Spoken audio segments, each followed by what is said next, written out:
Hello. Hey, Jim. Hey, Julian. Hello, Penguin. Hello, everybody.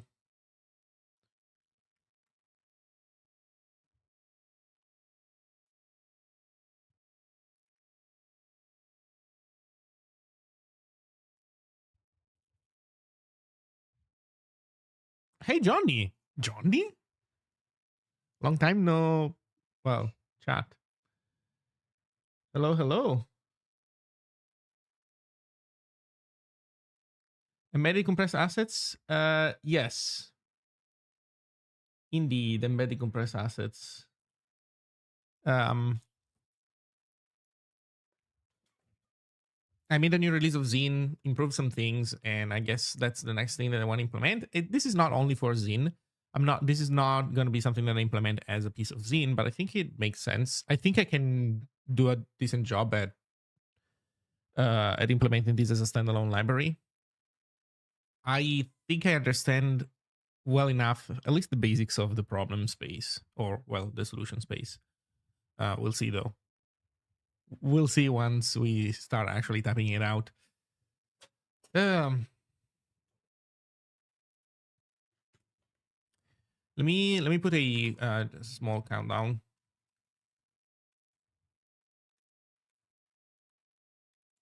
Yeah, I'm gonna get something to drink, and then I'll be back in a couple of minutes. Well, maybe something more like 3 minutes or 4.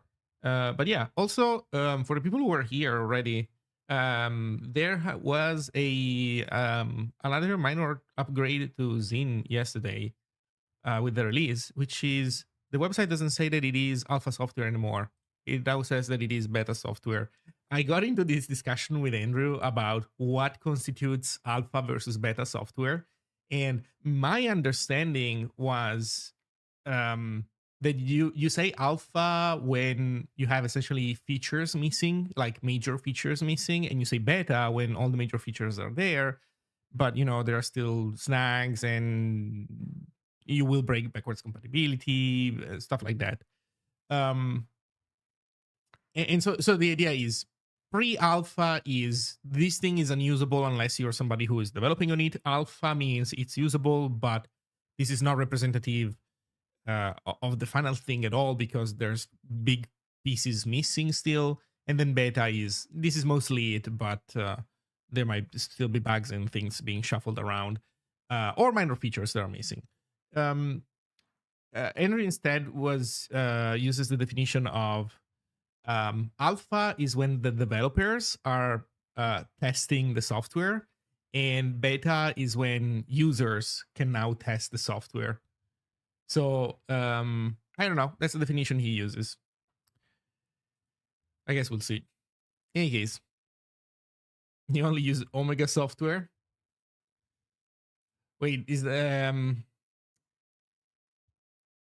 wait, was it Omega? So you know the thing where it's like alpha male, beta male, and then there's like is it Omega the other one? I think there was another one. Uh Sigma, right? That was Sigma. Sigma, Sigma software.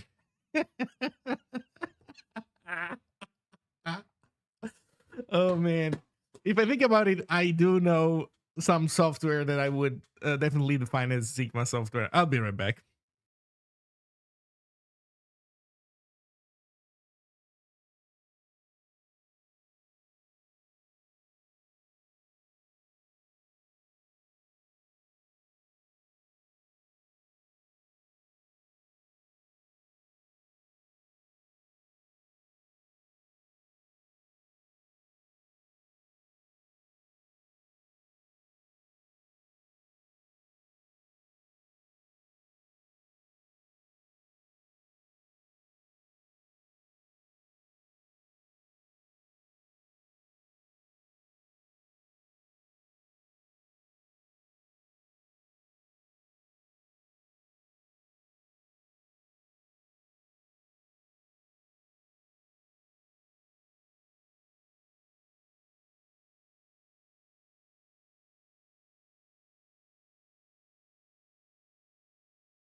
I'm back. I am back. Hello, everybody. Hello, Cyberfart. Hello there, Toyfield. So how's everybody doing? I hope everybody's having a good time, a good summer, or winter if you're down south. So, what are we doing? Welcome back. Thank you, Alcaraz. So, to recap, yesterday I released a new version of Zine, which has actually a decent amount of improvements in it. It goes from minor quality of life things like finally, you can add directories to static assets. So if you have a bunch of fonts, you don't have to list them one by one, which gets annoying, right? Especially fonts that have all the variants in separate files. Now you just put those in a directory, mention a directory, and you're good. Or you can even be even more confident that you create a static subdirectory inside of assets, and you add that as your static assets, and everything you slap in there is automatically always installed in your website. So yeah, cool stuff. Also, setup Zine, it kind of went through the same process of setup Zig, where now there's a v2 that doesn't require you specifying manually the version of Zine that you want to use, because now the Zine version is in the config file. It's in zine.ziggy, and yeah, and a bunch of stuff was overhauled related to that. What else is in here? A few new built-ins. These are nice. With the inclusion of subpages by author, we have essentially implemented all the bits and pieces necessary to implement a website like the Software You Can Love one. So the Software You Can Love website that I've implemented originally for, well, the first and second Software You Can Love. Was it first and second? No, I think it was first and third. In any case, the previous Software You Can Love instances, I did that with Hugo, and with static site generators, it's actually, you don't even need that much to be able to have the one thing that you care about. Have each talk page show some information about the speakers, a speaker or speakers, if there's co-speakers, they are giving the same talk. And then conversely, from the speaker page, you want to be able to list the talks that that person is giving. That is it. And yeah, with this, it all works. I mean, you could kind of make it work also before. You didn't really strictly need this. But these with subpages by author and subpages by tag, you go from it being a hack to it being pretty elegant to implement. But the major thing is Ziggy. Ziggy has been upgraded substantially from the past. It is now a decent config language. It's usable. It has an LSP. It has decent schemas. You can use schemas. New Ziggy has a build.zig function that you can use to to schema check your Zig structs, so that you can guarantee that your structs match your schema.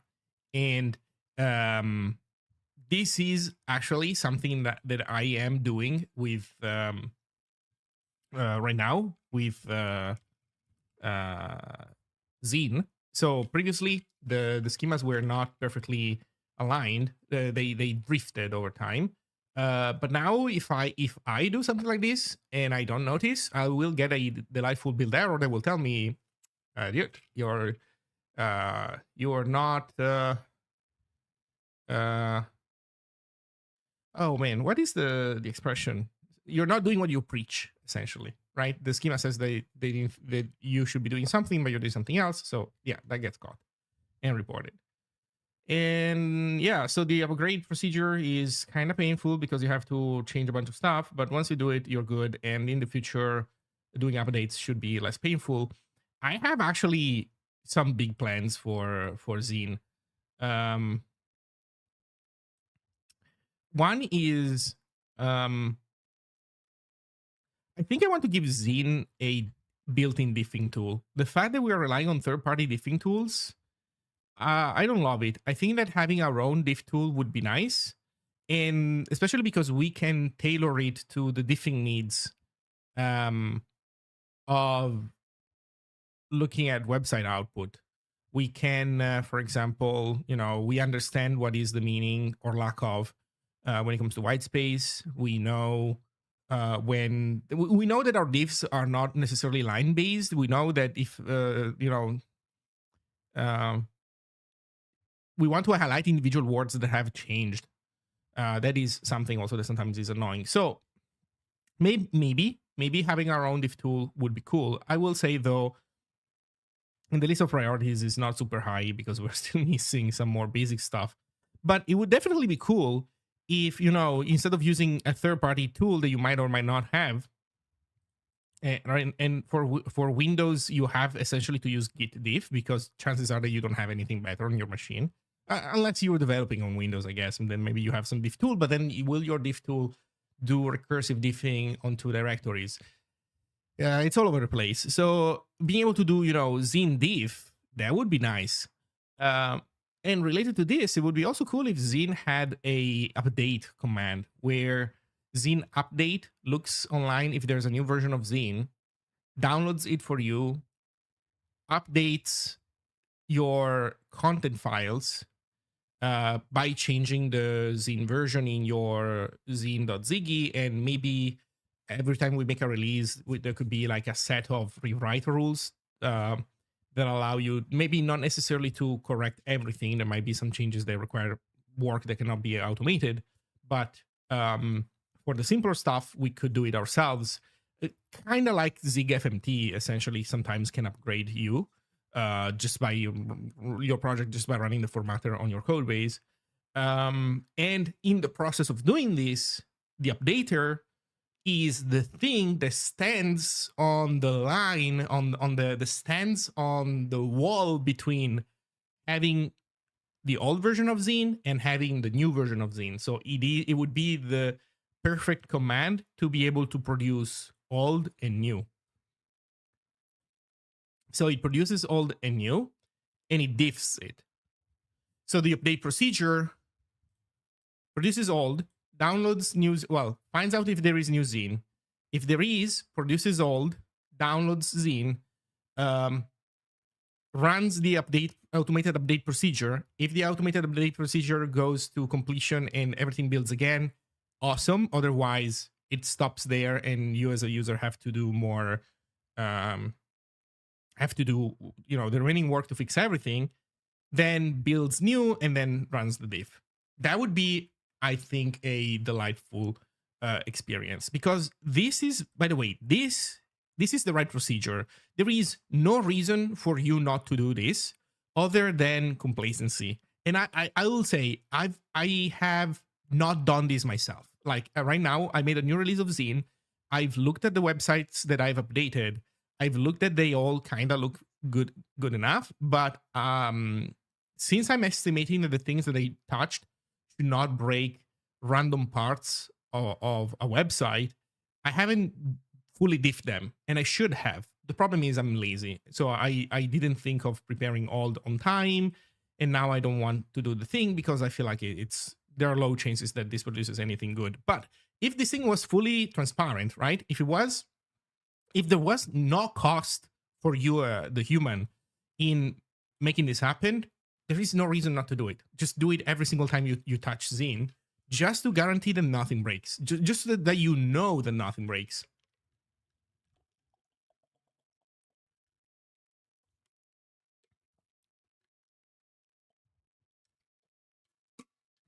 Anyway, so why am I thinking about a asset embedding library? Well, long story short, when you run Zin init,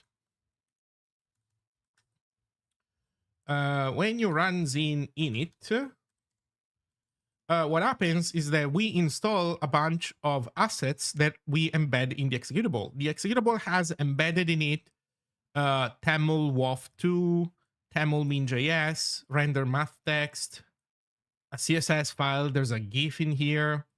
There's some CSS. So there's a bunch of files embedded in the executable, and this is the simple init. You know what we're missing? We're missing the multilingual init.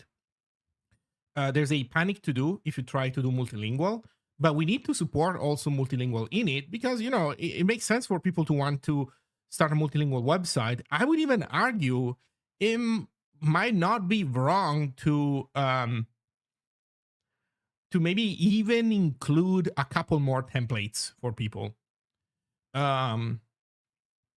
So the problem is, though, is that, well, you know, these stupid files, they start accumulating, and they blow up the size of your executable for no reason. So since this command doesn't have to be performant, what I would like is, or rather, it doesn't have to be maximally performant. What I would like is to be able to keep these embeds as a unit, essentially, keep them compressed, and then if you run zin init, the first thing that we do in the zin init command is decompress these guys, and then use them essentially kind of the same way that I'm using them here. So that's what I want to achieve. Things that are related to this problem space in general. Here, I do not need dynamic like runtime looping over the files that I am embedding because I'm hard coding the whole installation thing. But some other people might have the ability to also inspect this bundle. Let's call it an archive, to be able to inspect this archive. Another question is, how does decompression work? In my case here, I would definitely, without a doubt, want just everything be compressed into a single blob. I would like the compression algorithm to be able to optimize across all these files. Have you checked how well Zin scales with number of posts? Not too much. I mean, I have a few websites. They're all fast enough to build.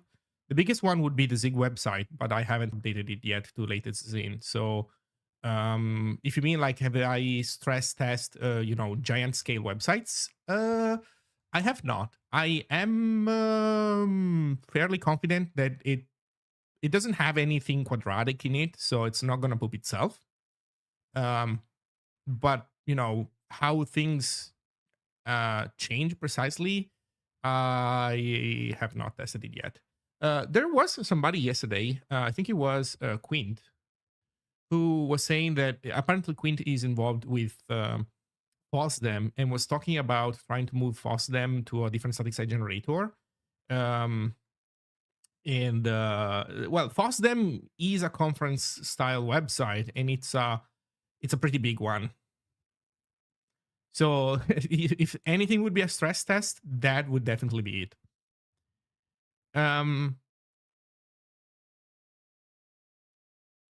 Yeah. Anyway, so I want everything to be compressed all together, but I think that there might be other situations where somebody does not want that. Somebody might want to be able to decompress an individual file without having to first decompress all the other files in the same blob.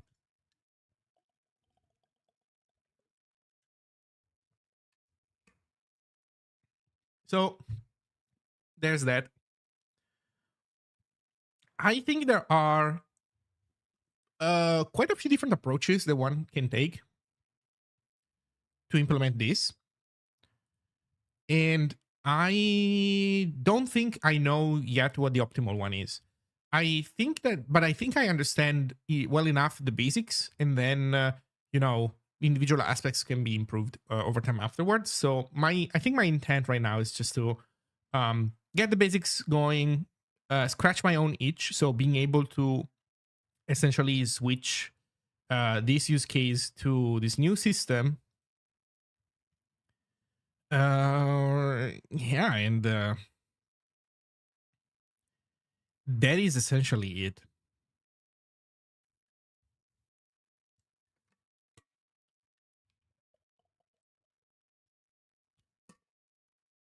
Okay, so how do we do this? Well, I guess we want a music project. We need to give it a name. Um,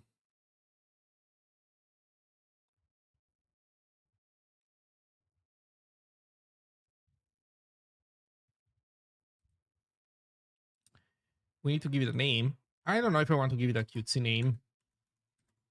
I think a non-cutesy name could be fine. Zomp. Zig. Compress them assets. Wait, how is Zomp short for this? Okay, Z, OMP, and wait, is this the M? It can't. It has to be this because that's the last P that we see. So I don't know, der Teufel. I don't know.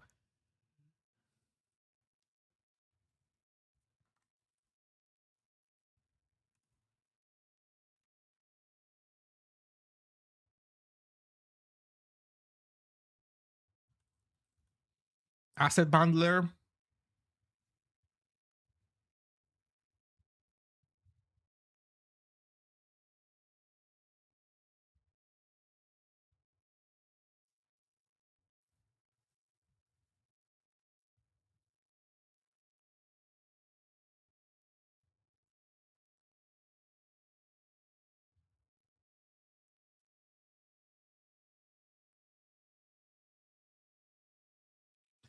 I think asset bundler is fine.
Okay. Z init minimal. Empty their source. Okay, how does this bad boy work? So step one, it needs to expose a build function, right? This requires build system integration. So build.zig, before we even build anything, what's our public interface? Pub function. Um, maybe we're calling those archives, right? Or I guess we could call them bundles. We could call them bundles since this is the asset bundler instead of asset archiver.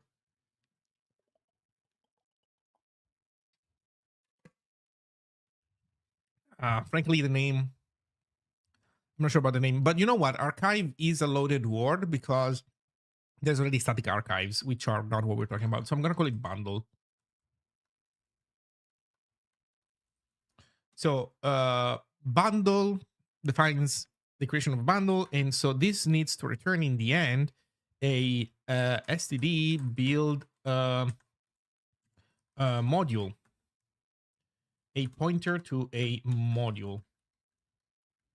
And then it's on you to decide what the fuck to do with this bad boy. So what is the bundle? Um,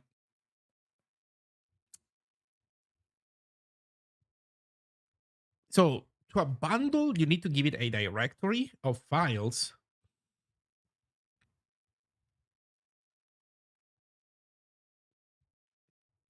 to put in there.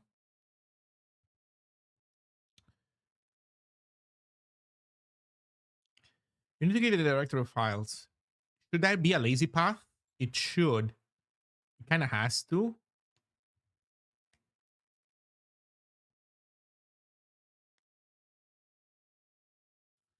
So directory. Um,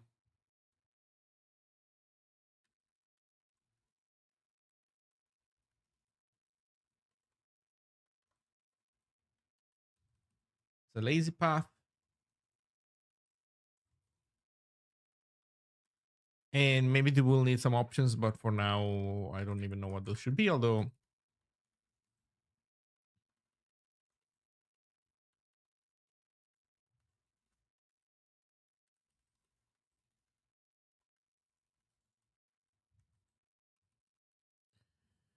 Okay, so we have the directory lazy path. We have the options. So I think our plan of attack needs to be the following. One, run a program that iterates the directory and iterates the directory and produces a bundle.zig file. Two, use the bundle.zig file as the root file of your bundle.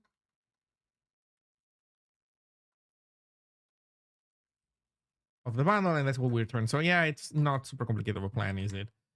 Let's leave this one undefined for now. So it's gonna be something like we need to run stuff. Oh, you know, also what we need? We need the the B. Um,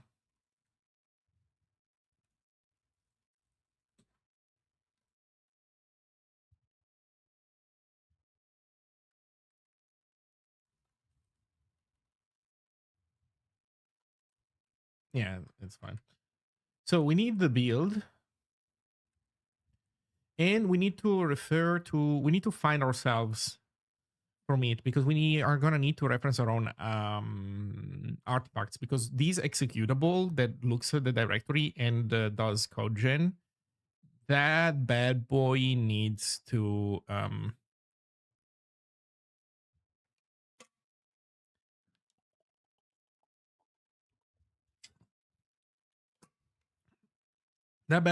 be part of the build script. Sorry, it needs to be an executable that we're defining here, and so we need to fetch it. So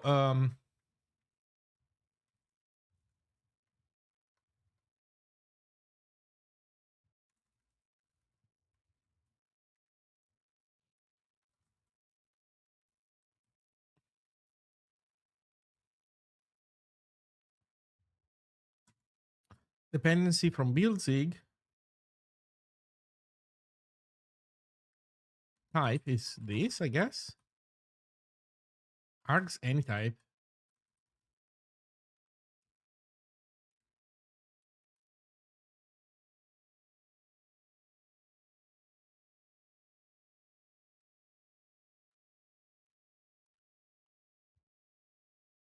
Args. Um, args means essentially like stuff like target and optimize.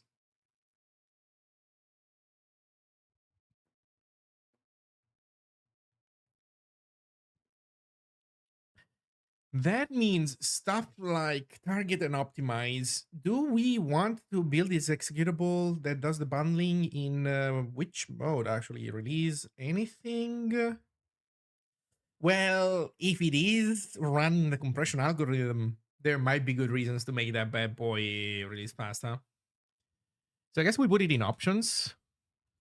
Target would be std built-in target. I don't build a target, resolve target, and optimize SCD dot. Optimize is not in there.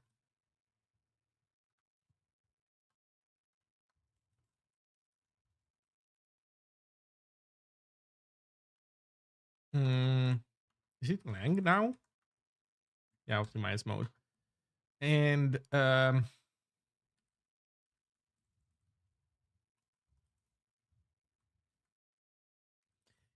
we can make them optional and set to null. And well, that one is, I guess we can set to null, although I don't know if there's a quick and easy way of saying native.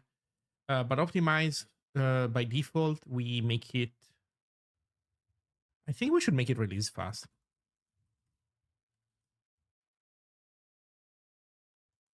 Target, I'm not even sure it makes sense to specify the target.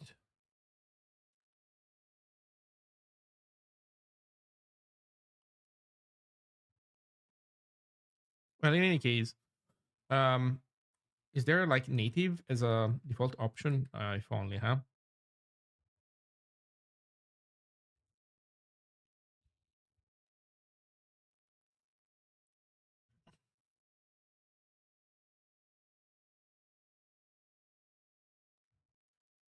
Okay, you know what? Let's comment this out. We'll think about it later.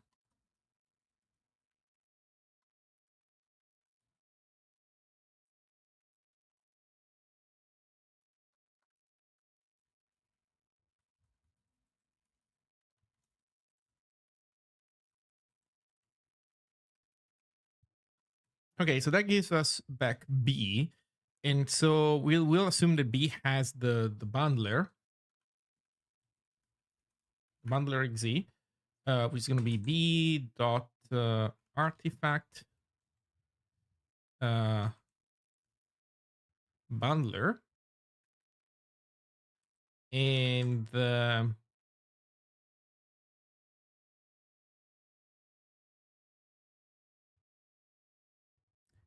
we're going to be able to do run bundler. So const run bundler is B what project add run artifact bundler XZ run bundler dot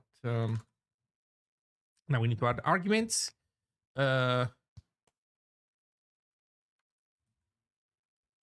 Add directory arg, add file arg. What is the, why is there a dedicated one for directories? Add decorated directory arg, prefix lazy directory, suffix.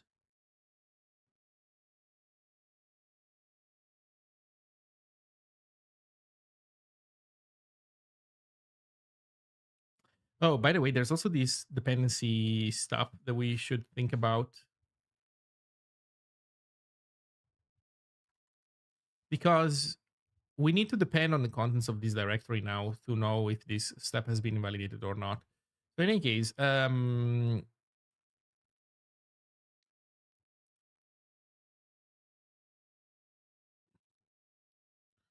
handler add artifact. Okay, you add the directory. For now, let's assume that there are no other options. But then we need to tell it that it needs a output file. So const run bundler. Maybe that should even be the first argument, the output. You know what? The output goes first, and then the directory, and then everything else. That makes sense. Bundler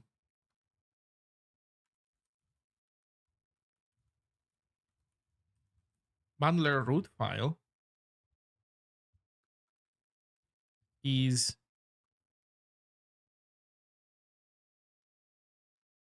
run bundler add output file.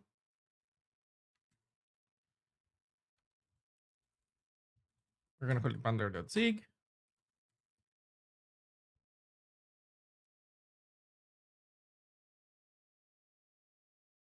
Now, this is interesting because I said, well, we make this a module.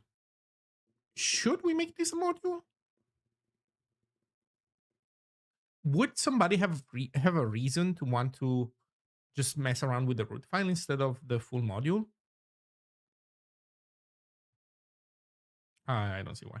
Okay, so that means that we'll do return b dot create module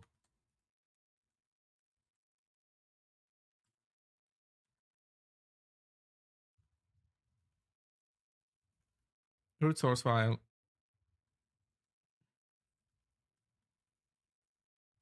bundler root file, and this is it. So this is what this bundle function is.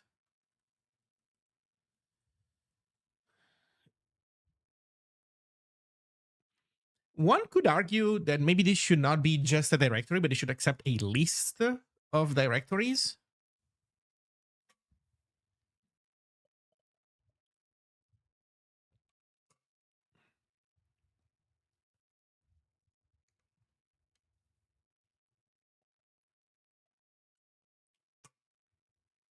But you know what? For now, one thing at a time. These are all improvements that we can improve in the future. So,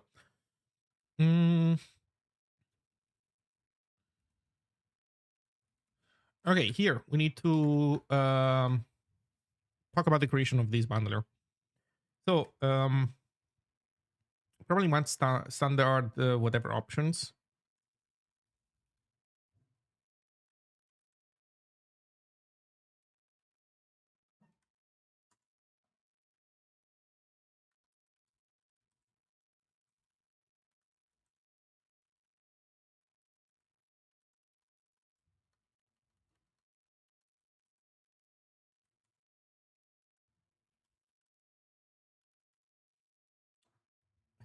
Then const bundler is b dot add executable bundler. Actually, is it the first argument or does it? No, name goes inside, right?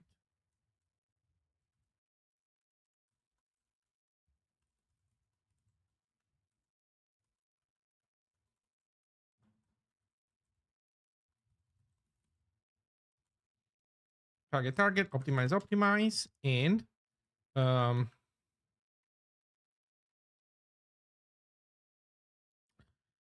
um, well, actually, frankly, this is it for now. Doesn't target need to be native?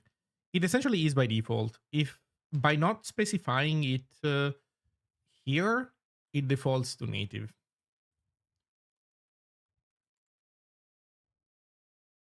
Or rather, sorry, let me put it this way. No.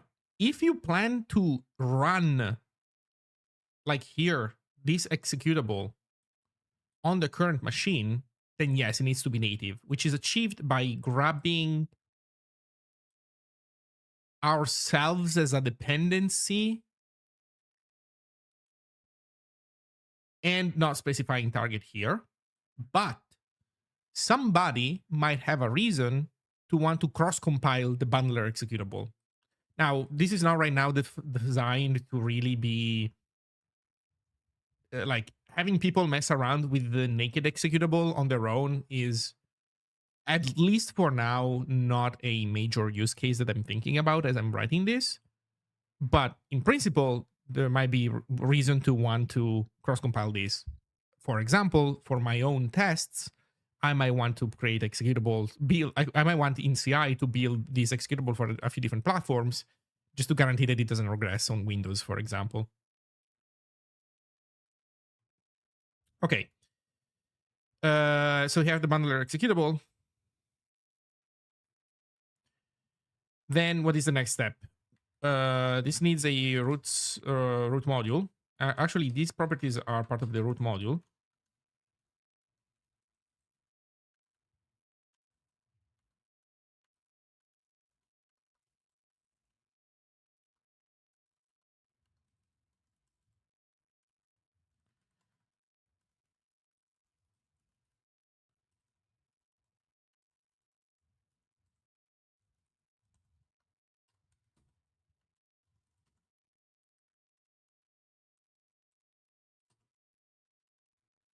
Okay, we give it a main file, and that's it.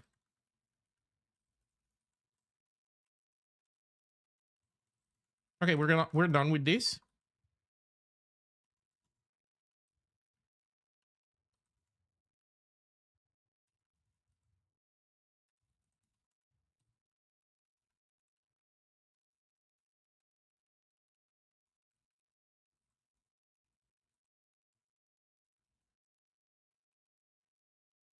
Hello, Calder.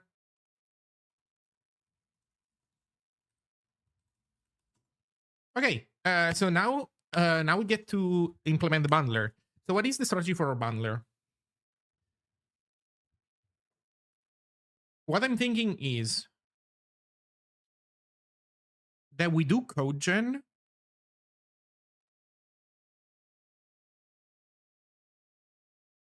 and that again as a starting point, but as a starting point, we maybe make a bunch of struct definitions,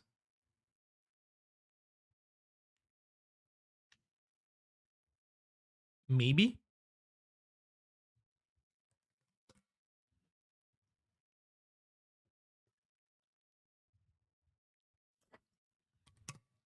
or maybe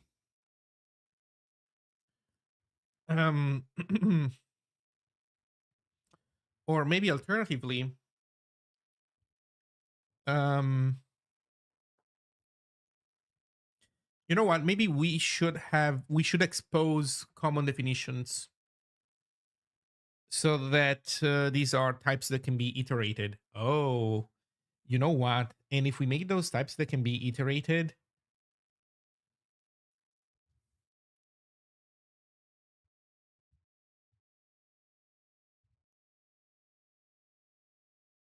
yeah, frankly there is no reason not to do that.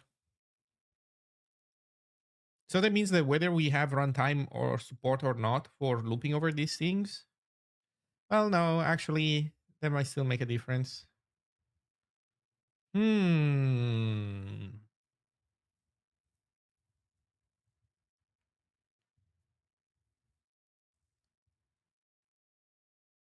Okay, we probably want a little bit more machinery. Not a ton, just a tiny little bit more.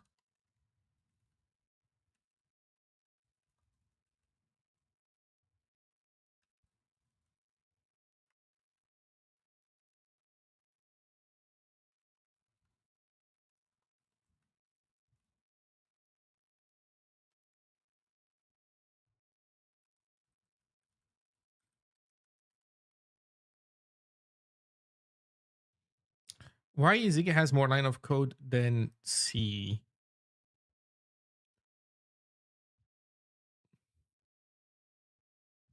What? If you're saying that this stuff is more verbose than the equivalent would be in C, you might be right sometimes when it comes to random Zig programs. But in this case, we're doing some freaky metaprogramming. I can promise you it would be a lot more painful to implement what I'm about to implement in C, given that C has very crappy metaprogramming. So, so this is the module. The module has a root file, root source file.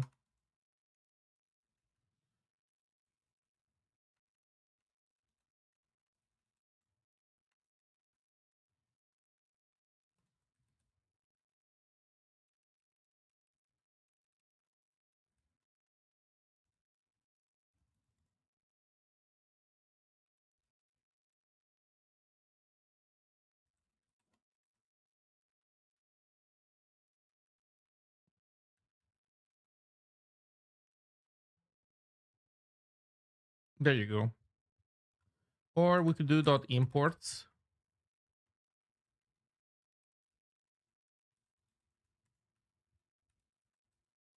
I forget what's the data type of this guy. Slice of imports, and an import is name and module. I think I prefer add import.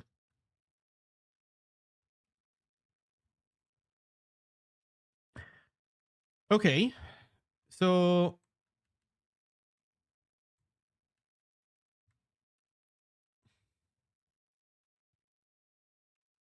there's that.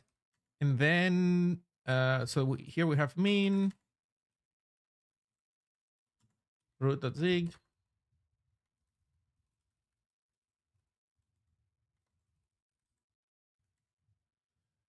Pub const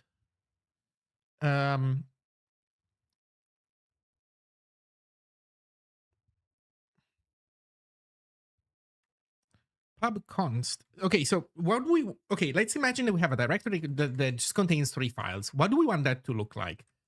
As a small aside, I think that should look like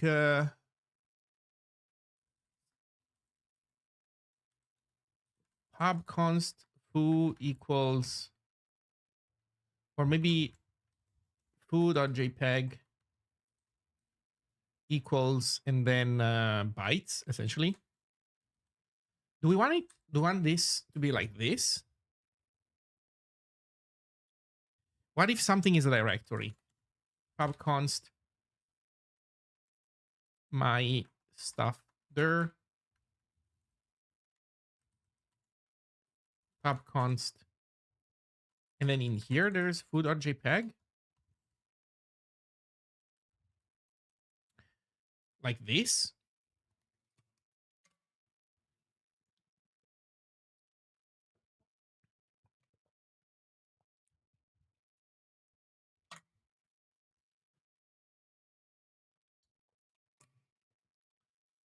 Um,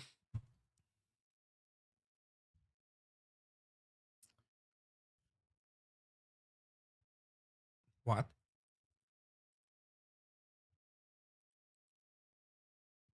Are you posting slop in chat?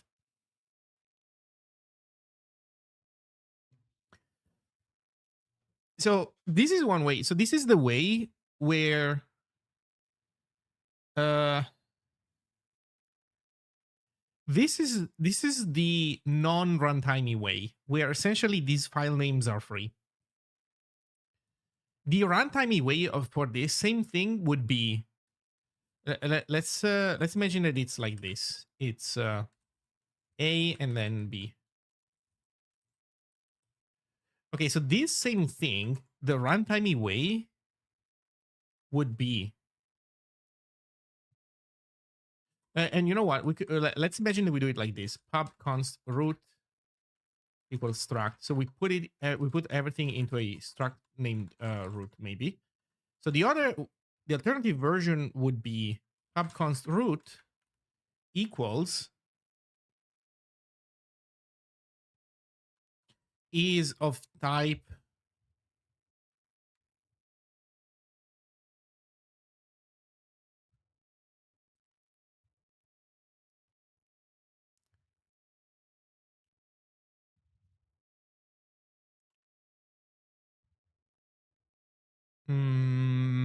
let's say entry, and is a directory. So maybe I guess I need to define entry if I so entry would be defined like this then.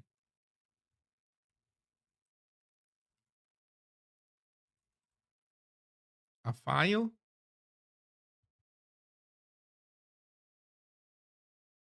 which contains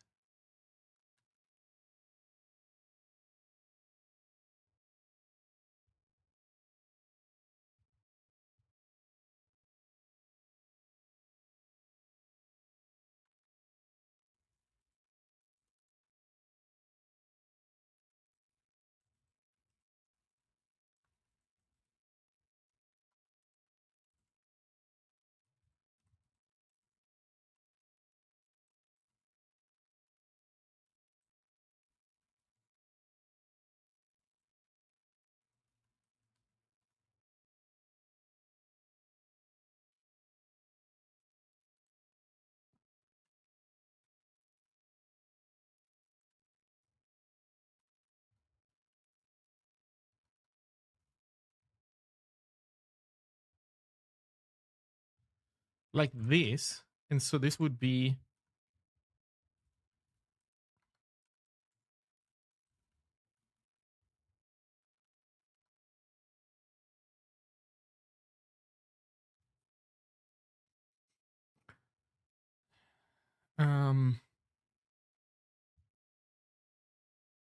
No, but because the root could be this struct type. Nobody cannot be that type. It would have to be no. Okay, so this would have to be like this.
Okay, so these would be the two versions.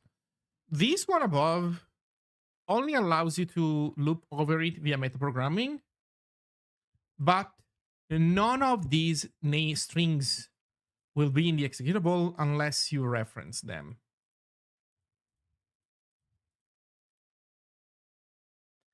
While here, we force them to be in the executable, but you can do runtime iteration on them. That being said,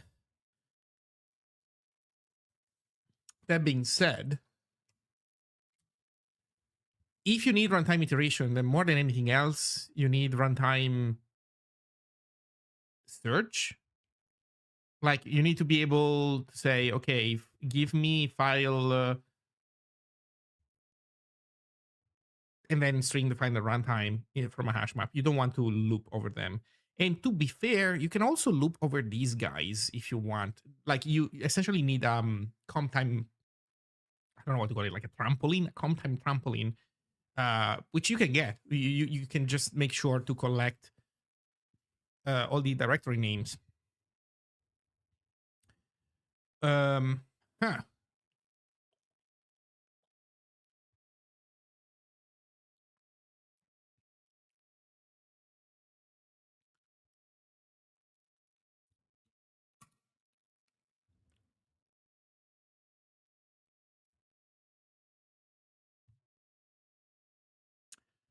So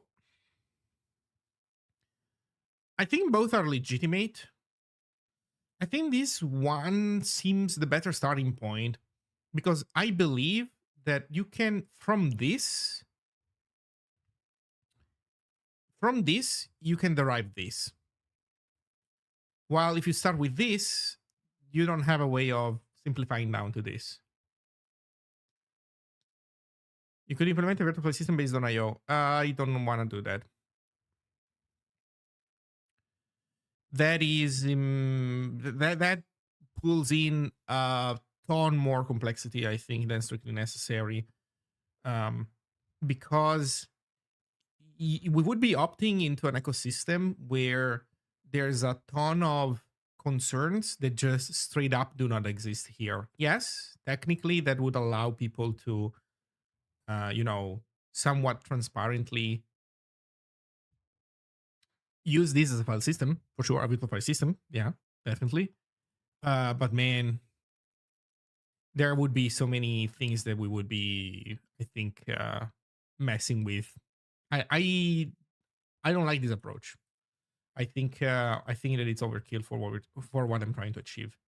There might be other cases, of course, where this would make total sense, but for now, I want to explore the simpler approach fully first before even considering to attempt this. I would say more heavy-handed approach. And also keep in mind that regardless of what it is that we need to do, yeah, I know that Go does that, but keep in mind here what I'm trying to figure out is how can I make it so that the file names don't even end up in the executable if you don't need for that to happen? Like this version here up here, this would allow you to really just use these as variable. Well, these are variable names, right? So they don't end up in the final executable if you don't need them. Because if you just statically hardcode the navigation in this object, um, yeah, you don't need names. So the question is, can we, starting from this, derive a hash map that allows you to um,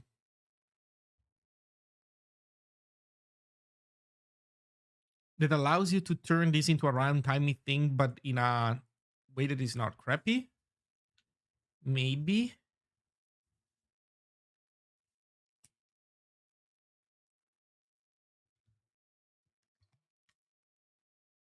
Hmm. Okay, you know what? Enough theory crafting. So let's avoid the approach below. And as a starting point, let's just do this one above here. And then we'll deal with the issues of these maybe being too limited. I don't know. We'll see. So this is what we want to make happen.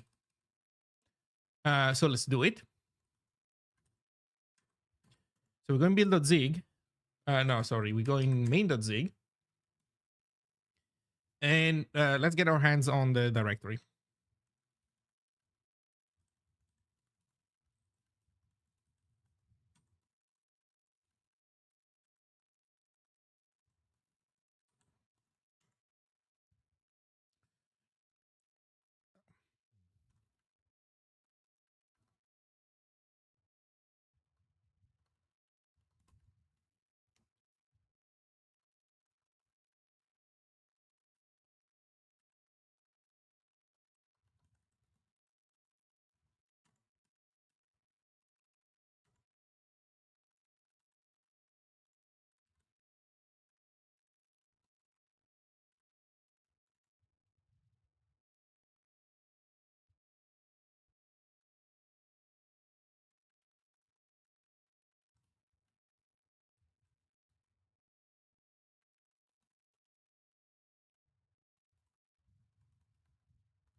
Root their path. Yeah, I think we can immediately have we can have a straight up writer where we write. Actually, we could write to the output file because we immediately without even buffering. But you know what? Then we would want to run everything through the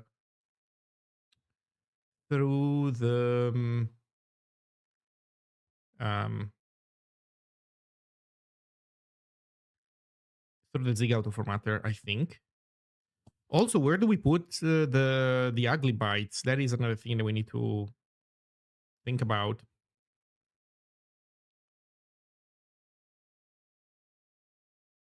Frankly, the ugly bytes could probably be, you know what, maybe we need to have two output files. One is the Zig file and one is a blob that we just embed with Zig. That would probably be the most legitimate usage of all these things. Yeah, we should have two output things.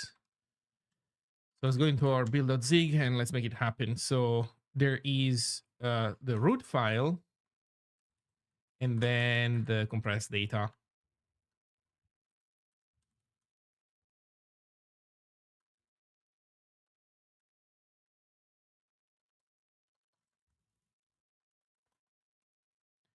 And this module that we create has in it the root source file, and in imports,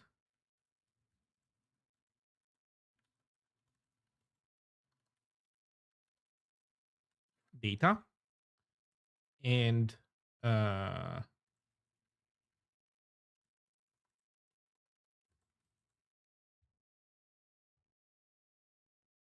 actually,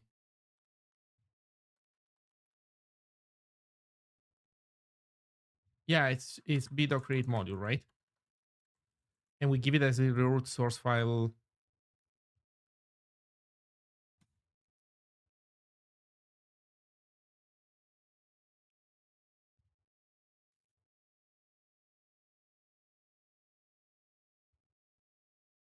Huh, okay. Create module.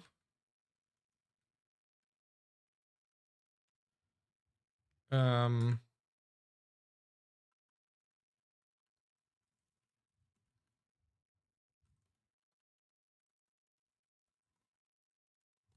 compressed data file.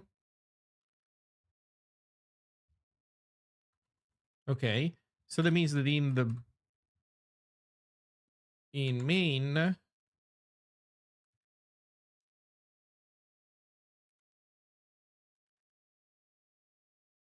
const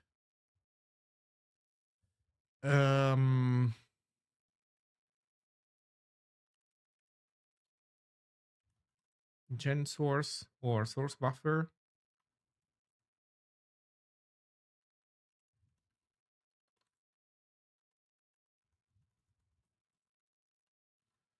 IO writer allocating equals dot init GPA.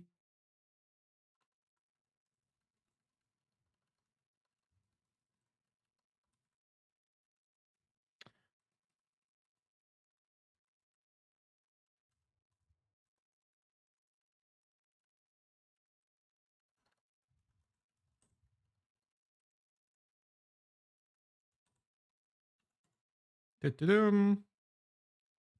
I'm letting Claude port a HTML plus website to Zine. Let's see how it does. Good luck. Make sure to point it at the docs. There are a lot of docs that I think can do a lot of good. Now, whether it will have good taste or not, here's one other thing that you can do. Point it maybe at the Zine SSG website itself as an example. I don't know. I don't know if it even makes sense, but if you think it might, the zine-ssg.io website is I think like it's a real world example of a reasonably well written Zine website, and the sources are on my GitHub account.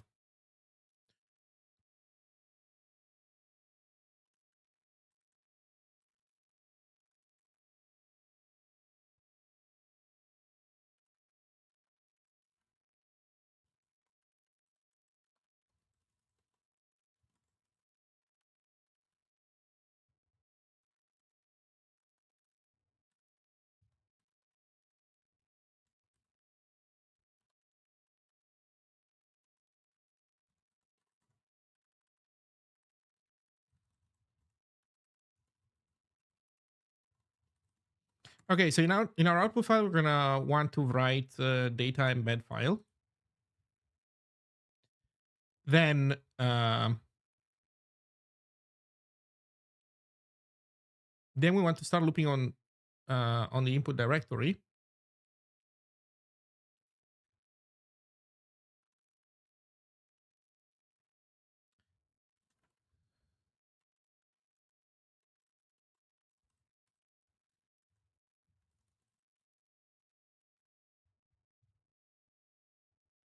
Are there any API docs for Zine available on the web? Yes, absolutely, man. Don't worry, I'm not leaving you, to fend for yourself with no instructions on what to do on a project like Static Site Generator, where there's a ton of conventions, languages flying around. Yeah, go to zine-ssg.io, zine-ssg.io, and in the docs section, there's plenty of docs that explain how to do, the majority of things. And then for stuff like the templating language, there's also reference docs that have, all the information on how the specific functions that you can call to, well, fuck around in your templates, how they all look like and what they do. So yeah, absolutely. Go to the official website. Plenty of those.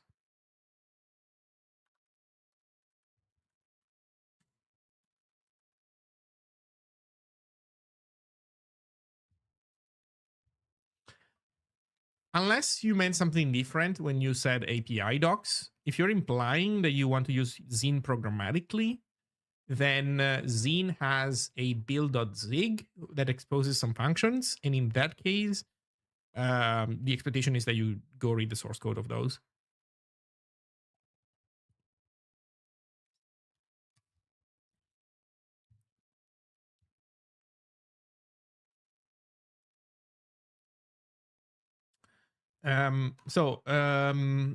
Subpath is going to be the root their path.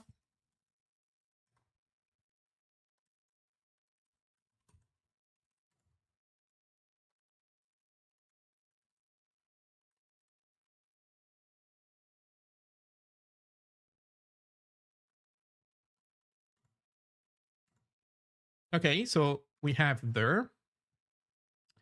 By the way, here's a question for the people in chat. I'm thinking of creating a public forum for Zine. Yes, there's a Discord channel in my Discord server where people can come and ask questions on how to do stuff with Zine. But I think that given what I suspect is the general attitude of static site generators, plus reasonably wanting to have better search. The Zine channel in my Discord server is not even a topic based channel. It's just a random channel where people yap in. So I'm thinking of starting a forum for Zine. Does anybody have opinions on what to use? I don't want to self-host a full instance of any software. What is the typical SSG attitude? I think that there are a lot of people that use static site generators who do like, let's say minimalism, who don't necessarily want to get themselves into a Discord server and who would appreciate probably a public forum where, as I said, they can search, they can have a slower paced exchange type of interaction with people. So yeah, that is my impression. This does not apply obviously to everybody. It definitely doesn't apply to me. Case in point, I have a Discord server and I don't have a forum yet. But I think that adding a forum for Zine is probably a good idea.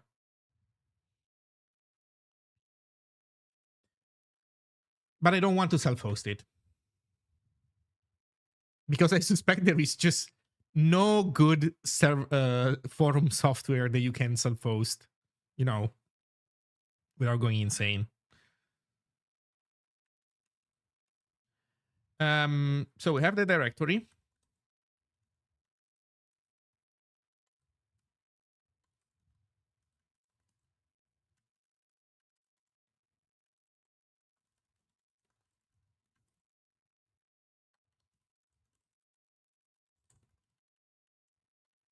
It's not panic.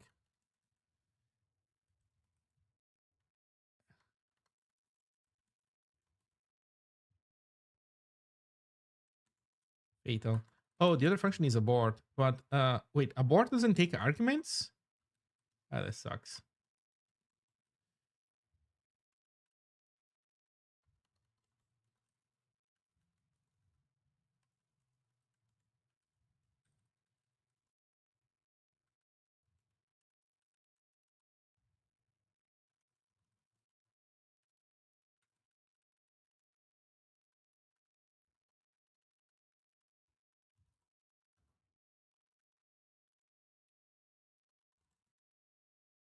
I wonder if Ziggit would be willing to run a custom version of this course. A custom version? What would you change?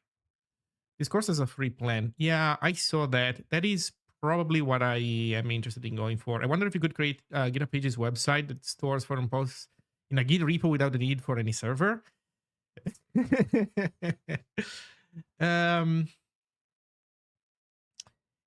yeah. So Johnny, that is kind of the thing that is, it's kind of impossible to pull off this way. Like this is the quintessential example, I guess, of what the AT proto solves. Because with the AT proto, you could have something, well, vaguely like you describe, where essentially everybody hosts their own comments, and then you have some thing that aggregates them. Although the thing that aggregates them would still be something, a piece of active software that you need to maintain. So it would be still more complicated than just a slice generator.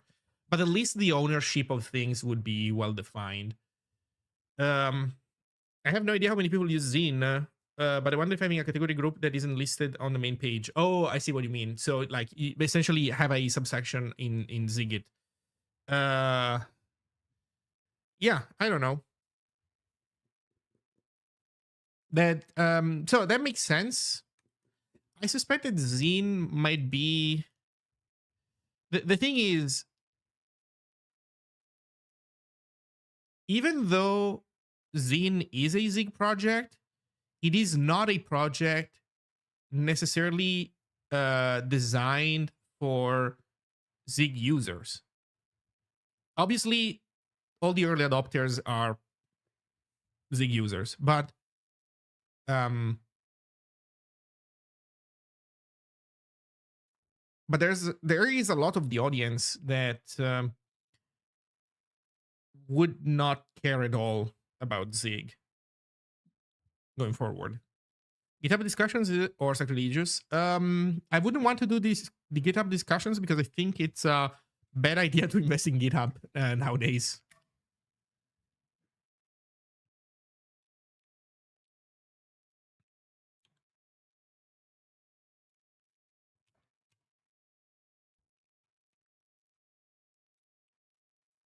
How come?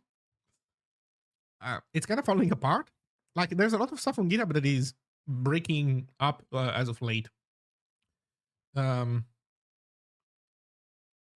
I don't know what's going on in Microsoft, but if you search, like if you look at around for like uptime information about GitHub, there's an official page that lies out of its ass um, to say that GitHub has like something like 98, 99% uptime because it does not at all. There's a unofficial page that actually correctly counts stuff, and it is falling apart. It's a free service, yeah, but regardless, the point is that it's so I have users that do not have GitHub accounts and don't want GitHub accounts, so those would be excluded. Which you could say, well, uh, if the thing I like, if I were to like the thing so much that I would say, well, you know what, it's a shame, but whatever, I'm gonna do it anyway because I like the platform. But I don't even like the platform that much. So uh so no, I don't think I want to turn on GitHub discussions. I think I want a separate forum.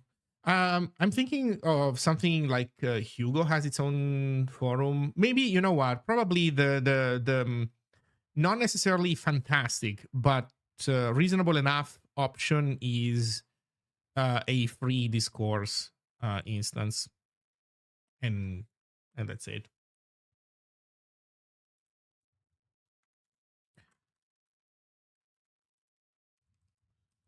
Okay, we have the root directory. Unable to open directory. If it fails, that is fine.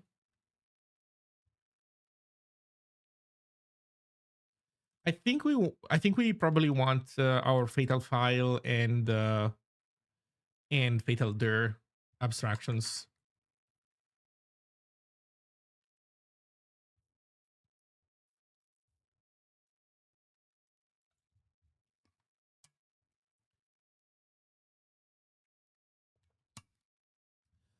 I think that having space for um, some projects would make a lot of sense.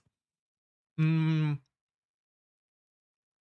You know what? If you were to um, pursue this idea, I think that one good candidate would probably be DVUI. Now, you would need to make sure that David is interested because this is my opinion. But here's what I've seen. I've seen that on Discord there is a lot of discussion about DVUI, and that has taken over the GUI channel in the Zig cord. And at some point they were discussing whether to create a dedicated channel to DVUI so that that channel could be used for something that is not DVUI. Um, and I think in the end they decided not to do that and instead to just have a thread dedicated to DVUI in there. I haven't participated in the discussion too closely, so maybe that is by far the correct choice because maybe there is not enough activity about DVUI to really justify a separate channel. But the point is, I think that DVUI is in the ballpark of being the kind of project that could that maybe is not yet at the point where it needs to have its own dedicated stuff as a fully standalone thing, but at the same time, it could use a dedicated section for it. If those people were interested in non-Discord chatting, having a section on Ziggit, I think would make sense. I do not think that it would make as much sense to do the same for Zine for the reason that I stated earlier. The VUI is a Zig library. It's a thing. It's its own project, but it's for Zig users. And so there's obvious synergy in having this be like the network effects that Grey Hatter was mentioning earlier are totally there for DVUI. For Zine, not so much. I mean, I mentioned Zig in a couple of places in the official website. There's a build.zig integration, and that's kind of it because it's a standalone static site generator. So yeah.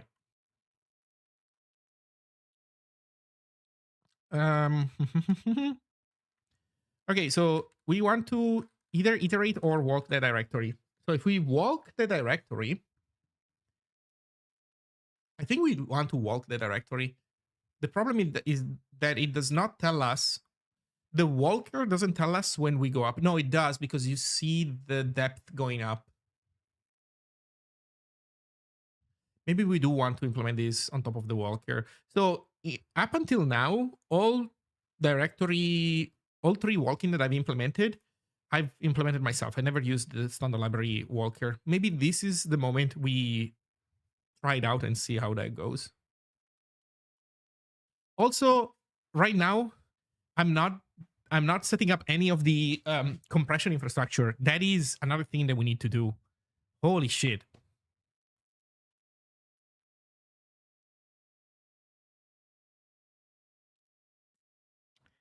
Yeah, totally. Okay, so would you consider Zig production ready, or should we just wait for V 1.0 to undertake any major project? Give me 60 seconds and I will answer your question. I will be right back in a second. Is this Rust? Almost. Almost as good. It's called Zig. I'll be right back.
Okay.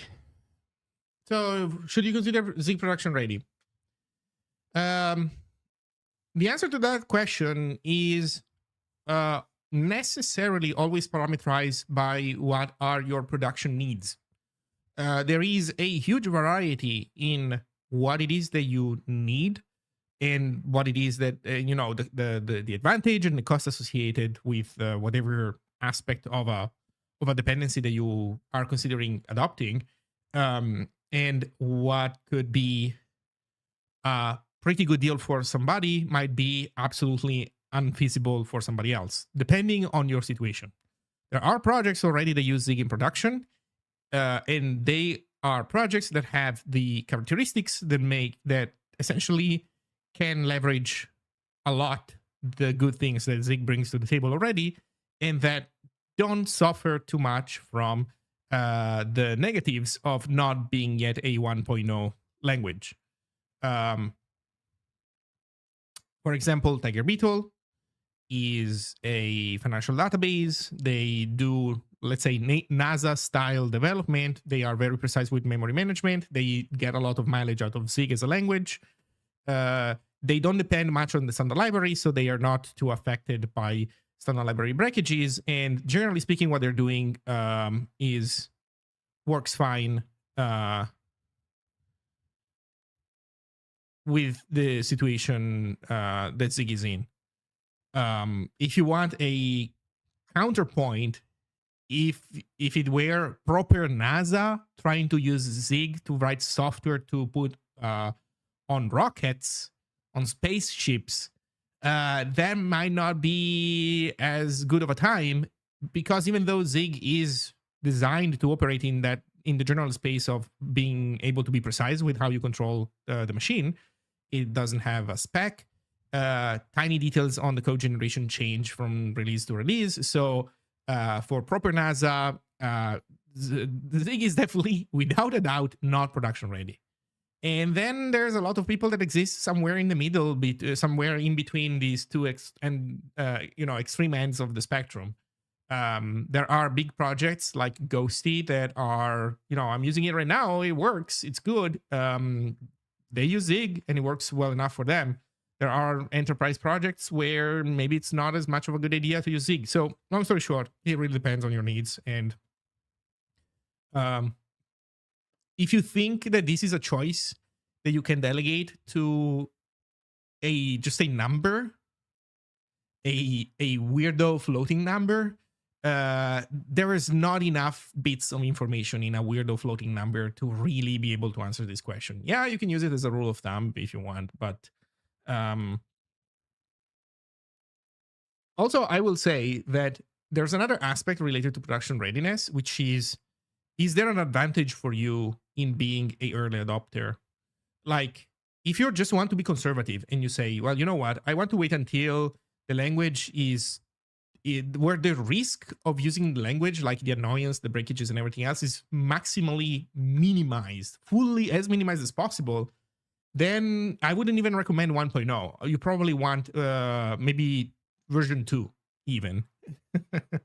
um, but on the other hand, the reality is that you do want to adopt the technology earlier if it can make a difference for you, because it becomes some kind of of advantage that you have over the competition, that kind of stuff. And I remember a few years ago, I remember that reading that when YouTube, way before being bought by Google, so back when YouTube was its own thing, YouTube became an early adopter of Python, and apparently employees were forbidden from saying publicly that YouTube was using Python because they considered it a big advantage to be early adopters. Well, maybe at the time they weren't even exactly early adopters, but they were certainly, big thing. Big thing back in the day where having Python be your main language in a big thing was not really considered a thing yet.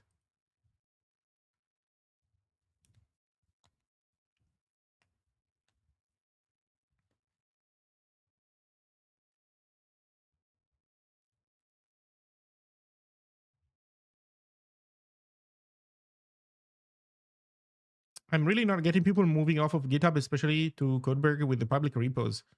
They justify that with GitHub flaking uptime. Come on, you're on a free tier. Beggars can be choosers. Codeberg is borderline unusable, in my opinion. I think it really depends on what you're doing. So I can tell you that for the Zig project, moving off of GitHub was a necessity because CI was just not working. And I'm not talking about the free runners. We were not using the free runners. We were running our own self-hosted runners, but the whole runner stack is cursed. The GitHub agent is a piece of C++ C# garbage that has a bajillion issues trying to run on anything that isn't Windows. It would deadlock our machines. The GitHub runner had idiotic bugs in it that would end up spinning forever. Like while it was attempting to update itself, the process would get stuck in an infinite loop and it would forever eat a core of your machine. And then over time, by the way, all the other agents would do that. So like at some point we logged into a server and it turned out that half the cores were stuck in stupid processes looping forever. But then you know what? It's a bug in the client. The client can be fixed. So that is not necessarily the end of the world. Fair. What was the end of the world was that the GitHub APIs themselves then started misbehaving. They would forget about certain jobs that would essentially just never get scheduled, and that you cannot solve. You cannot even solve that with a third-party CI runner, because you could say, well, you could still switch to something like I don't know, build kite, source this, source that, whatever is out there right now. The problem is those things still also depend on the GitHub APIs to fetch the next job, and if that thing is not working, you're fucked. You are completely fucked. You are locked into an ecosystem that sucks. So that has been the experience with GitHub. It's a pain to move off of GitHub. We would not have done it if GitHub had just worked. So for me, as an individual user with my smaller projects, what I can tell you is that occasionally I'm starting to get a degraded experience also with my own stuff, where, although, yeah, I'm using the free shit, so you could say whatever, but it used to not be this way.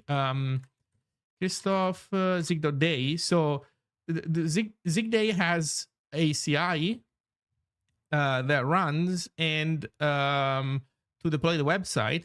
And I believe one of these guys had to be run like 3 times because it would just fail on its own. I don't know if we can see. I think it was this. Yeah, this was run 3 times because the previous attempts failed, but it failed on its own. Deployment failed. Try again later. Attempt number 1. Attempt number 2 also failed with its own poopy error. Multiple artifacts. God knows what's going on. And then the third attempt is the one that actually succeeded.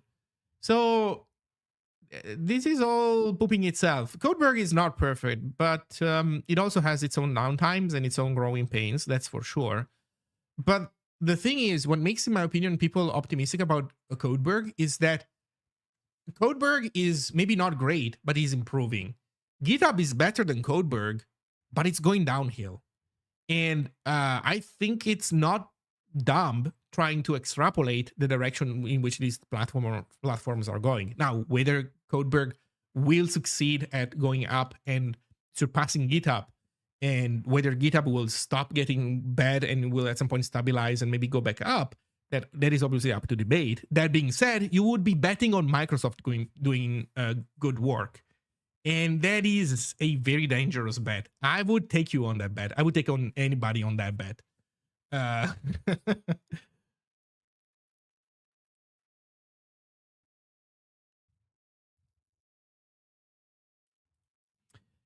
Stupid question. Love writing Zig, but I feel like if I get to a big project, I'd hit into a bunch of views after free and seg faults. Does Zig have a way to stop this, or plan any way to stop it in the future? If you designing a not insane memory management scheme is a core part of the design of your application. Um, the use after free and segfault scare mostly comes from a style of development that in modern times, everybody who is in this space understands that was always a bad idea. Just like, I don't know, going ham with object oriented programming leads to subpar results. Going ham with individual item allocation and deallocation also has big limits. And so, just to name one technique that helps significantly with simplification of all these things, is the usage of arenas. A lot of use cases can leverage arenas, where an arena allocator, think of an arena allocator as an allocator where you allocate stuff on it, but then instead of freeing them individually, you destroy the arena to free all the items at once. And so a lot of segments of the lifetime of many objects can be modeled that way in many applications, and that completely obliterates the worry that you get use after freeze and segfaults all over the place. Personally, I find those type of errors, use after free and segfaults, the easiest ones to diagnose and fix in Zig programs. I'm actually way more scared by having my static site generator for some reason fuck up how it generates links because I put a logic bug in there, rather than my static site generator is crashing or it's producing garbage. Because when it's producing garbage or crashing, I can always whip out tooling, a debugger, bug grind, and the tooling instantly, well, maybe not instantly, but fairly easily helped me immediately find where is the mismanagement coming from. It doesn't happen all the time. It requires you to understand a little bit more about your computer, how your computer works, than you would if you were a Python or JavaScript developer. So this is not magic. You have to put in some work, and you can be sloppy and imprecise and fuck it all up. But if you're trying to do something good, I'm not talking about something like insanely, NASA style development. I'm talking about just something where you're putting in the care to make something that is not slop. For example, my static site generator, I care about what's happening with memory because it has a performance impact. I want my static site generator to be fast, and I want it to be able to, like, it builds the official website in 7 milliseconds.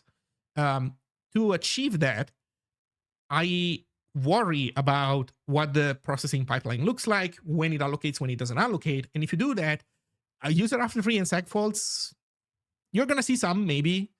They're not going to be that scary. They are scary if you have like a C spaghetti ball program where everything is allocated individually, and also there's like a ton of weird pointer casting, pointer shifting, like hiding things behind the pointer everywhere, and now making sense of what's going on is super hard, because the few guarantees that the type system were giving you, you're also throwing them out of the window by doing all the weird shit. In Zig, you don't do it nearly as much, and when you do need to be clever with data manipulation, you generally are able to do that in a type safe manner, or you are able to create abstractions that allow you to manage this stuff in a safer way, without, essentially, you don't end up in the same like situation of insane C projects where it's impossible to make sense of things.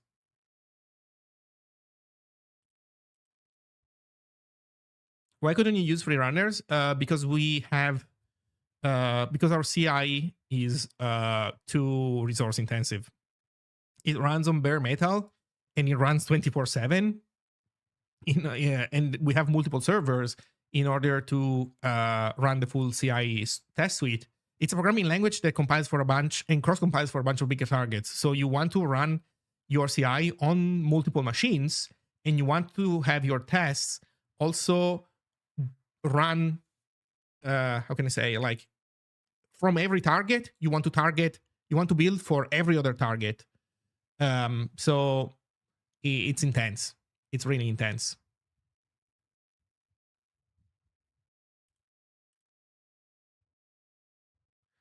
Making the agent runner with Zig.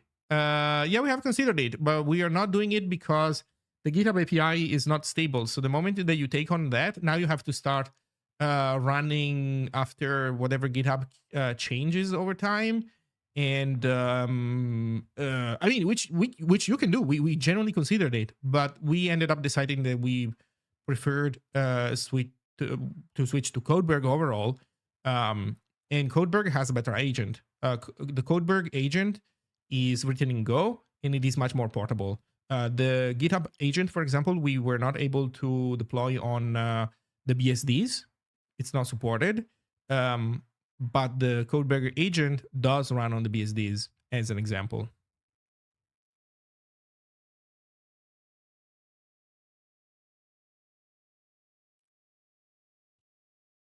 Are you familiar with coding native Windows applications using WPF templates?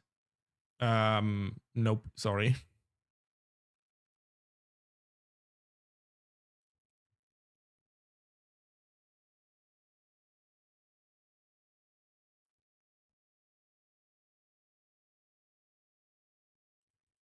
Wait, what's happening?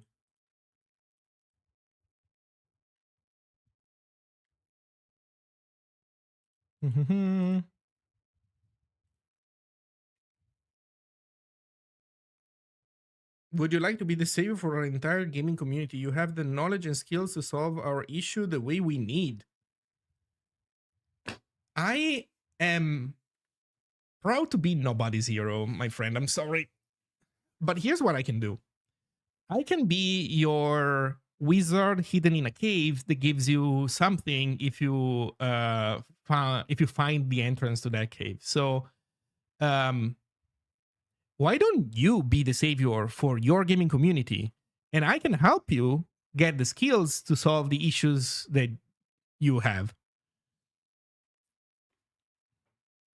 So invest some time in learning lower level programming, and you will find out probably that not only eventually you will get to a point where you can solve the issues that you're having right now, but you can even at some point gain enough insight on the problem to realize that some of those problems are even problems that you shouldn't have in the first place. Like, the point is not even to find a clever solution to them, but actually there are ways of doing things that entirely prevent those problems from even happening in the first place. That, to me, tends to be the most gratifying part of doing software development, because occasionally you find out that there is a even better way of looking at the problem that is, it's significantly better than whatever you were thinking of doing before. Garden Hermit. People encouraged to live alone in purpose-built hermitages on the estates of wealthy landowners, primarily during the 18th century. Such hermits would be encouraged to remain permanently on site, where they could be fed, cared for, and consulted for advice or viewed for entertainment. Wait, what the heck is that thing? I didn't know that was a thing.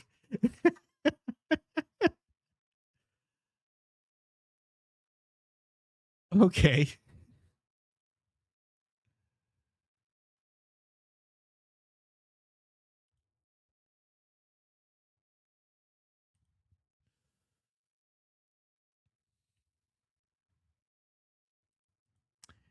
Okay. So, unable to open directory. Let's continue with the work. So now we want to loop over the directory. Let's attempt the Walker approach and let's see what it gets us. Var, I guess Walker equals root dir dot walk. There's also walk selectively, but we don't need that. I think we are fine with normal walk. We give it GPU or do we give it arena? Let's give it arena. Okay, so I guess it's a while Walker dot. Oh, do you try this? You don't try this, do you? You do try this. Okay.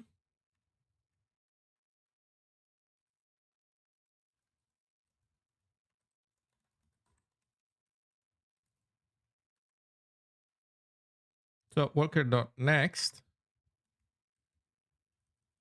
This is try and optional, right? Yes.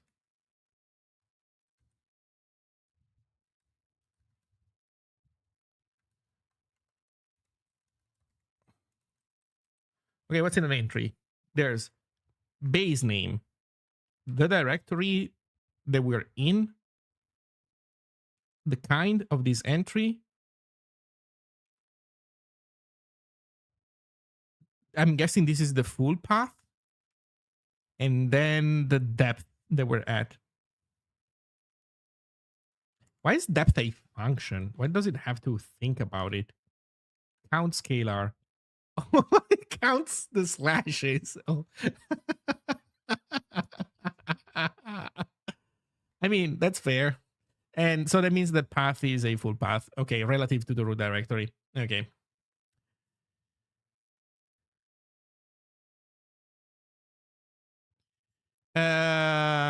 Do you have an article to recommend to beginners about memory arenas? For now, I only need a bump allocator and Scratch Arena to work with strings, but some details are confusing.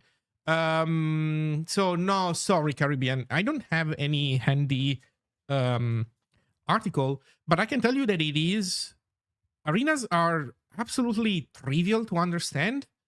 I would even be suspicious of an article that spends too many words on arenas trying to make them seem more complicated than they are. So you mentioned a bump allocator. An arena is a bump allocator with the difference that you know what? I guess it depends maybe on the implementation, but my understanding is that a bump allocator tends to have to be based on a fixed array. So you run out of space in the bump allocator because the backing array, the byte buffer behind it has been depleted, while an arena, again, certain implementations of arenas will have the ability to grow their memory dynamically. Some don't actually, but that is it mainly. Bump allocator is simple, yes, but when you need to work with strings without wasting space in longer lived arena. But here's the thing. Even this classification, in my opinion, is not that useful because, or rather, let me put it this way. This is how it works in Zig. In other ecosystems, it might be working differently. So be aware that different ecosystems will use different nomenclature for these things. But in Zig, when you define an arena locator, you decide what is behind it. So for example, I could start with a static, a fixed buffer allocator. So fixed buff is going to be a SED dot heap dot fixed buffer allocator. And I make one and I give it a buffer. So I give it buff, and we do that buff is an array of 1024 bytes. Okay, so with this we have a, okay, let me point this out. So with this we have a stack allocated array. So these are bytes that live on the stack. We give them essentially a allocator interface by creating this fixed buff allocator. And then in Zig, the final step would be that the allocator interface. So I'm going to call it, we tend to call this stuff, well, either GPA or arena. I'll call it alloc. So alloc is going to be our allocator. So it's fixed buff dot allocator. This is the interface struct.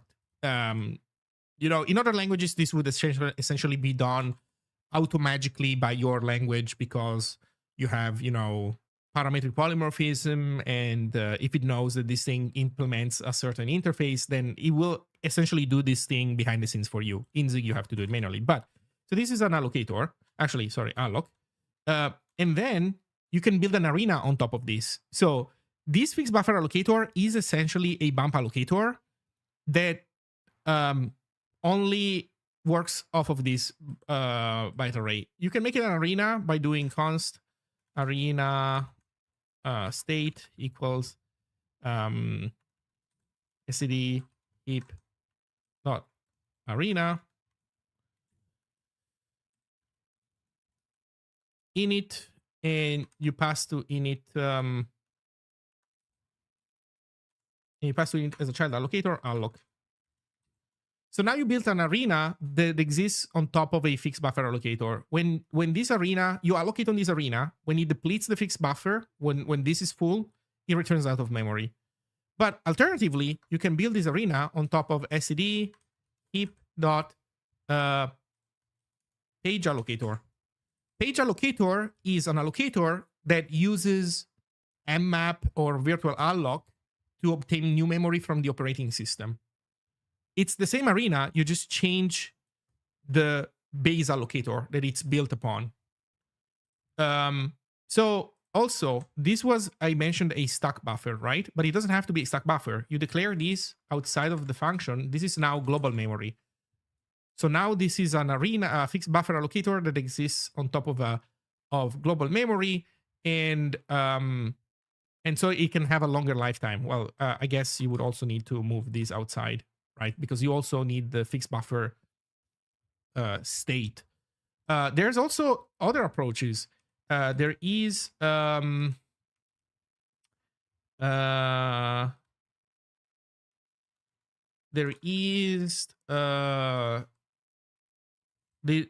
is this stack fallback allocator, which I think has changed name. Let me see if I can remember the new name.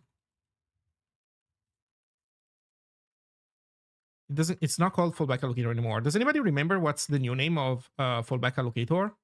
Buffer first allocator. So buffer first allocator, this is funny. This is an allocator that to which you give a buffer, and it starts by using the buffer. But then if you overflow the buffer, you need to give it access to another allocator, and it will start using the other allocator once this one is full. This is actually smart because it's a type of allocator where this is an optimization that you see sometimes in C programs where they use tiny stack allocated buffers that handle simple cases where, you know, they're maybe doing something, they're manipulating a string. And so as long as the string is small enough, they do it with stack allocated memory. And then if the string is too big to fit that memory, then they use malloc. This is essentially providing you the same service in a, you know, more transparent way. It's an abstraction that essentially it abstracts that logic. And these are all composable because this accepts an allocator. So where does the other allocator get its memory from? I don't know. It depends on what the actual implementation that you put there is. And so you can also build an arena on top of this. So, yeah.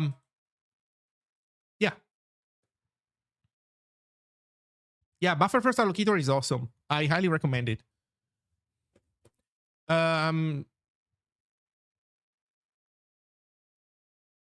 Like temporary strings that are needed for formatting that you don't need to stay in the main arena after the result is generated from these temporary strings. Yeah, that is fair. Also, keep in mind one last thing.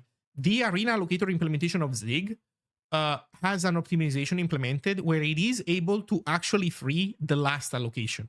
So if it's not something that you can do all the time, but in some situations where your allocations are, let's say, very linear, you are able to, so for example, if you have two allocators, the arena allocator that you use as a scratch space, and then you have your general purpose allocator that you use for long-lived stuff, then you can put these things that you define, like those, let's say, temporary strings in the arena, then you combine them into the final result that you allocate on the general purpose allocator.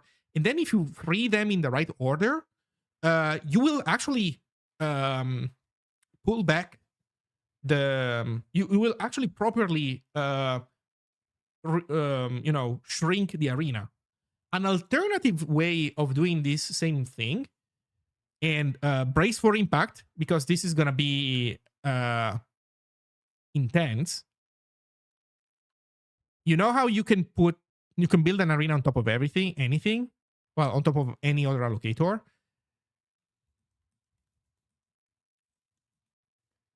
This is an arena built on top of another arena.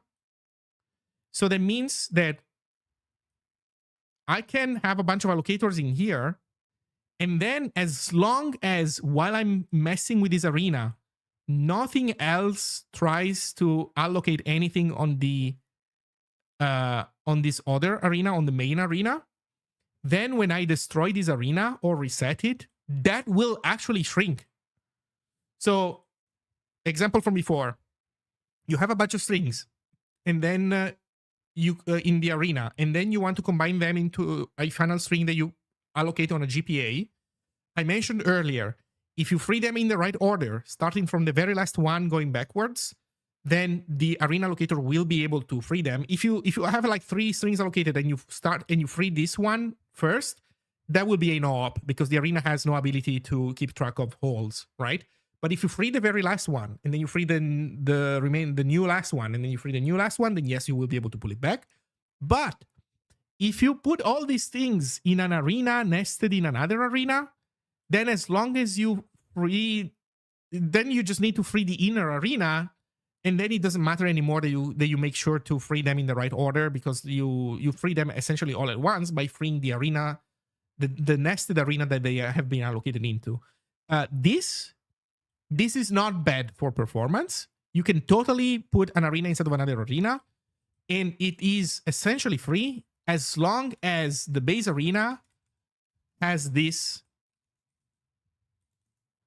as its underlying allocator. You want an arena that allocates on the page allocator.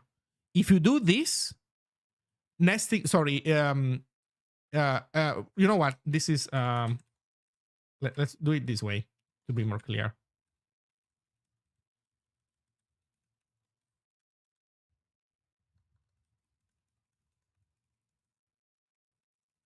So if the base arena is based on page allocator, the inner arena will absolutely do reasonable stuff when you allocate on it. If the outer arena is based on something else, like on a GPA, this is still fine. This is still not horrible, but I believe that this is a bit optimal. Having the base arena depend on the page allocator. So this is how you can. So Zig doesn't have, like, Zig arenas do not have explicit support for nesting arenas, like creating temporary inner arenas and like resetting the state partially. But we actually looked into this a while ago, and it turned out that with, at least given the current implementations, that doesn't really give you much. This that I just described is perfectly reasonable to do, and it just works. So that's it. There you go. That's a masterclass on using arena allocators. You know 80 to 90% of everything that there is to know about arena allocators.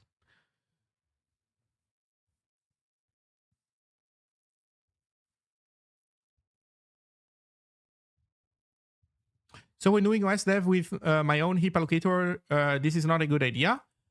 You mean building an arena on top of a heap allocator? Let's say a general purpose, a malloc style heap allocator? No, it is totally fine. An arena on top of a general purpose allocator is fine. An arena nested inside another arena built on top of a malloc style allocator does make suboptimal choices when you allocate tiny stuff compared to what it would do if the base allocator was a page allocator. But it is still not idiotic. Let's just put it this way. It is not optimal, but it is fine. But if you have an arena based on a page allocator, you can totally nest an arena in it, and that is essentially free.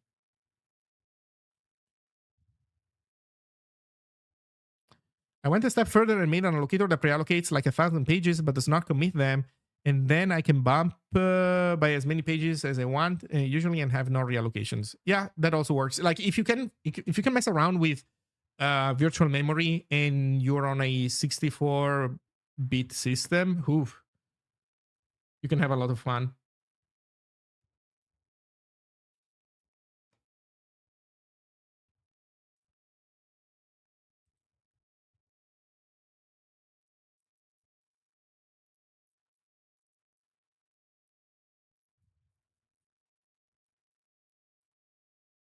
Yeah, I guess my point is don't worry about creating nested arenas because it's not idiotic. That is my point.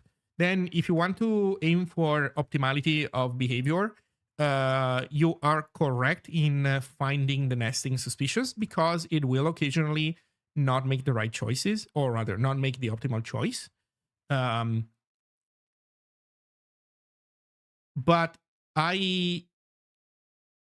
I doubt that a normal program will, you will get to a point where, oh man, I fixed performance in my program. Turns out I nested that arena inside another arena and that fucked up my program. I seriously doubt you will ever end up in that situation.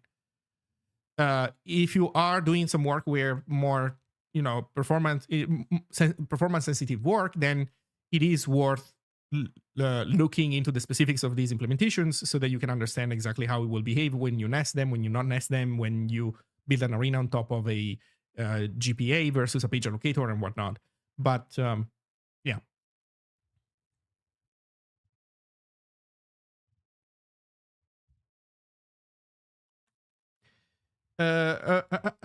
Okay, so we have our entry, and we want to turn our entry into something. So the first thing that I think I'm going to do is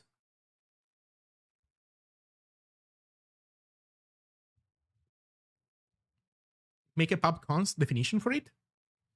That's kind of what we want, right? I guess it depends on the kind. If it is, okay, so we switch the entry kind.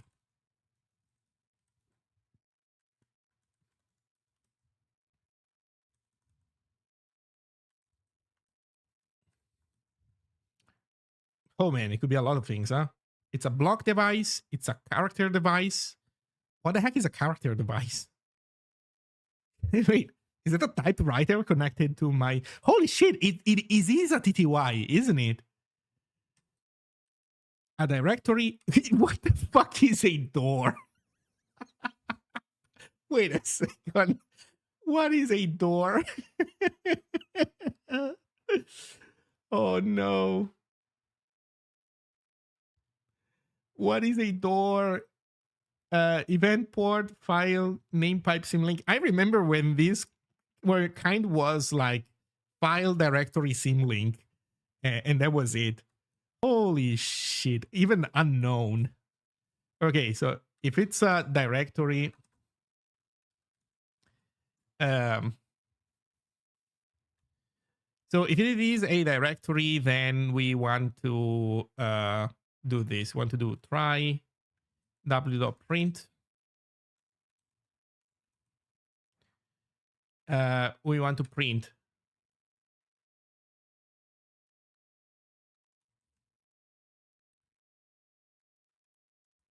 pubconst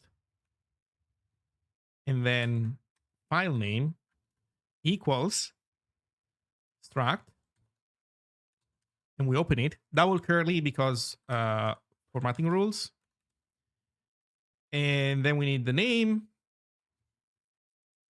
So the name is going to be and we need to format the name in a Ziggy way. So std dot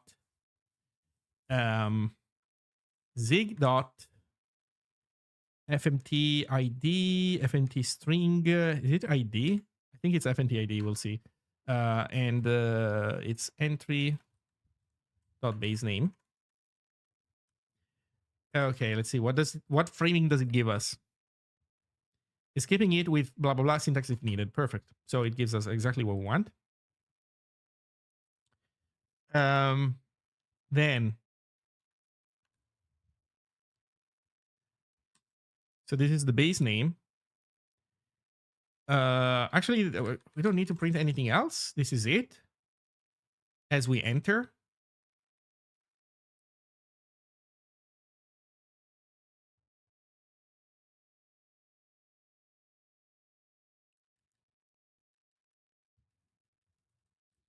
If it's a file,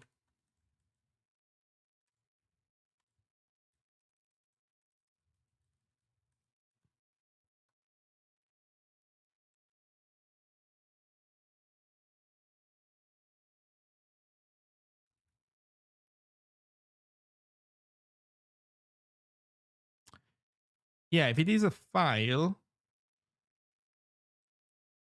oh, you know what? I guess we kind of want to do this. You see, we want to do most of these unconditionally, I guess. So let me factor this out. So we want to do this unconditionally, it seems, before switching. And then in here, depending what it is. So actually, I think we want to use normal strings at this point. Also because that space, we care about it, I guess. Top const something. So if it's a file, I guess we want to print something along the lines of data at 100. Well, not exactly 100, but we're going to print something like data at something. While if it is a directory, we want to print something like struct and then open curly.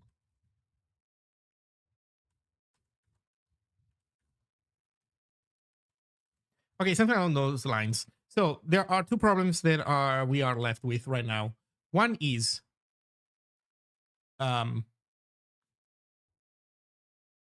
going back up.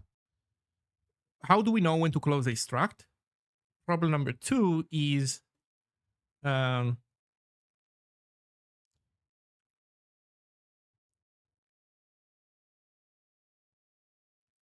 is this? This needs to be probably an index into something.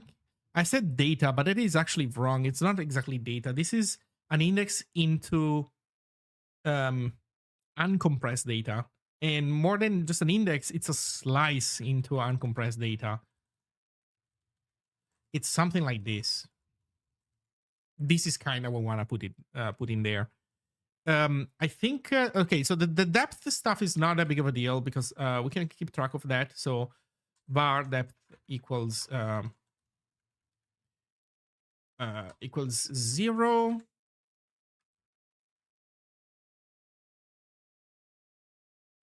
So this gives us our new depth.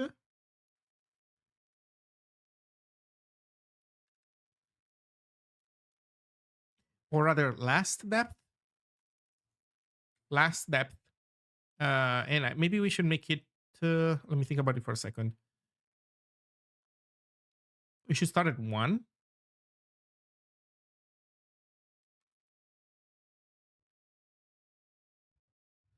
And then while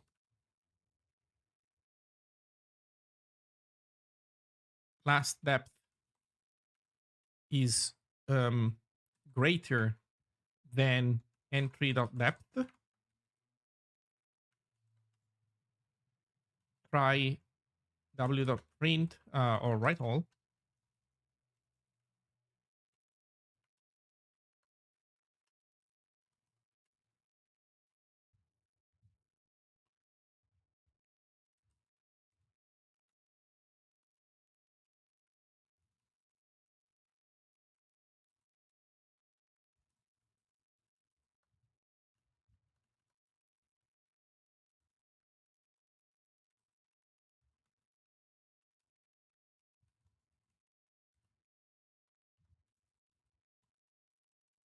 Okay, so here we compensate for the depth.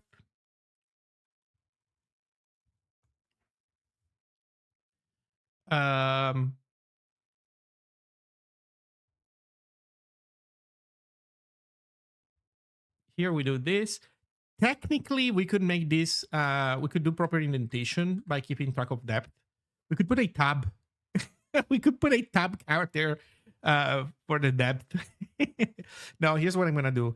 I'm going to print this ugly, and then I'm gonna run this through the Zig formatter, like without even thinking about it twice.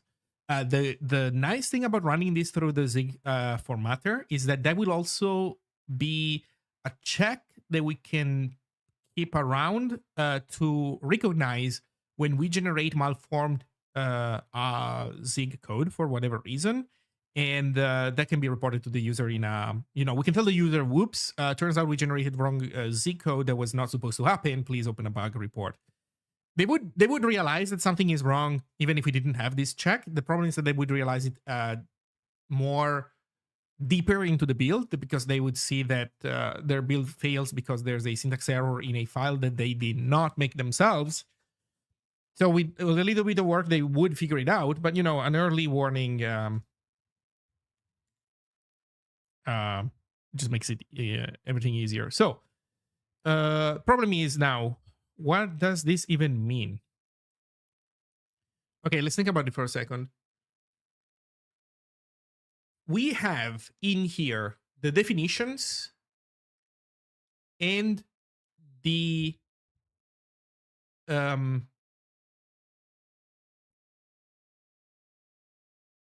dehydrated data.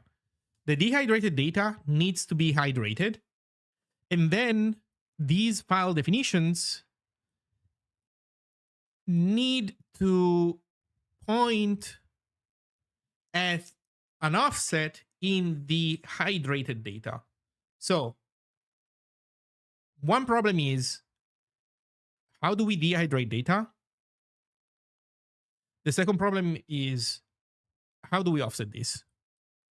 So offsetting this is actually not a problem, because now that I think about it, every time we find a file, we load it into memory, we give it to the compressor. We don't care what the compressor does in the meantime, but we need to keep a tally of how many bytes. We assume that we just make one big byte buffer with all the files in it. So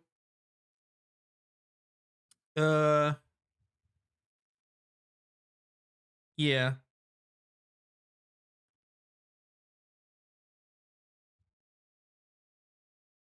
Also, that reminds me that maybe sorting this stuff is not a bad idea.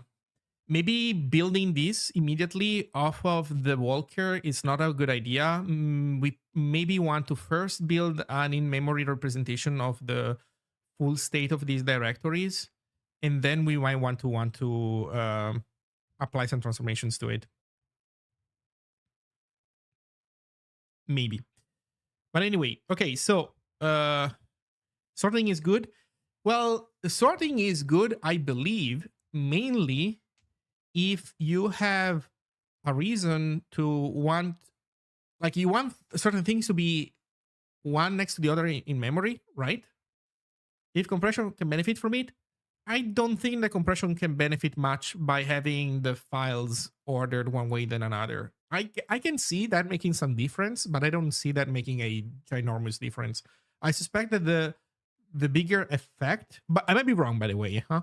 But I suspect that the bigger effect is the performance gains from having this stuff be contiguous.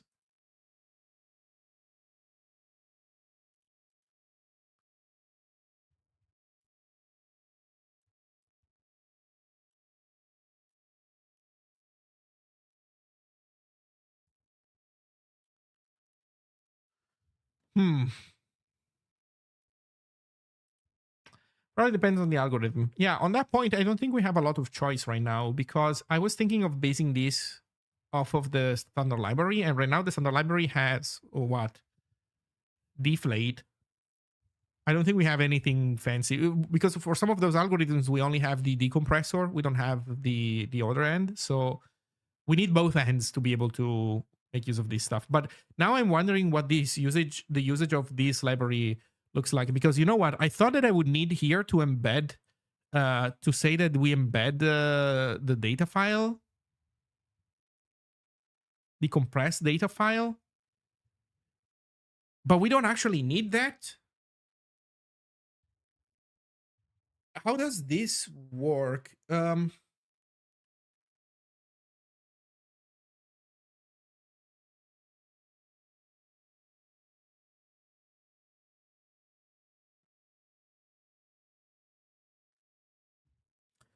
In the demo scene, they use arithmetic encoding, which takes a very long time to compress, but results in very small files. Yeah, that would be cool. I mean, I would be open to have a variety of compression and decompression algorithms that make different trade-offs in terms of. So here's how I would do it. To be fair, to be precise, the way I would do it is um, that in options, here in options, actually, you know what? Um,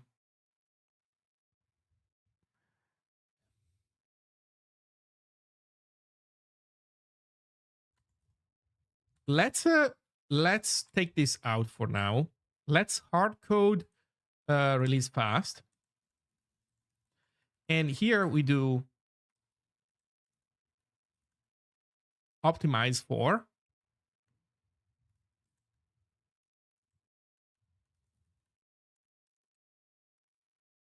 or no, you know what? Let's call it compression. Compression is this, and it's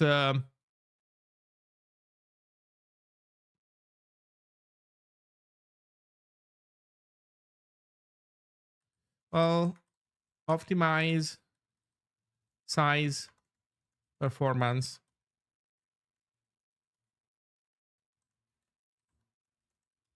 custom, or explicit. I don't know. So here's the idea. The idea is uh, optimize for size. Well, I'll say slower compression, decompression, but smallest size, fastest compression, decompression. Actually, how much it takes to compress stuff is probably related, but we don't care much. Fastest decompression, but not smallest size. And then explicit would be something like where you say, you know, deflate, LZMA, broadly, ESTD, right? Something like this, which for now we'll have these, I think. But here you specify the specific algorithm that you want to use. That is how I'm thinking this should work. And then this is this is some piece of data that gets passed to the executable, and it tells the executable which compression thing to utilize.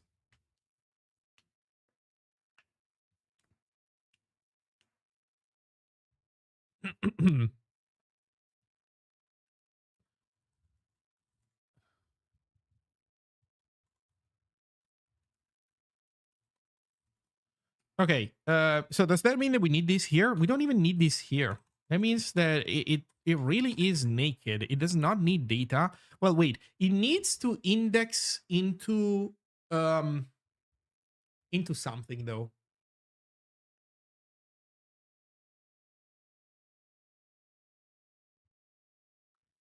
It needs to index into something, and the problem is that the decompression needs to happen at runtime. The caller needs to be able to decompress stuff whenever they want.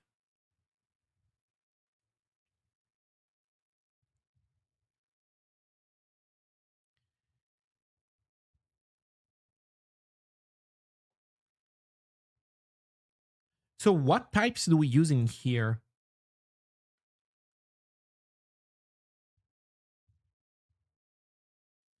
We could make them tiny structs with a start and an end, and then the caller is supposed to index using those into the definition. Is there a way for us to do anything better than that? No, there is no way for us to do anything better than that.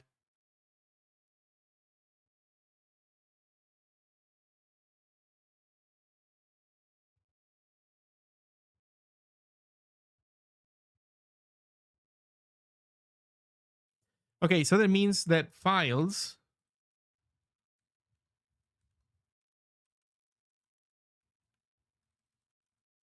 are of type um,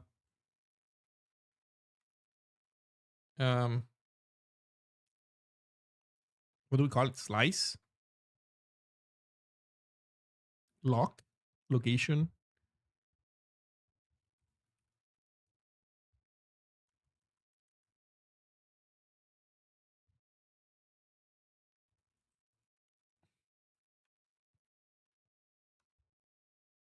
hmm,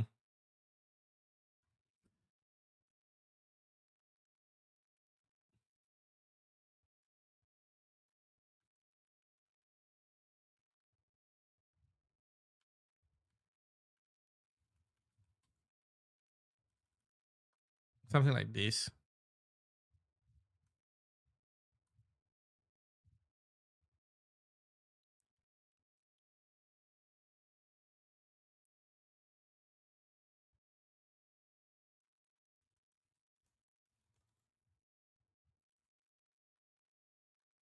Okay, so this needs to be multi-line.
Okay, so we need to open the file and load it so we can pass it to the compression algorithm.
Oh no.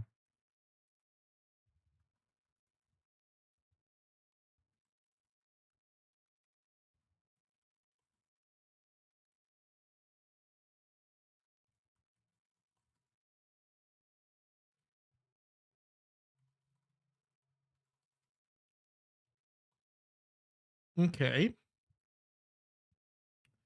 So um this is not an open file. This is read file pathal. Read file unlock. Oh, I think we want also to put a null terminator at the end. It doesn't hurt, and it's more flexible.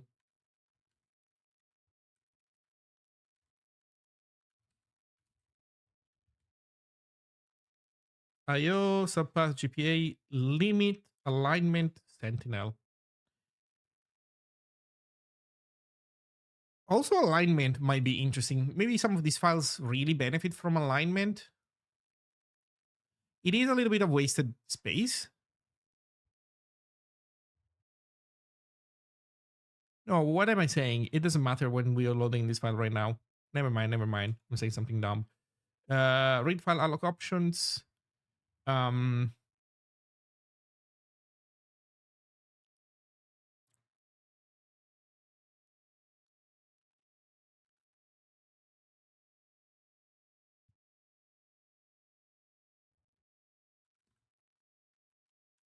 mm, mm, mm,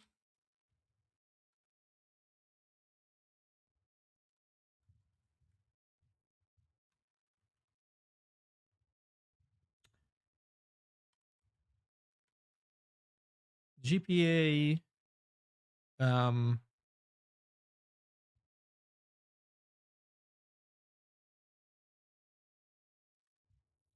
Actually, frankly, having to read this all, why are we not even?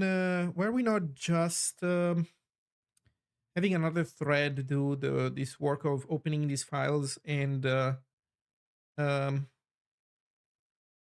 opening these files um,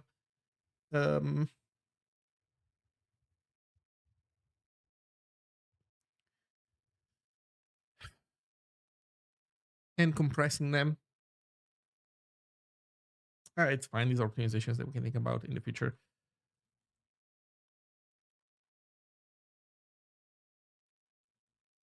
Actually, do we have any auto suggestion? Nothing. Oh, unlimited.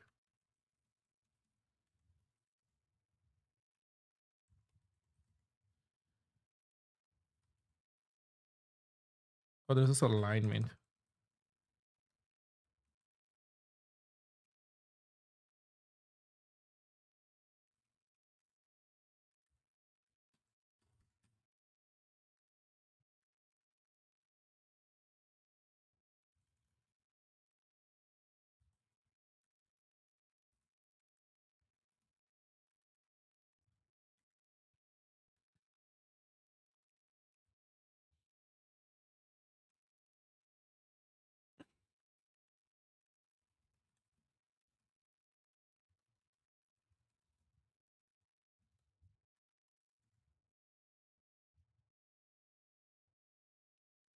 There we go.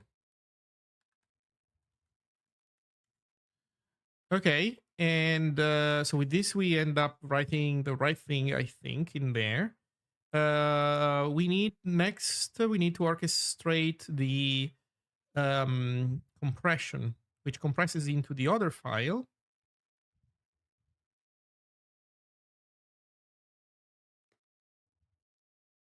I am starting to think that maybe these things should be namespace into root.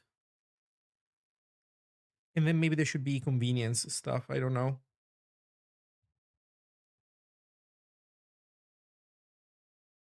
Convenience functions outside of root.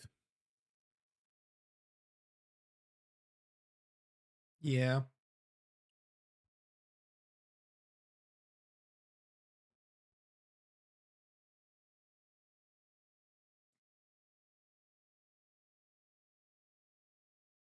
There should definitely be convenience functions, I think.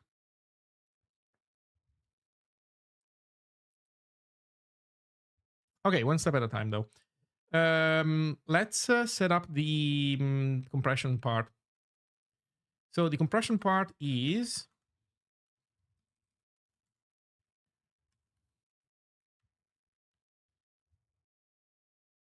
I don't even know how any of that works.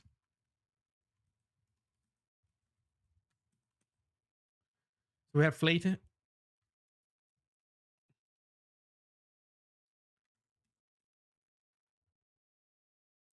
compress.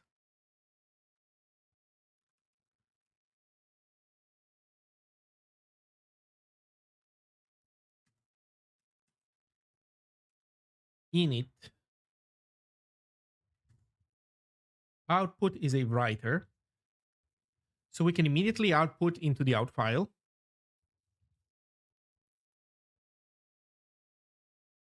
There's an internal buffer, then container, and then options. Okay.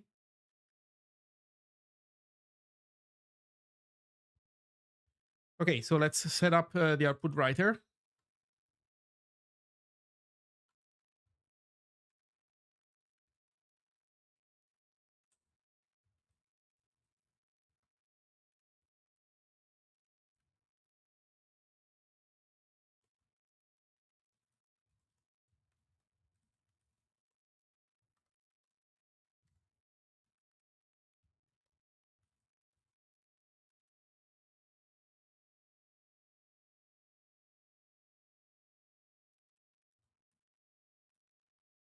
Allow ctty, allow directory mode result beneath. Right. I think nothing. Actually, this is not open file. This is create file.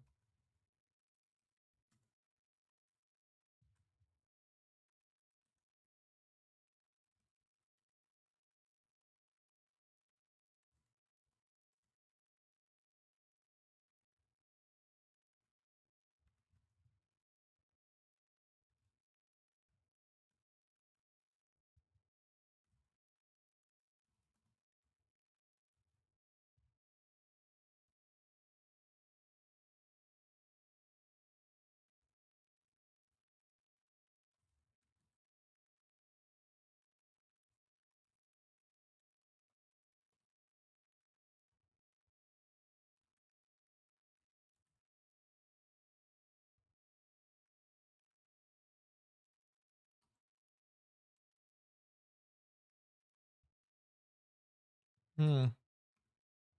Well,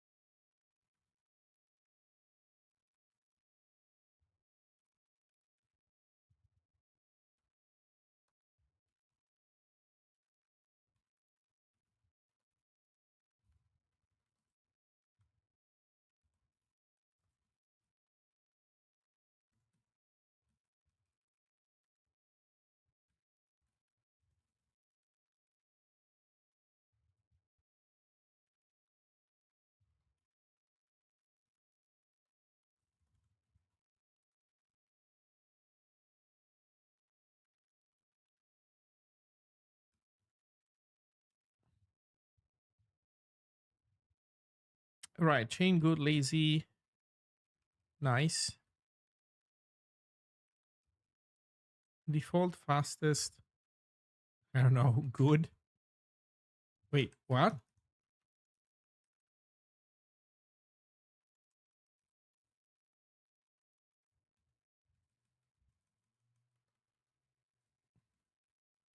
Please tell me this is not like that.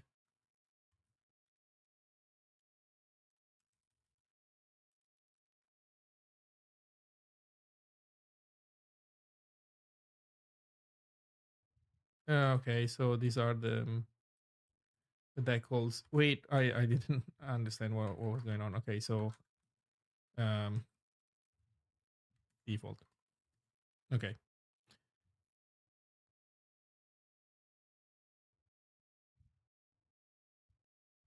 Is this something that you try? Init can fail. Okay. Then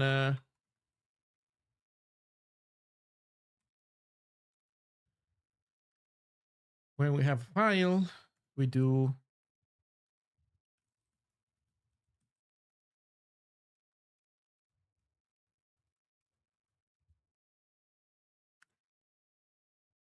hello. You write to it. Okay.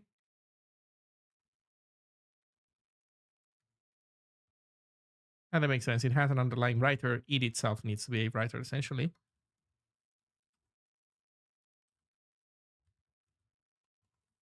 There we go. We write down there. These writes to the file. So this should have kicked off the main thing at this point. I really think we need some more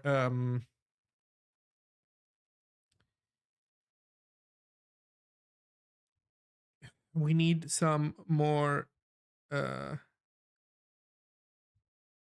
some more of this.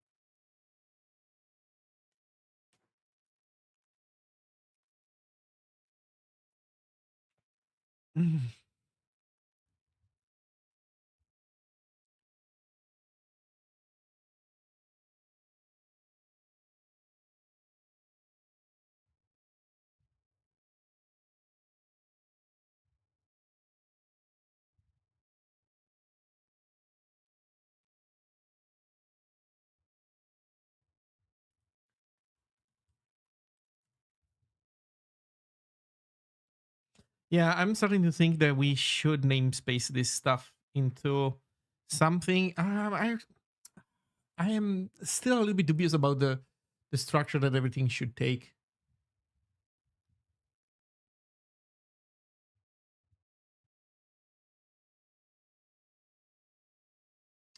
If you don't keep the bytes, use some read writer functions.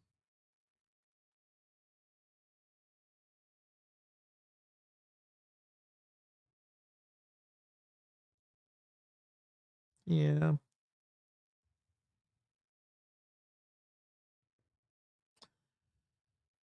Um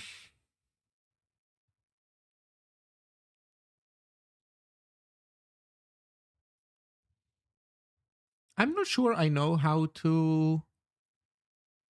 um how the interface should look like really.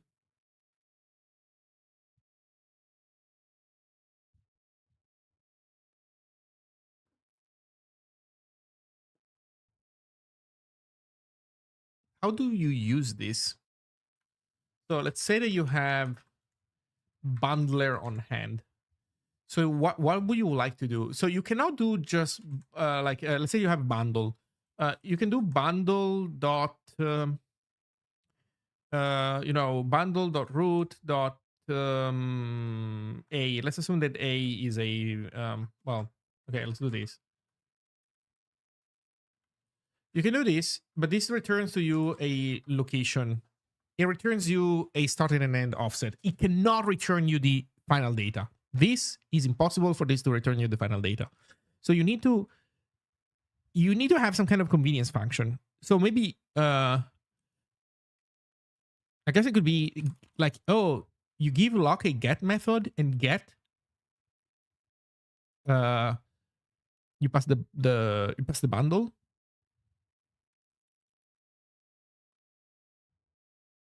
or you pass the compressed data somehow. Something like this.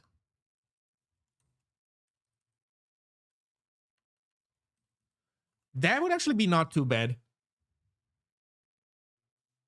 That is actually fine. Oh yeah, that actually works. So you have your main function where you do const data equals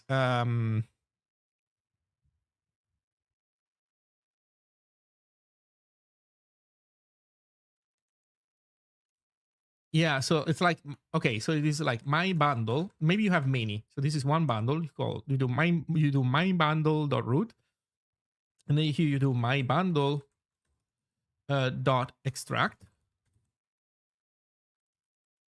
pass an allocator that gives you the data, and maybe it's my bundle dot files.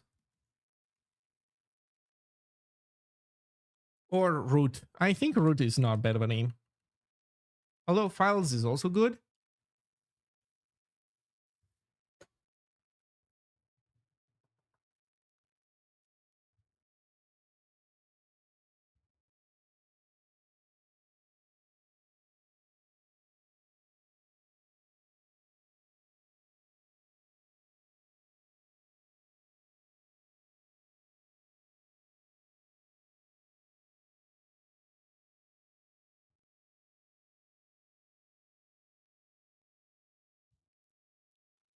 I think this should be the interface. Extract GPA, and then you get those things from the data bundle. So what does this mean? This means that the root file of the module that you get is not the generated one. And I think all these files should share the definition of lock. They should not bring in duplicated definitions or of all these things.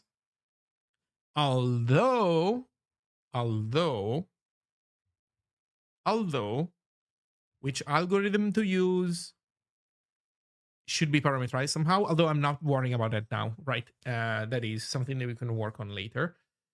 So we hard code this file. Is this actually this file? Is this our root? So that means that we have pub function extract.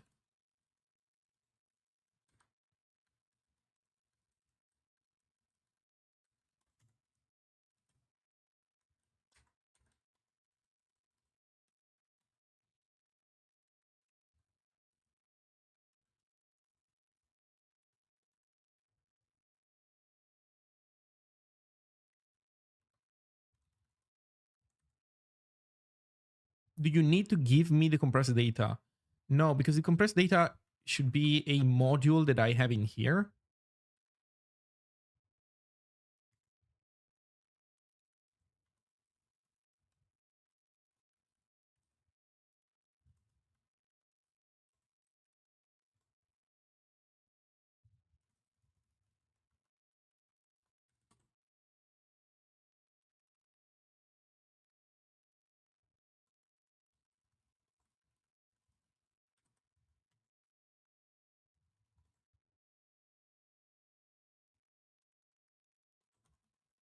Should they be usize or U32? That is also an interesting question, but usize for now.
Oh, is this okay, see, this is a reader.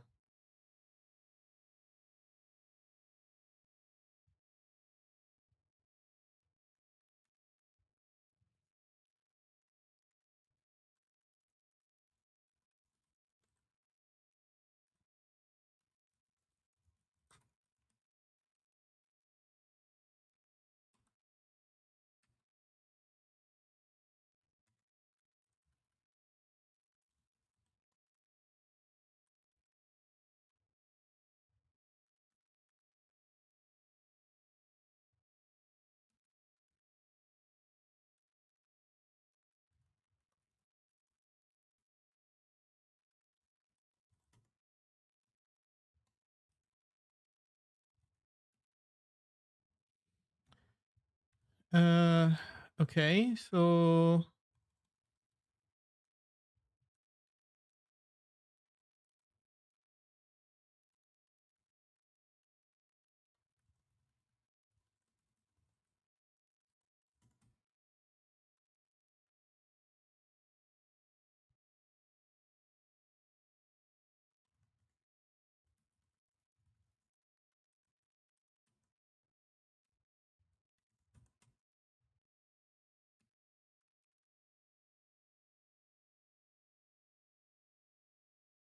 unlock remaining aligned sentinel.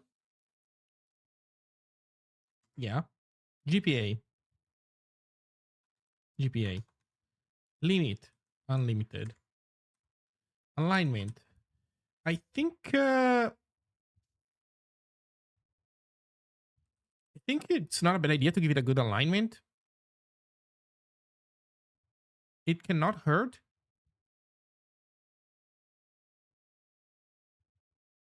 Let's do it for now. And then we give it a non sentinel. Actually, giving a non sentinel to the whole whole allocation, to the allocation as a whole, is not important. Although here we do say that we null terminate it. Um, yeah, whatever, it's fine.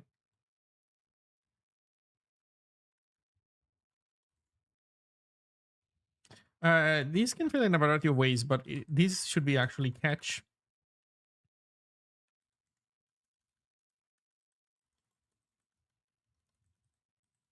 Error out of memory.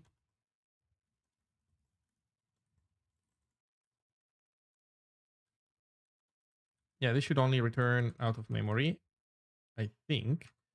Um,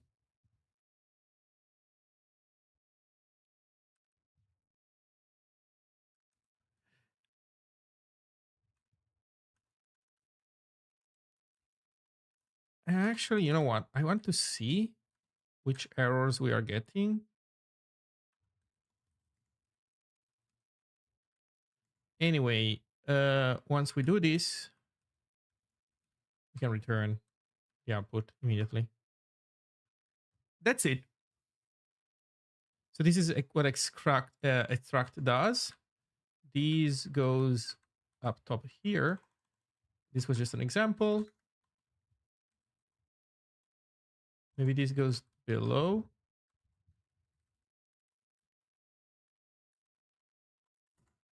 Okay, this looks nice.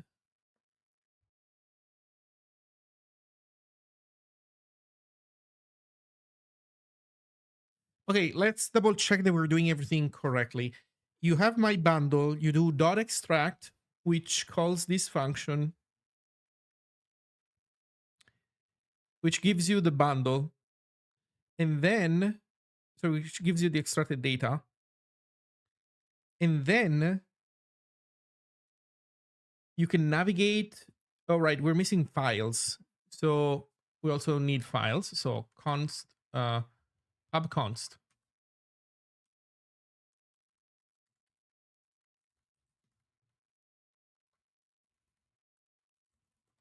Import.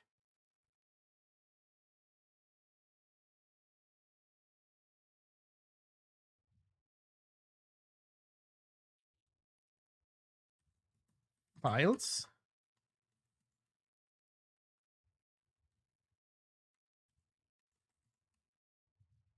Okay, so I guess this is going to be the base API.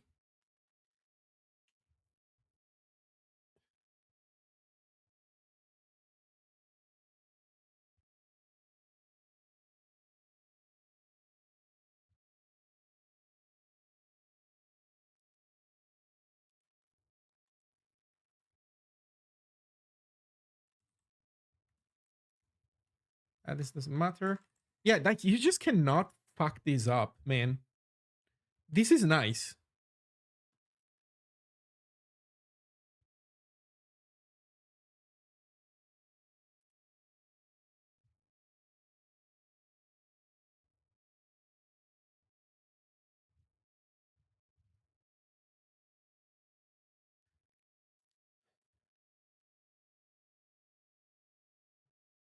Okay, let's look at the build system because now we need to change some of the stuff in there.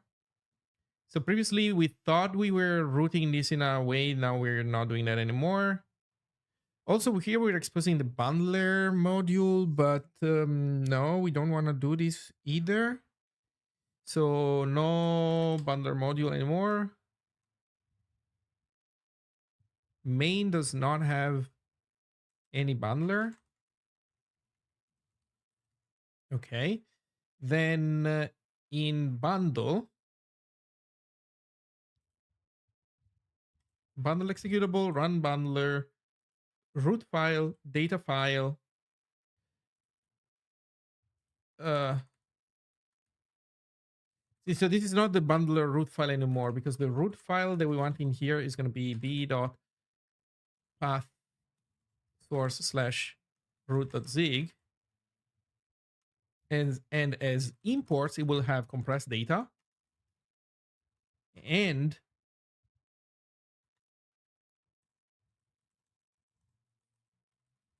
it will have files.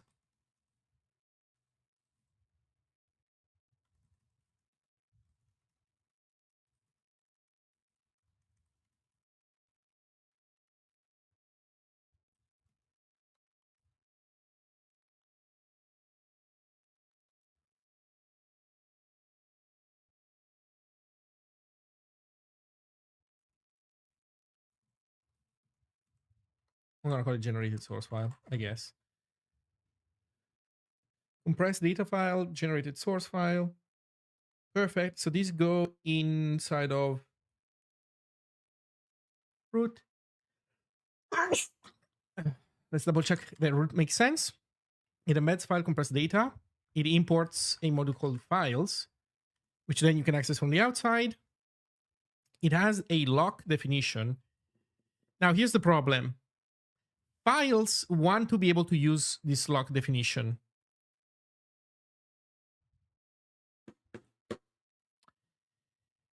File wants to be able to use that lock definition. And if I put it in root, then it's gonna be a loopy dependency. But you know what? I think the Zig build system really doesn't give a flying fuck about this.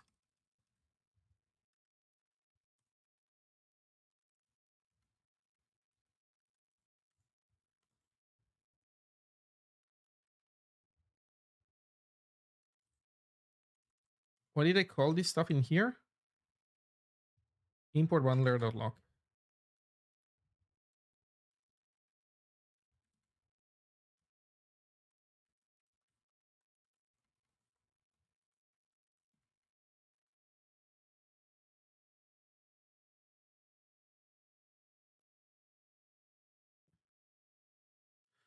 Um,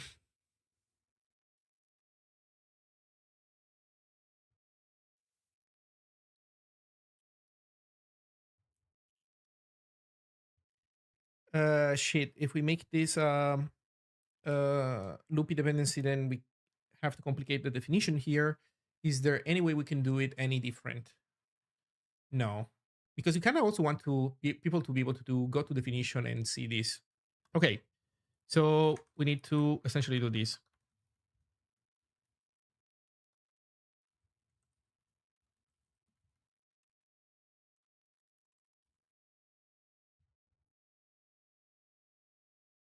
No need to do that. Import root references root.zig doesn't it? Holy shit, you're right.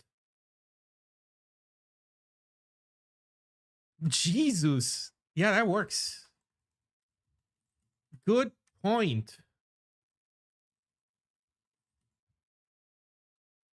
Although, wait a second. No, this is not going to work because we are the root in here. The problem is that we are the root in here. Because it's a generated file, we cannot...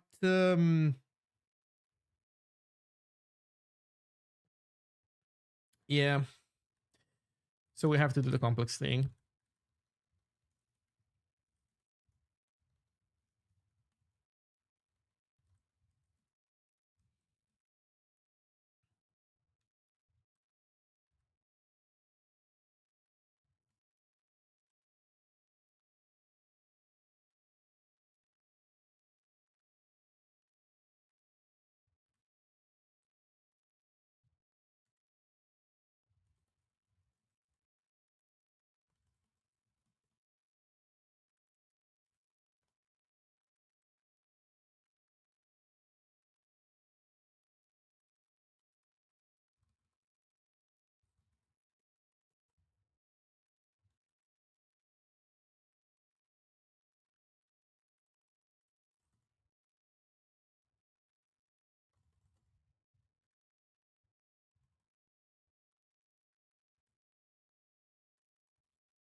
It's a bit cursed, but it works.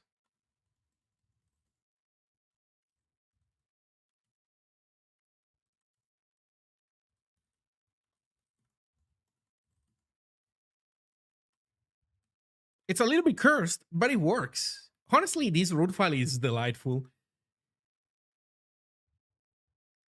So, yeah.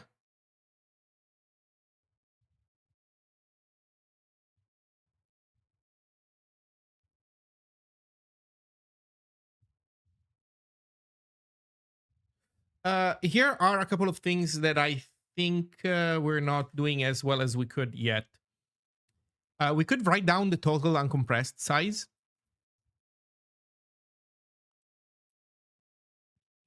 In order to make it accessible.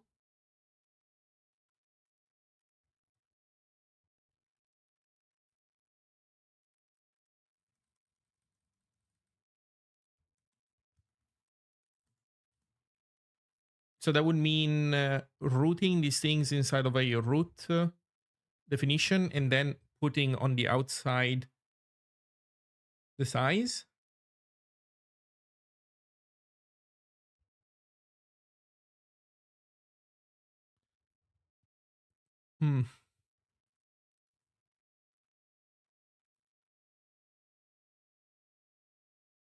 Hey, CrossDev, thank you for the raid. Hello, everybody. Welcome. Uh, you are joining a somewhat technical stream where I'm making a library to compress assets and embed them in an executable using Zig, and I'm a few layers deep into weird metaprogramming stuff.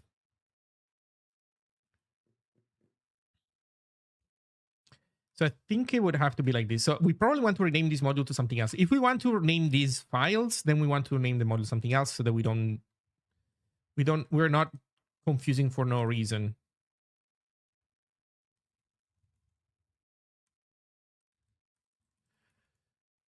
We could call it file 3 or just 3.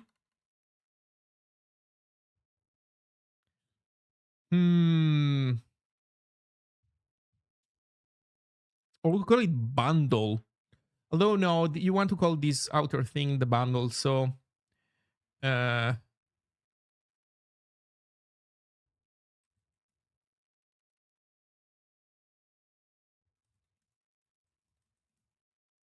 generated, compressed data. Let's call it generated.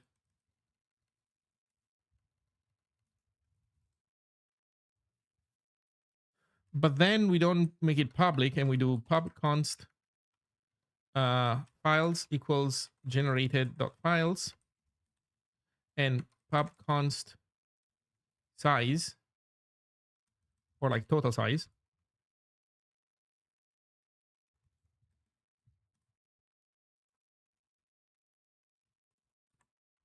generated total size,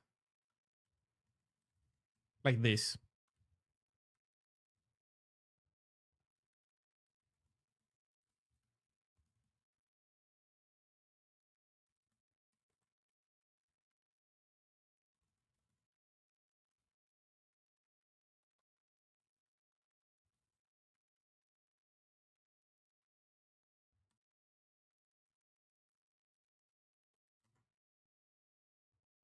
Hello there. I was working on my DOS slash C game. Oh, nice. And I've been looking at Zig on and off for ages. I thought I would pop in and see what you were up to. Okay, welcome. Well, what I'm working on is somewhat relatable, I think, for somebody who wants to do game dev. I will say, though, I'm looking at making this embedded asset library. I'm not coming at it from the perspective of a game dev. I think it is possible to make this library optimal also for people that want to do game dev, or rather, you know, to cover 80% of game dev use cases. I'm sure that out there's like AAA weird shit where they have super complicated needs, whatever. But let's say for indie game dev, I think this should be doable. But I'm starting with something more um, uh, something less extreme. Instead of finding module juggling, we could just do pubconst lock equals generated lock. No, that I don't want to do that. And now that I'm thinking about it, what I'm doing here, I think, is also suboptimal, maybe. Um, because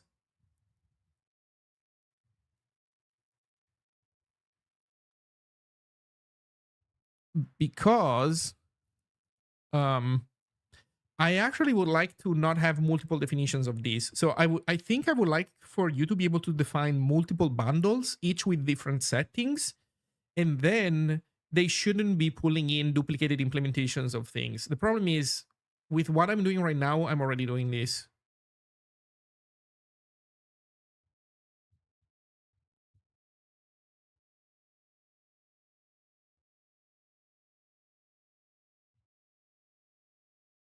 Yeah, I think that there should be something like extracting gives you a bundle definition, and the bundle definition is elsewhere.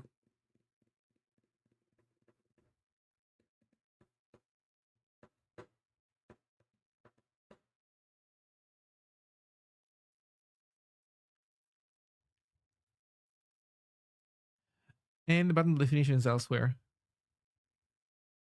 Yeah. Okay, you know what? For now, let's do this.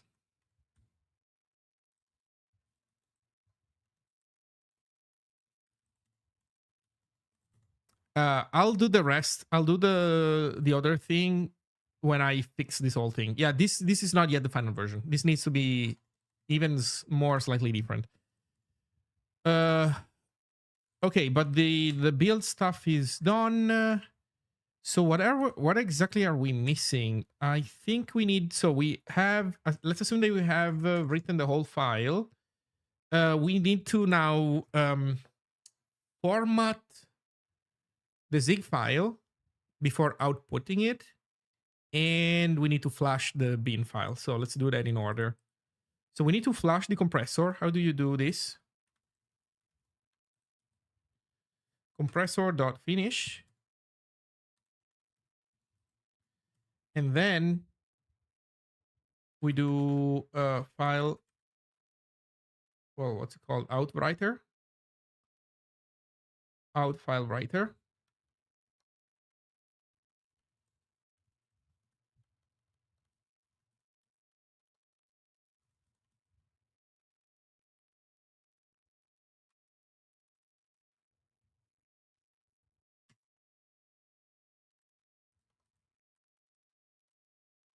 Now, man, again.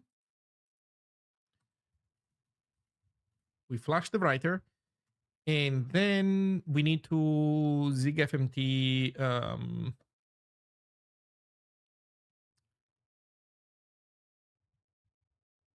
We need to Zig FMT source buffer. How do you Zig FMT?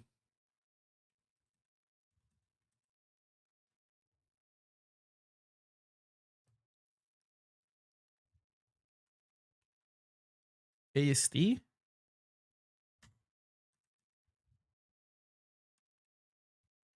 Is there an init?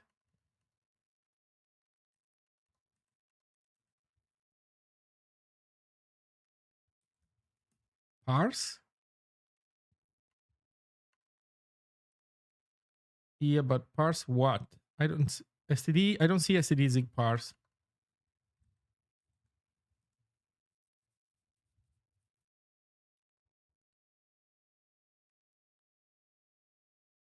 Oh, AST dot parse. Yeah.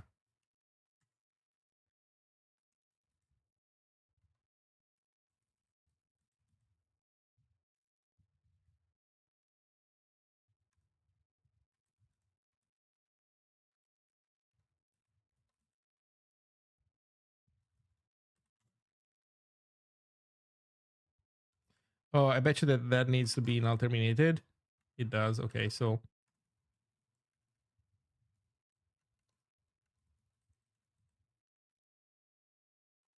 well, I mean,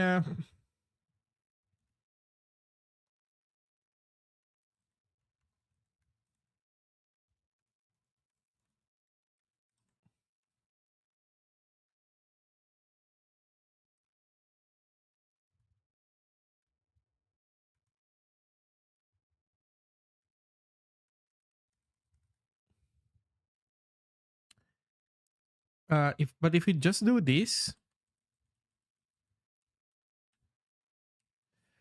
no, that's what I was trying to avoid. I was trying to avoid two own slice sentinel. But I think there's no way. So yeah.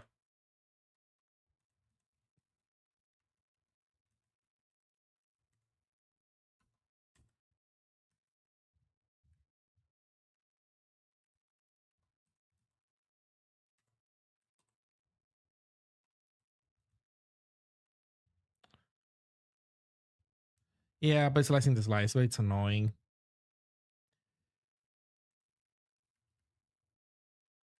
So how can parse fail out of memory? Good.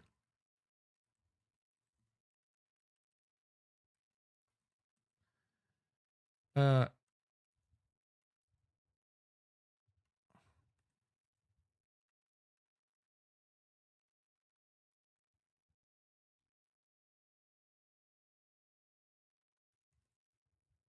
render alloc, render error. Okay, so what does errors have in it? Um, so what is the convenience function for printing errors? Well, you know what? We can do it like this. If ast.errors.len is different than 0, then std debug.print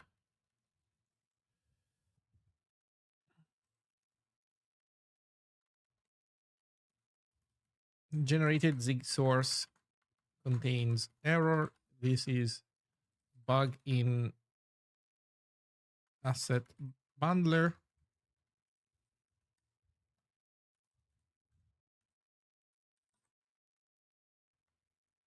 The proper way is putting them in an error bundle IRC. Oh shit.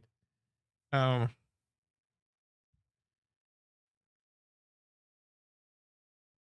okay, you know what? Fatal for now. Then we do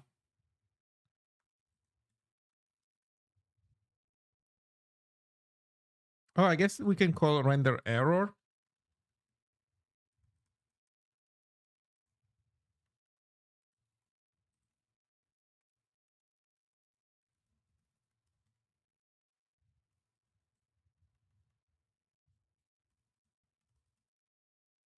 Wait,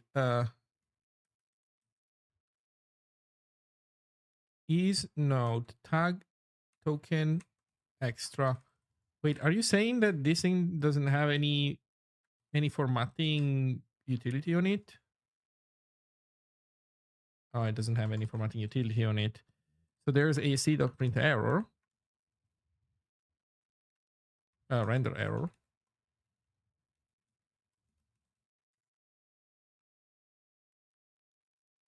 And then it wants a writer,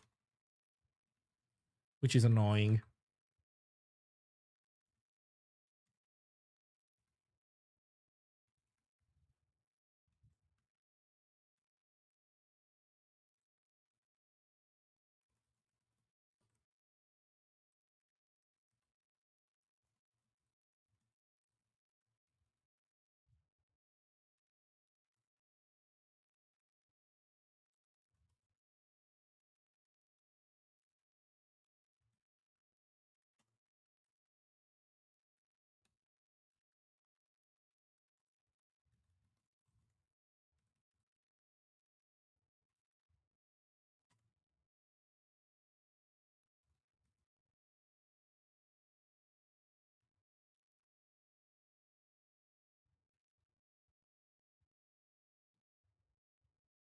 Oh, wait, is it out file writer?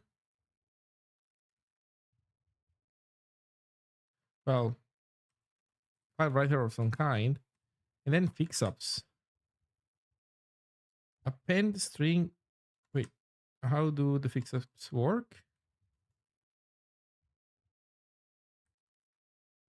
The struct of settings and use var equals.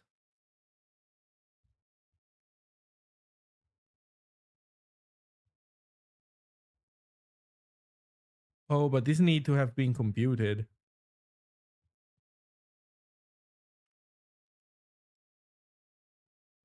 I guess I can pass them from the AST.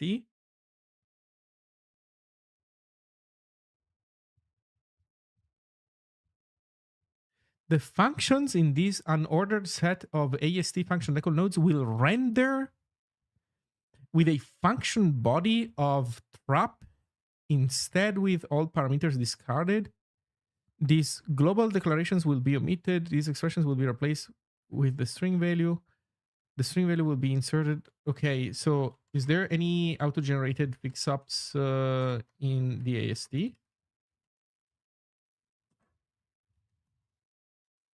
No. Okay, so default fixups.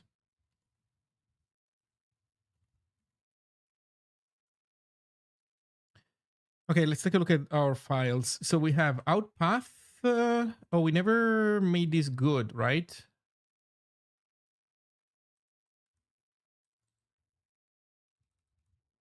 From the moment that we split it into two files.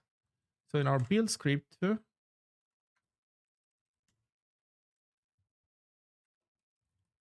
generated and compressed data. Okay.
Okay.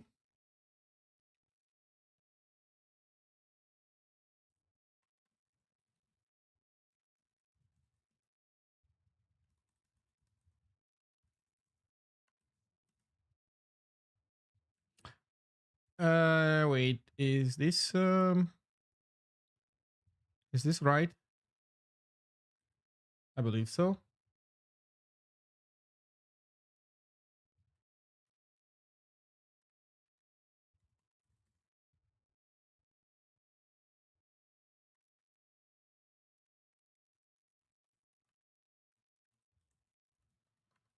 This is not necessary because we don't do buffering there, but just for good measure in case that we start doing that at some point. Um, and now that I think about it, render will do small writes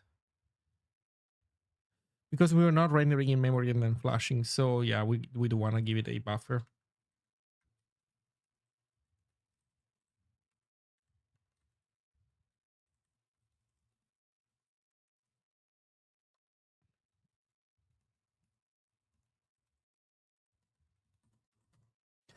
Okay, so with this, we generate both files. We do everything that we need to do.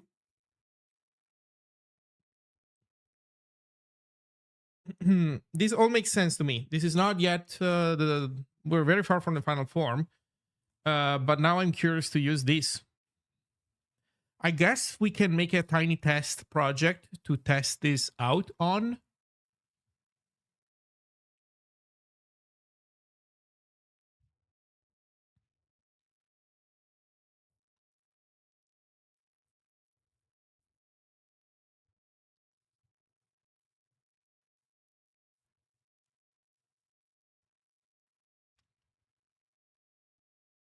I use Arts2 twice. Thank you.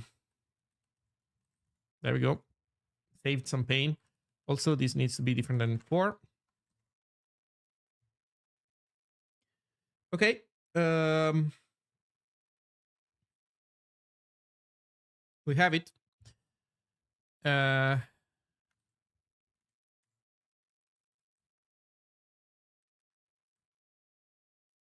oh, paths is empty. Why is fingerprint these down below? Isn't it like this usually? Asset bundler.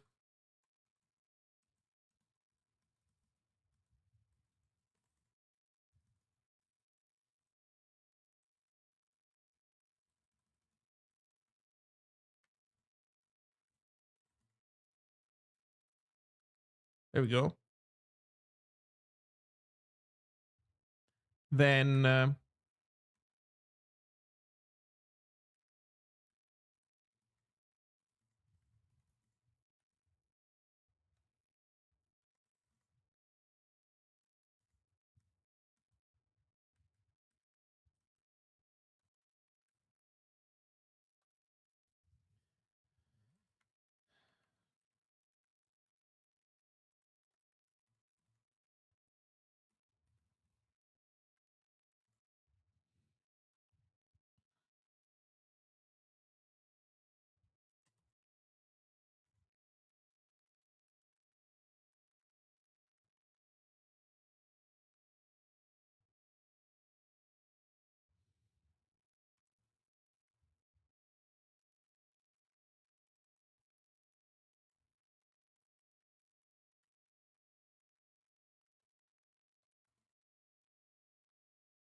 Okay, with this we have an executable that we can run from the build system. We're missing imports, so we need to do exe.add. Oh, we need yeah, actually we need to do uh the whole magic. So const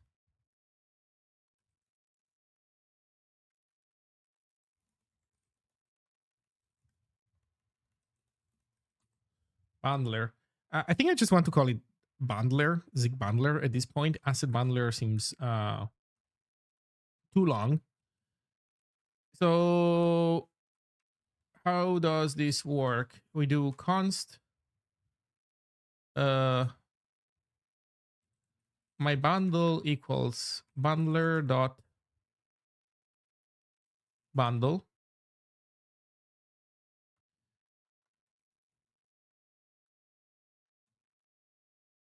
I'm starting to think that maybe we want to call it create instead of bundle, the function. In any case, it wants b, it wants a lazy path to a directory, so b.path assets, which we are going to have to create. And then it wants options, to which I give a default value. And then this is the bundle. And then we do exe.add import my bundle, my bundle. I might as well define everything in line, have defined everything in line, but it's fine. So this is it, I think, here. We need to do Zig fetch.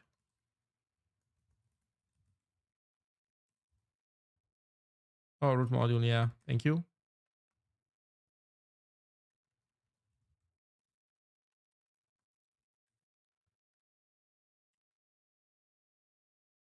Invalid fingerprint. Oh, yeah, because I renamed it.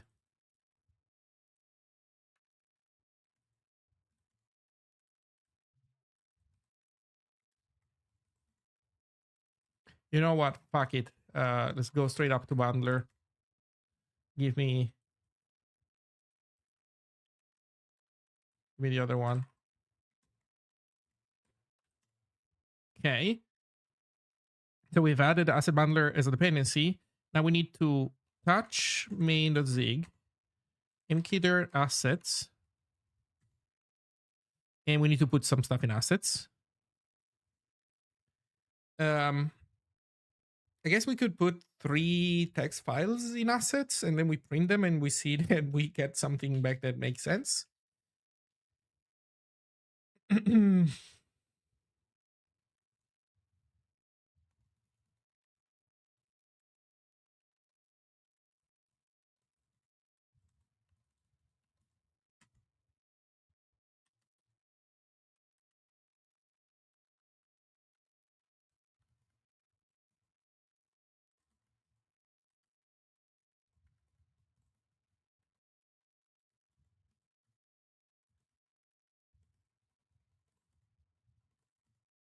Okay. Actually, this is fine. Here we have to create main.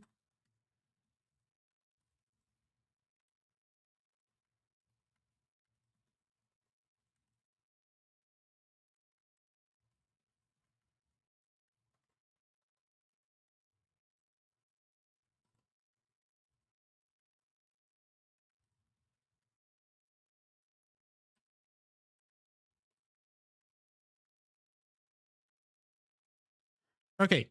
So, now it should be as simple as that. It should be uh, data equals my bundle dot extract init.gpa. Then we should be able to do std debug.print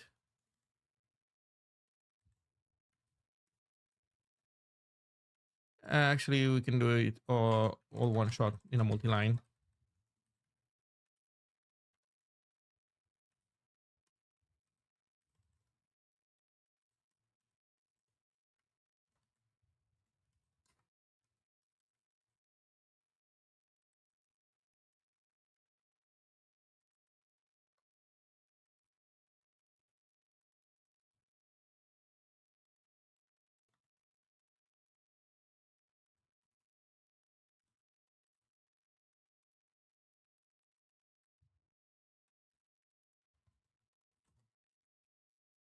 Okay, so this should be it. Let me fix the root module stuff. Yeah. Okay, time to enjoy our compile errors now, of which there are gonna be many.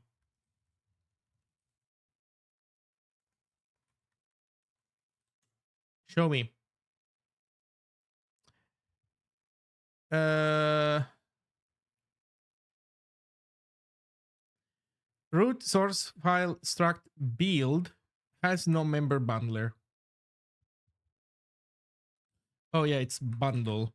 I typoed it at some point as I was writing it. Okay, let's try again. Missing struct field optimize. Okay, so you have to specify optimize. I don't know, size, even though we don't know anything with it yet, but okay. Whew, next, no field or number may named create module in build.dependency. Oh, B is a build.dependency. Oh, wait a second. That's in here.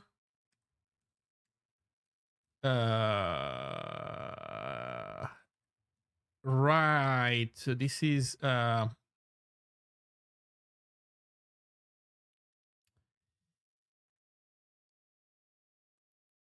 this is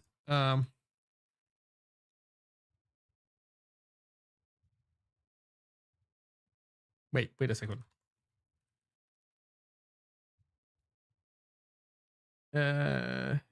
B.create module. Oh yeah, this is project dot create module.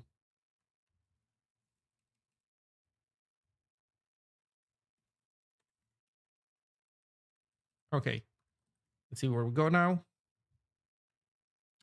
Oh, there's another one of those. 926.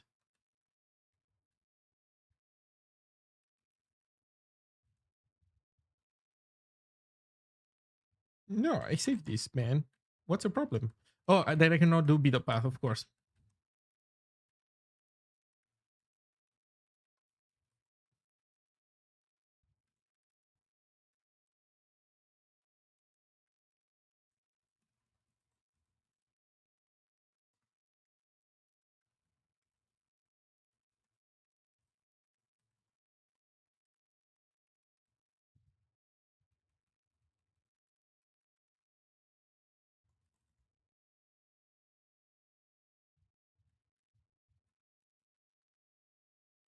Okay, let's see if this was it.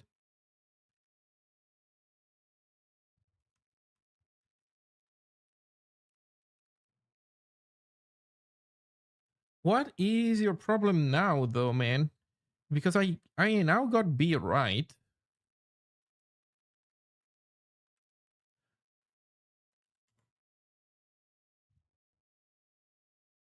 Oh, I know what's going on.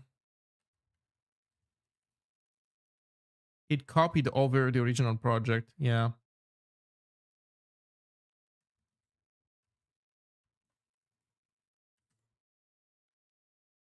There we go. Function with non-void return type implicitly returns, right?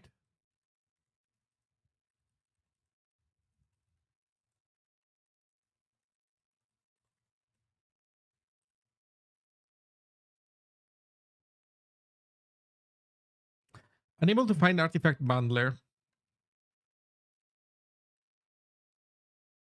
The fuck do you mean, man? It's in here. It's this bad boy. Um. Oh, I'm not installing it.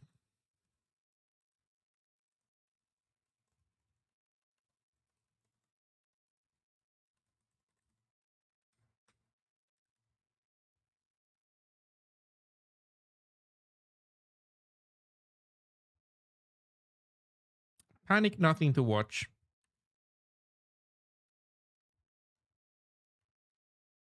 Okay.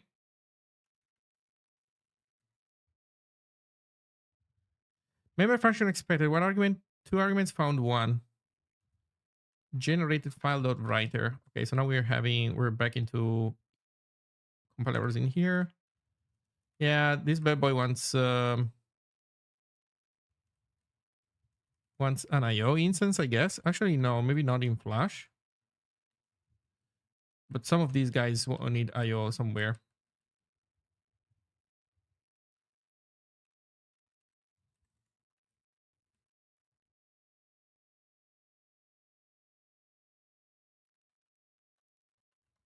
Generated file.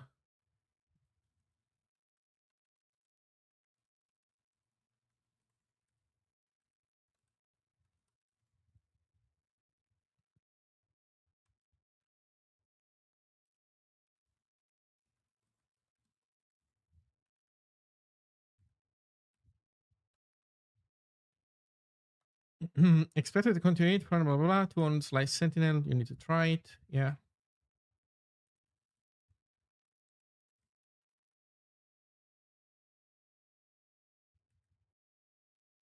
Render error. Error union is ignored.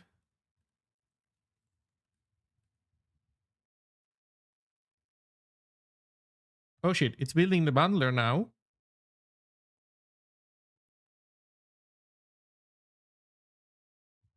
No, it still failed. Root source file struct bundler has no member named a.txt. Holy shit.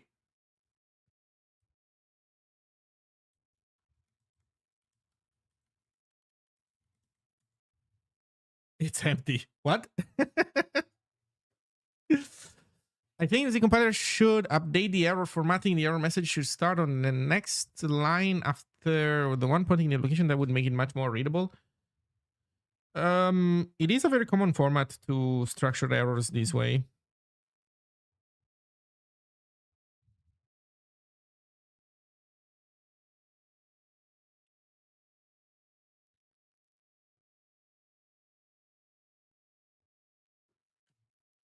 Um,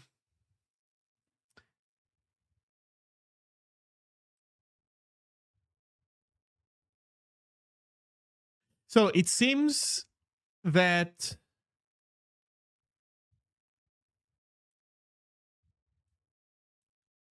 this is empty for some reason. What is going on?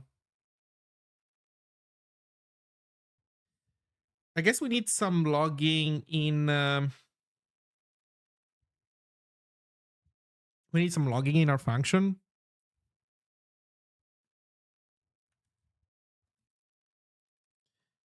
Okay, so here's what I would say. I would say, as a temporary measure to make it developing easier for us, let's our code this to debug. Then let's go in main and let's add some debug logging.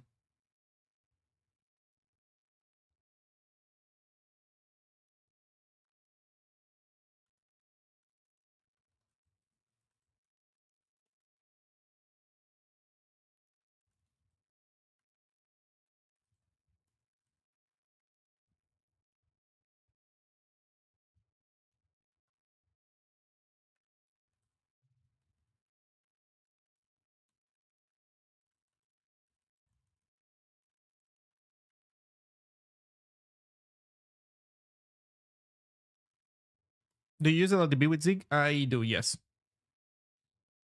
You can also use GDB or whatever you like on Windows. They all work, but I personally prefer LLDB.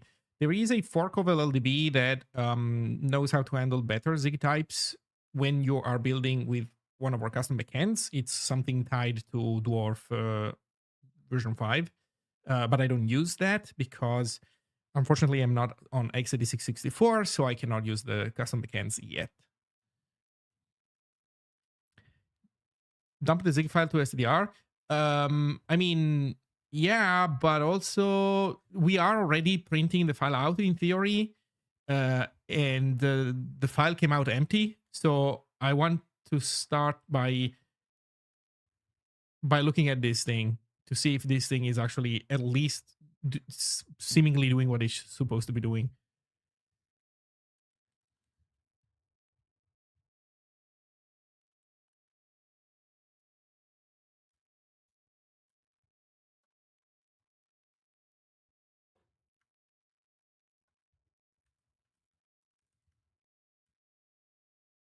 Before passing to AST, you think that it's AST that it's swallowing it? It might, but I find that to be less likely than my iteration being fucked up for whatever reason. Also, you know what? Actually, more than these, I should probably print the input arguments. Although, you know what? We do see the input arguments. I think we should see them in here. Yeah, data bean. Yeah, bundler.zig, data.bean, user scripts of test, compress assets. So never mind. We do see the arguments in here. Oh, actually, there we go. Here's why it's empty. I'm a moron. Look, I didn't read the error message. Zig source contains errors. This is a bug in asset bundler. Expected comma after initializer. Expected field initializer. Expected EOF. Oh my god. We're missing new lines as well. Okay, so no need for this.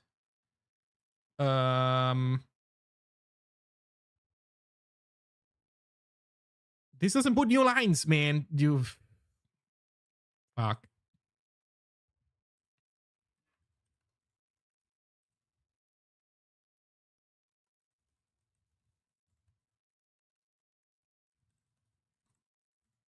Okay. Uh, then um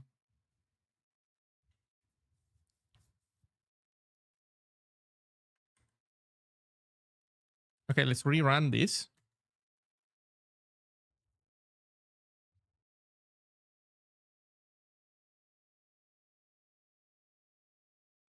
Expected comma after initializer. Expected field initializer. Expected EOF found something else. Yeah, and in this case, we do want to print the source code, the ugly one. So, um,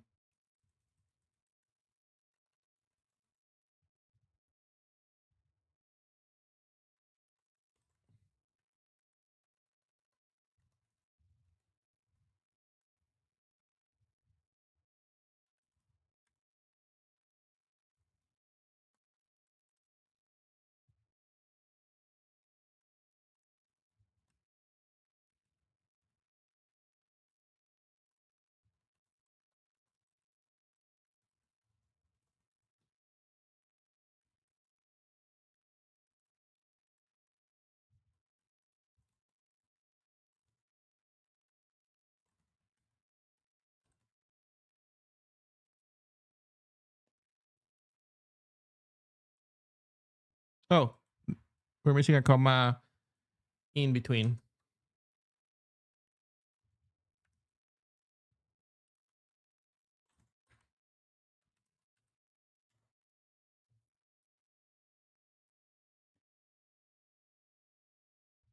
Okay, there we go. There's a switch that I left empty on purpose. So this guy has stream failed out of memory and read failed out of memory and stream too long. Um,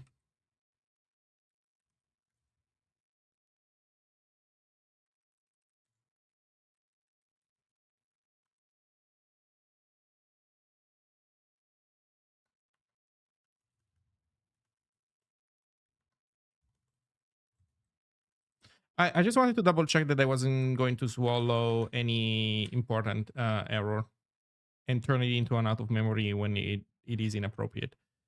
Sentinel mismatch expected 0, found 65.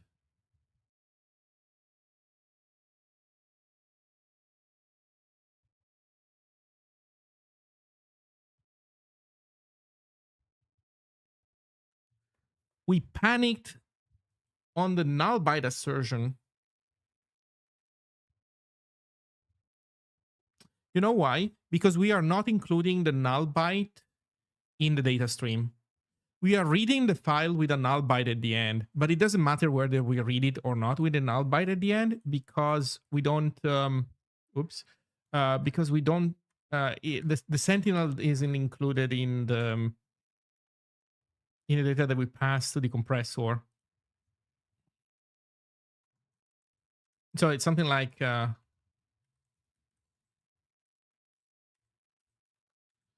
write byte 0, and then frankly, this can just be read file alloc, no options.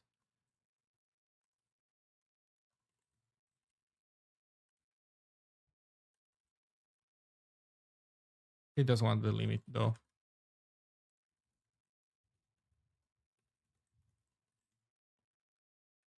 Okay, so now this should be better.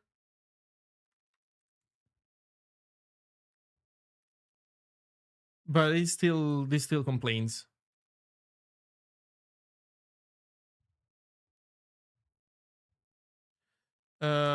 Because we need to do +1. Where is it?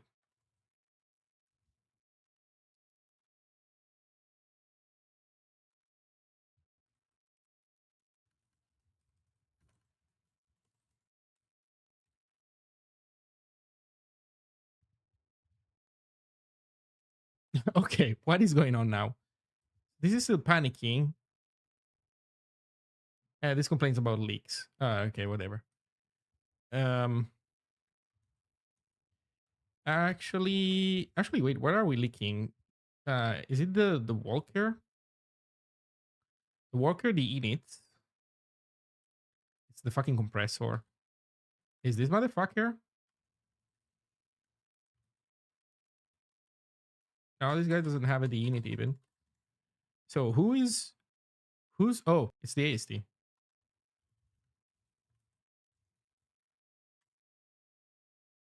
No, but the AST is in the arena. Who is leaking my memory? To be fair, maybe it doesn't matter.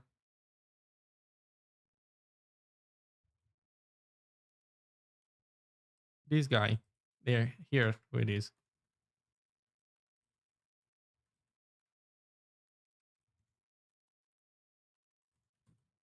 Okay. No, we still leak. Oh, it's to own slice. Result to own slice.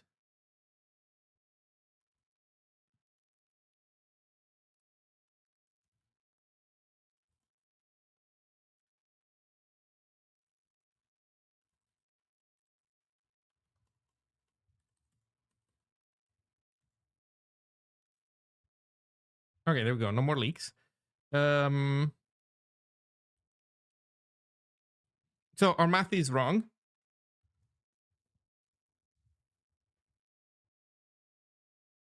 Because okay, let me think about it for a second. We start at 0.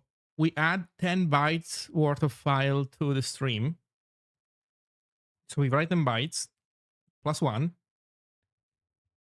We say that this goes from 0 to 11.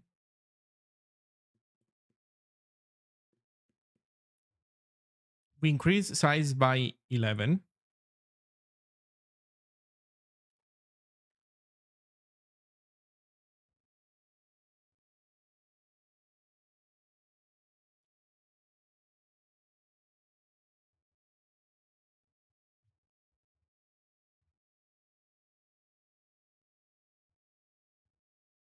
I'm confused about what is causing my off by 1 error.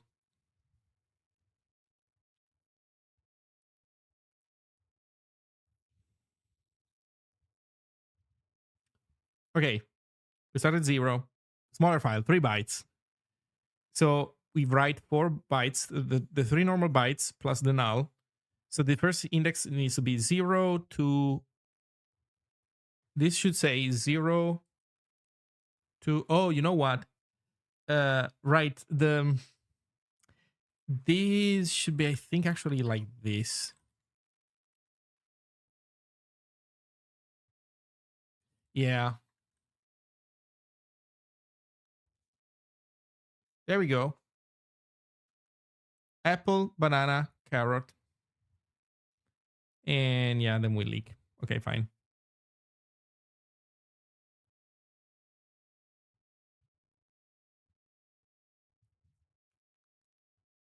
Although that the leak is in main.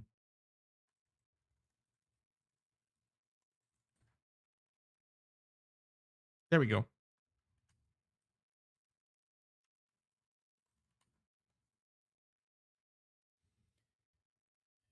Okay. So with this, we have it.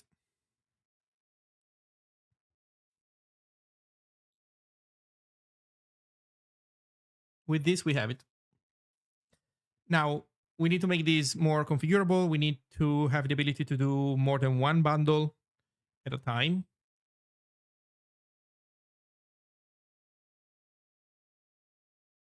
We need facilities to turn, I think using comp time.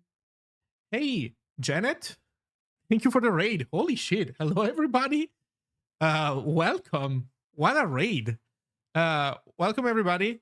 So, an introduction to the stream, I guess, for the new people that have just arrived. Hi, my name is Loris. I am a core team member of the Zig programming language. I work at the Zig Software Foundation. I'm using Zig to make software right now. I'm not working on Zig, but I am working with Zig. So I am working on a static site generator named Zine, and I just made a new release. So I'll you know what, the brief pitch is gonna be this. It's a static site generator, kind of like Hugo, but I'm doing it from scratch. I don't use Jinja. I use a different templating language that I made myself, which sounds dangerous. I understand, but I'm working a lot on tooling. So for example, look at this. The front matter in your documents has an LSP with auto-completion and go to definition. There's a schema, and you get schema checking in your editor. Like it's telling you, wait, draft is supposed to be a bool, not an integer. So as part of this whole ecosystem, right now, I'm writing a library to embed assets in your executable, but embed them compressed. And so I'm trying to do all the things that allow you to bundle files in your executable, but not waste bytes if you don't want to. So this is me testing it with a simple project where I have a build script, and in my build script, I say, you know what? I want to bundle everything inside the assets directory into my executable. And then in my main function, so this is the actual executable itself, I at some point extract the bundle, and then I try to access its files. And the asset directory is, in this case, just a simple directory contains 3 text files, and so I'm just printing here that they come back to me with their actual contents. And yeah, they do. If I do zig build run, you can see that it fails because I'm supposed also to do fork. Sorry, this is part of the development process. So if I invoke it correctly, then yeah, these files exist in executable, but they are compressed. So yeah, I build this for you or for others. I am building it as a standalone package so that others can also use it. But the motivating use case is the fact that in my static site generator, I have a init subcommand that creates a new website project for you. So if I go in test Zine and I remove everything that's in here, so this is now empty. If I do Zine init, it will create a bunch of files. And if I run the static site generator, there's the preview server, and this is the default template that gets generated by the static site generator out of the box.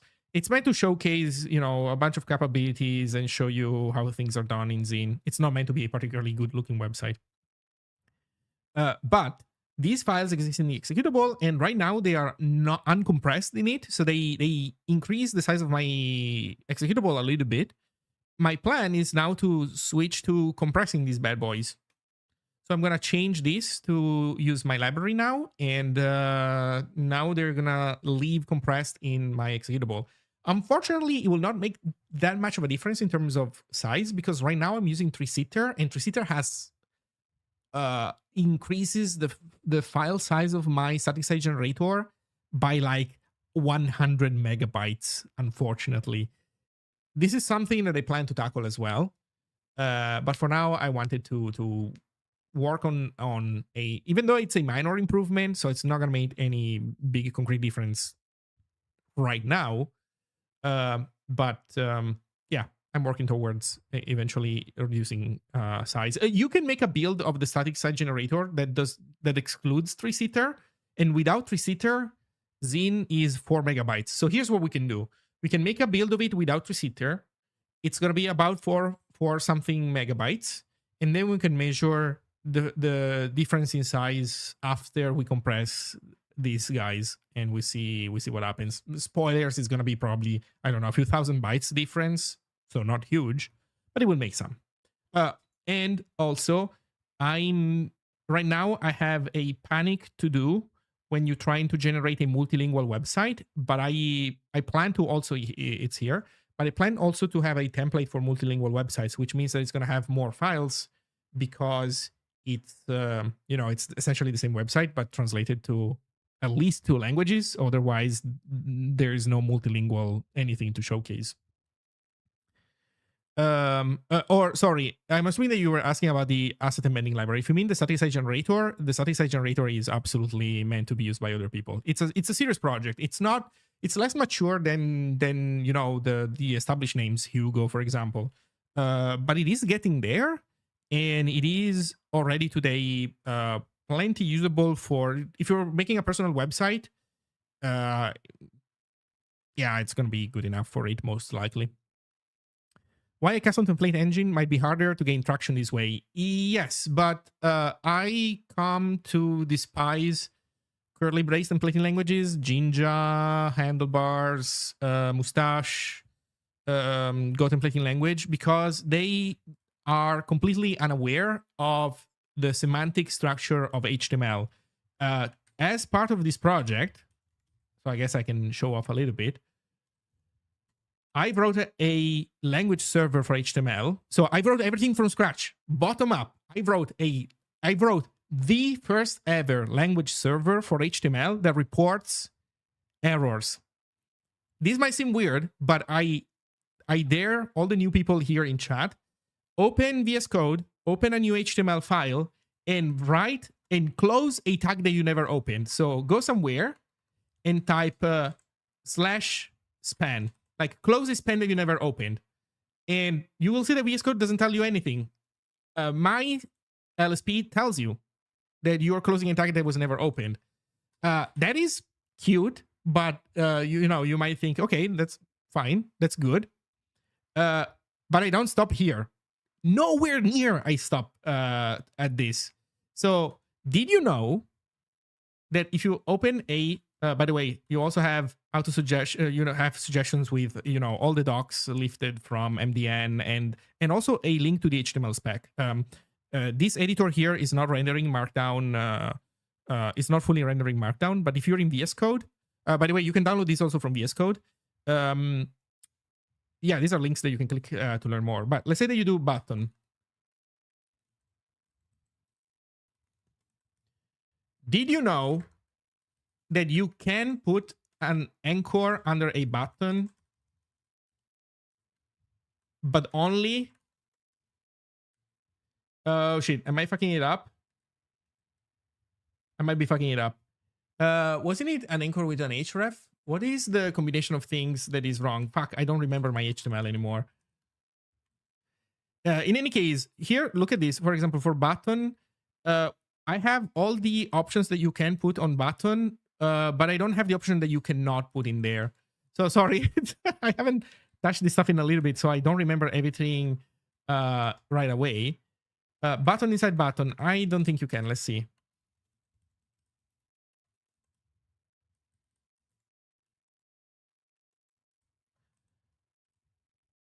Well, you can see, you can already see. Oh my god, can I? Hello?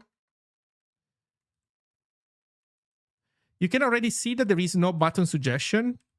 There is also no div suggestion because I already know that they cannot be put in there. So I don't even suggest them to. I filter them out from the suggestions. Oh shit. Okay, this should be complaining. I don't know why this is not complaining. Let me try something different. Div.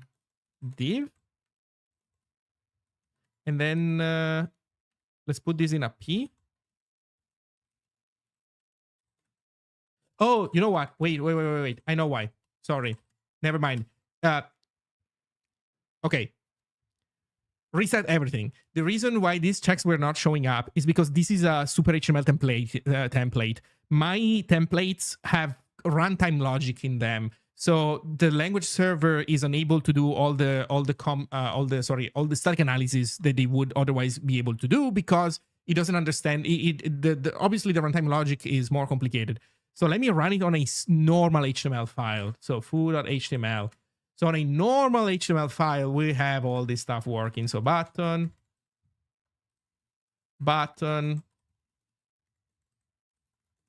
There you go. Invalid nesting under button. And then also the anchor stuff. So you can put an anchor under a button, but not if it has an href. And I tell you, invalid nesting under button, presence of href. So sorry, the previous demo was slightly borked because to implement this static analysis on top of a template that has runtime logic, you can understand it's a more complicated problem, and I have just not implemented it yet. I don't know if I ever will. I will try probably at some point, but I just haven't done it yet. So when you are looking at normal HTML, the Super HTML language server gives you an insane amount of diagnostics. A bunch of stuff that people just don't even know works like this. I'll tell you another one that blows people's minds usually. Did you know? So you know how sometimes people do this? They do EMG and then they set the source attribute to something and then whatever. Also an image. Also, an image needs to have an alt attribute. People don't know that, but by spec, an image must have an alt attribute. So here's the thing that people do. They self-close the image element. Well, self-closing tags don't exist in HTML. They are an XHTML concept, if anything. They don't exist in HTML, and the self-closing slash means nothing. So this is wrong syntax, but browsers are designed to ignore this wrong syntax. So you can ignore this. So they ignore it and everything works fine because EMG is a bodiless tag. They're called void tags. EMG, meta, link, and a few others are like there's a special short list of tag names that are bodiless. But people think that then you can do this with other elements. So they think that you can do this. This is wrong. Well, setting aside the fact that you cannot put a div under a button, so let me take this out. But you cannot do this. And here's where things get ugly. If you use VS Code and then you do this,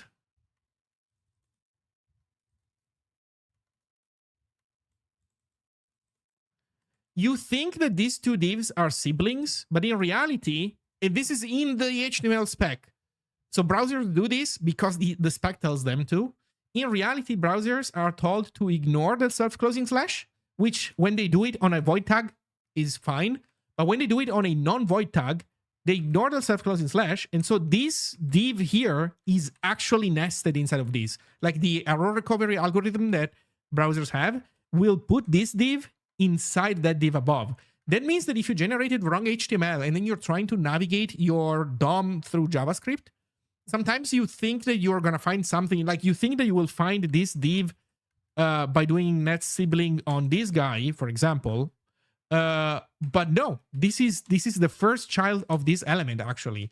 And if you do this in VS Code will, like, if you do this is so funny, but if you do auto formatting on a self-closing div, the VS Code auto formatter will automatically put this div at the same level as the div above it. Also, I do have auto formatting, by the way, and here's how it works. CSS will misbehave too. Yes, thank you. That also will happen. So with Super HTML, the language server, it's much harder to write wrong HTML because if you have a normal HTML file, we catch everything. It's not perfect. You know, there are, if you look at the issue list on GitHub, you will find that there are parts of the spec that we don't implement, but we're like at 90+% of it. It's, by the way, we validate attribute strings. So, for example, you know, there's access key. Access key is for defining keybinds, shortcuts, essentially, for your page. This thing has its own grammar. So you can specify a bunch of different letters, but they cannot be duplicated. Duplicate token, that's a validation error. They cannot be 2 letters in a row because each letter is supposed to be a single key. I think there are some special values, but I don't remember which they are. But we parse it. We parse everything. We validate everything. So this is the first, and as far as I know, only language server that does this. So you can find it on at crystal.it super HTML. That's the name. So this is the language server part of it. Oh, let me show you the auto formatting. So the auto formatting, well, the idea is this. The idea is let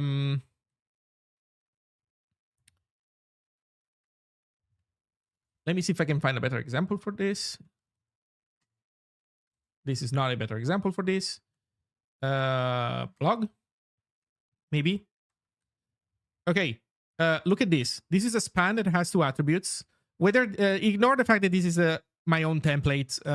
For the purpose of auto formatting, it doesn't matter. But if you put a space between the closing diamond bracket and the list of attributes and you save, you get from the auto formatter automatic vertical alignment of attributes. And if you take this space back, so you reconnect the closing diamond bracket with the last attribute, the auto formatter will automatically pull them up. So like imagine that you're here and then, you know, you do this a few times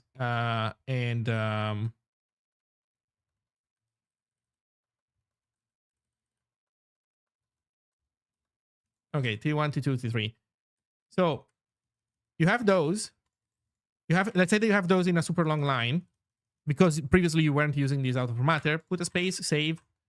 Oops, and now they're here, and so you can now more easily, you know, you nuke 3 of them, and or you nuke all of them and you leave only one attribute, and then that automatically puts it back to vertical alignment. So this is the language server. What about the templating language? Well, long story short, the templating language, instead of using a meta language that acts as a macro system essentially on top of HTML without understanding the structure of HTML, this templating language is designed to be essentially special attributes that are scripted, and they get analyzed, and some of them have you know, semantic meaning. So for example, here I have a div and it has a loop attribute. The loop attribute essentially evaluates the body multiple times, once for each entry. And yeah, then there's if evaluates the body of an element if the condition is true, otherwise it doesn't. And guess what? I obviously have also validation for, I tell you that there's a syntax error also in the, I understand the tiny language that goes into these strings. It's called scripty. So I don't have yet static analysis. I don't have full static analysis, but I for now I can already do parsing errors. So this is the ecosystem. So long story short, I had a bunch of Hugo websites, and every single time I've ported one of my old Hugo websites to Zin, I would always systematically find that I had an error in my templates, at least one error, some div that was open but then never closed, stuff like that. That is impossible with Super HTML. It is literally impossible for you uh, to mess this stuff up. And because when you run it, do I have a copy of Zin running anywhere? I think I don't. So when you run it, if you have a syntax error in the HTML, it's a build error. It's an immediate build error.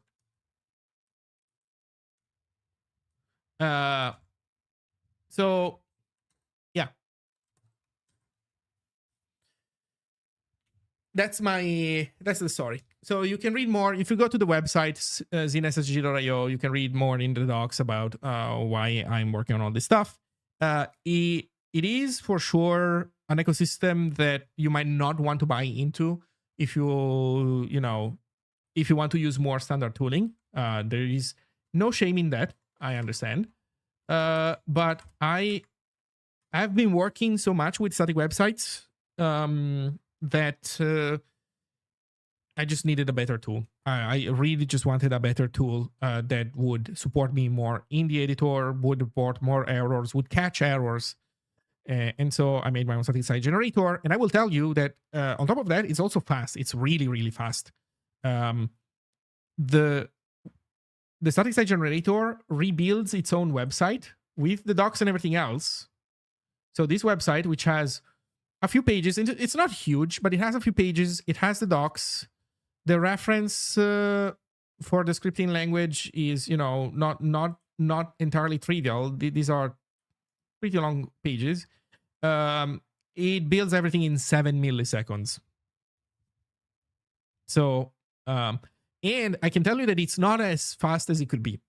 It's already pretty damn fast. I think it's the fastest static site generator that I know of. Maybe out there is a super bare bones, specialized one that somebody made for explicitly their own blog. I don't know. But of all the mainstream ones, none of them is as fast as Zin.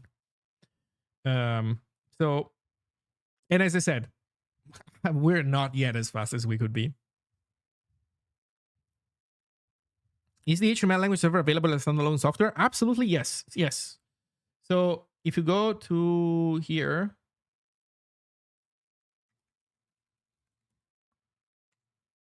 so if you check out this, you will see instructions on how to get it. Also, actually, you know what? I realized that I used an editor that used prettier, and it fucked up my README. I need to fix it because I had a bunch of examples that the auto formatter for Markdown completely messed up. But long story short, so you can download the CLI tool. There are releases here on the sidebar. But if you are in VS Code, you just do VS Code Super HTML, and you can download it from, you can download it from the VS Code Marketplace. It is also available on the other one, OpenVSX, so you can get it also on VS Codium. And the VS Code one is interesting because it doesn't need the CLI tool.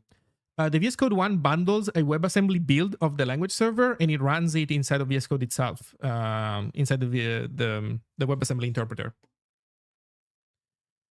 So be aware, it's very opinionated. So if you're dealing with HTML that has a templating language on top of it, Super HTML, unless it's the Super HTML templating language, Super HTML will not understand your templating language and will just complain.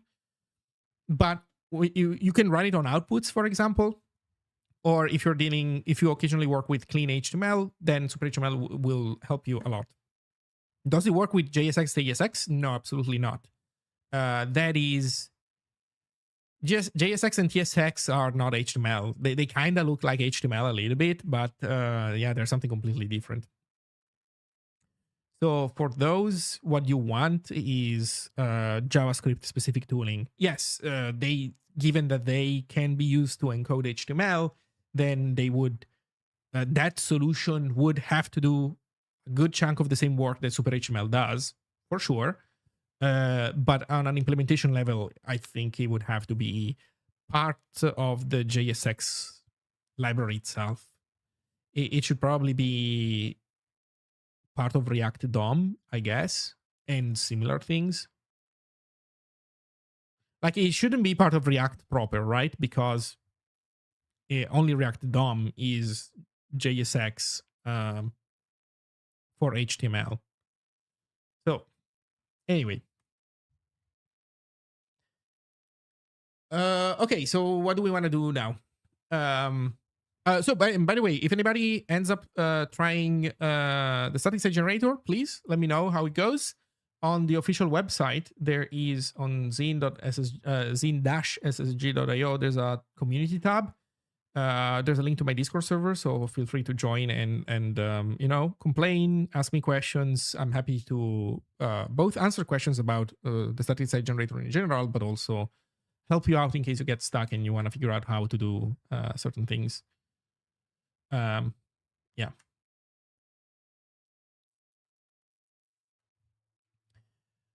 Okay, should we publish the these asset library? I think there's the last thing that I want to improve, where I want to make sure that you can add more than one bundle at a time before we publish it, though.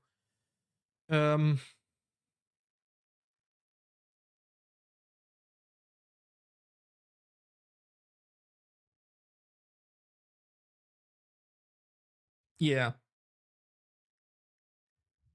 So that means, okay, so here's how it goes.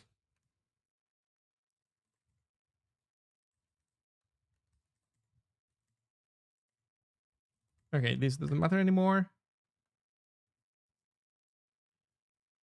This doesn't matter anymore. Okay. And okay. So what I think we want to do, okay, we want to rename these.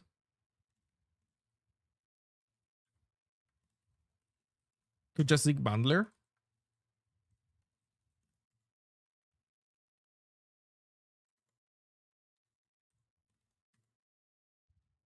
Yeah, we just call it bundler, so that's good. Source. I think we want to move that root to root.zig to bundle root.zig. And then we want to create another root.zig. And we want to put this in there.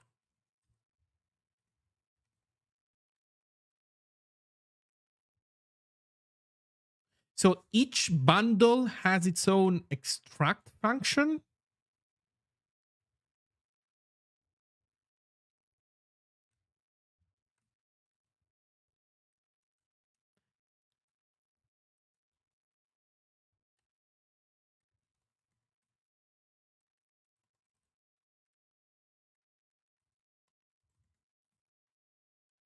And this is the definition that everybody should share. Yes. And these are all different functions. They just happen to have the same name, extract. Could this be pulled out? We could pull this function out, but to do that, we would have to expose compressed data to the consumer. And I mean, maybe there's a reason to do that, but maybe there isn't. So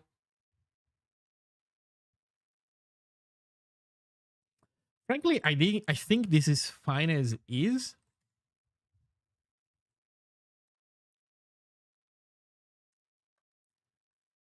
So let's go fix our, everything. So our build script needs to define this module.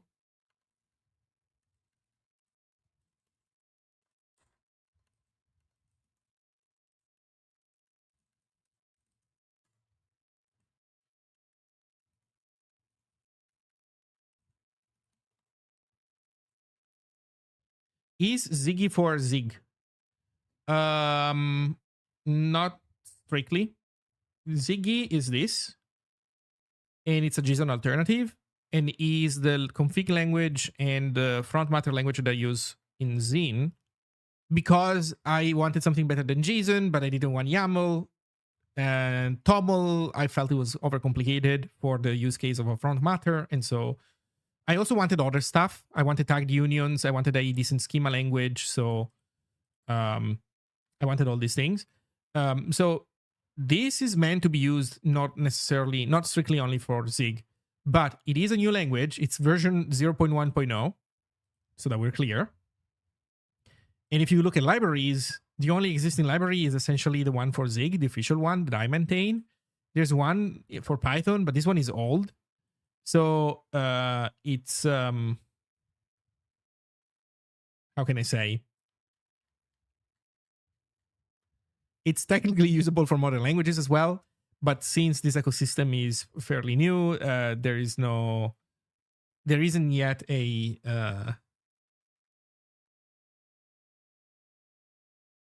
a big ecosystem, but it will get there. And at the end of the day, for many other languages, all you have to do is write bindings for the Zig implementation, and you're going to be good to go. Anyway,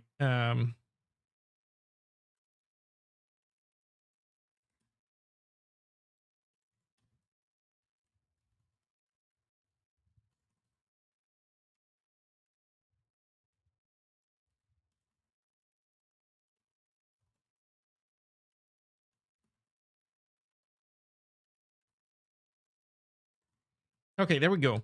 So the executable depends on bundler. Actually, we can even do it like this.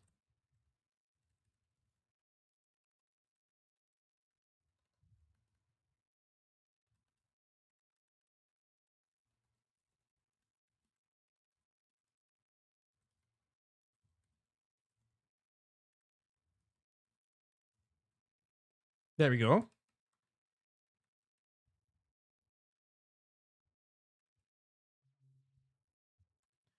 So this is available. Actually, this being available doesn't matter if this is available to the main function. You know what? Never mind. I take it back. It doesn't freaking matter. So yeah, I'm gonna take this out and I'm going to do this. Or actually, you know what? Yeah, underscore. Then what matters is this guy here. So it's this guy here, and let's think about it again. There is gonna be a root file. This is the bundler root.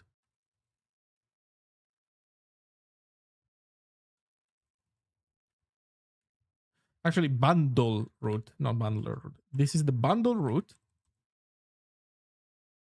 Oh, you know what? This is a problem. Because this is a problem because this would be the same file present in multiple modules. And you don't want the same file to be present in multiple modules.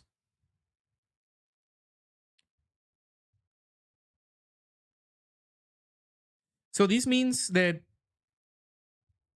the bundle root has to be the generated file. The generated file has to contain essentially the definitions that right now are in here.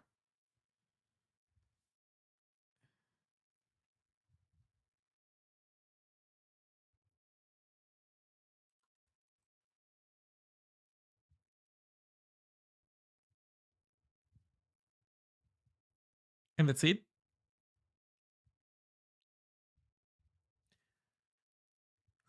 Okay.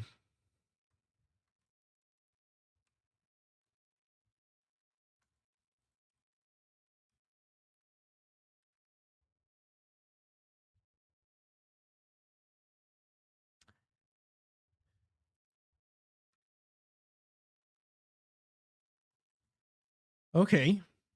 So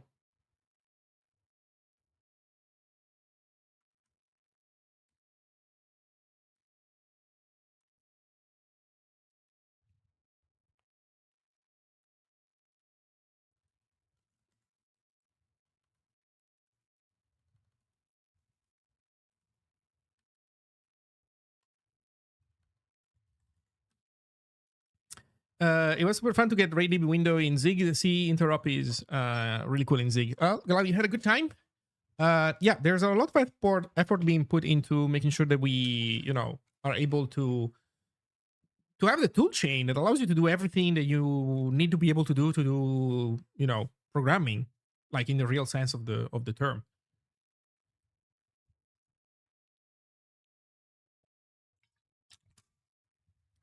So glad you're having fun. That is part of the goal.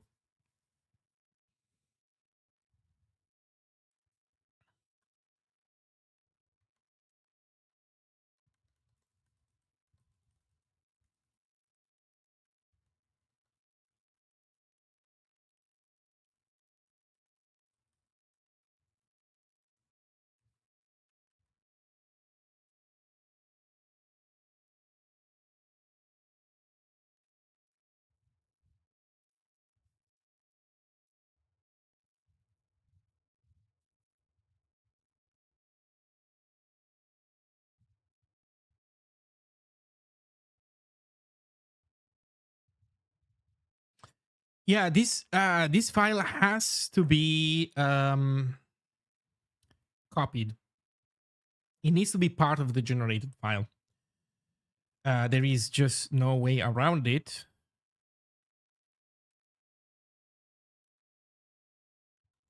So that means that in here we do embed file of it.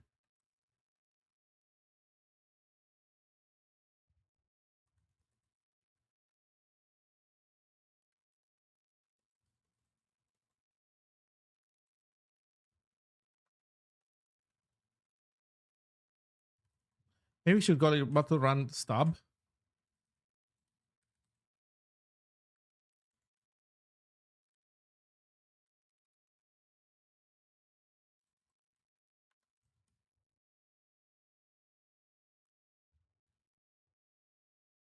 Oh, this is the wrong file. It's in main.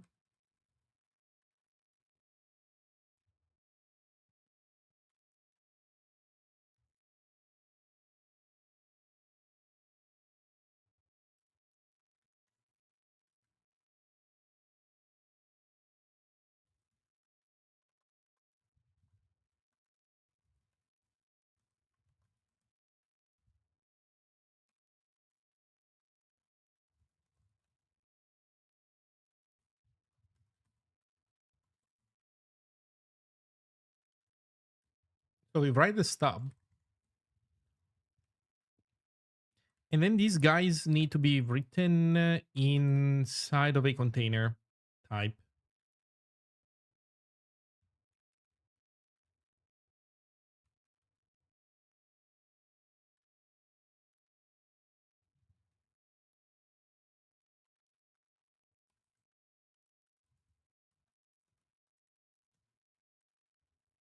Oh, I'm dumb. I don't write this here. We write this in the source buffer, right?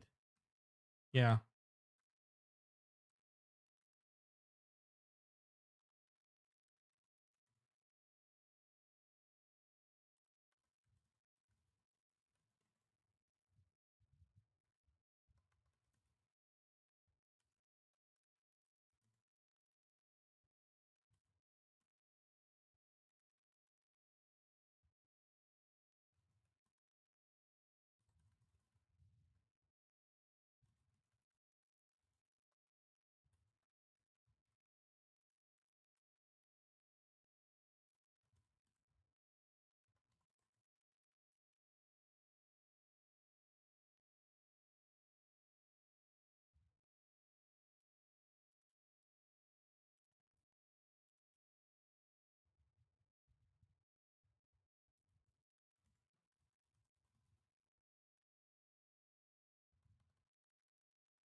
Aren't there any ready-to-use bindings for Raylib?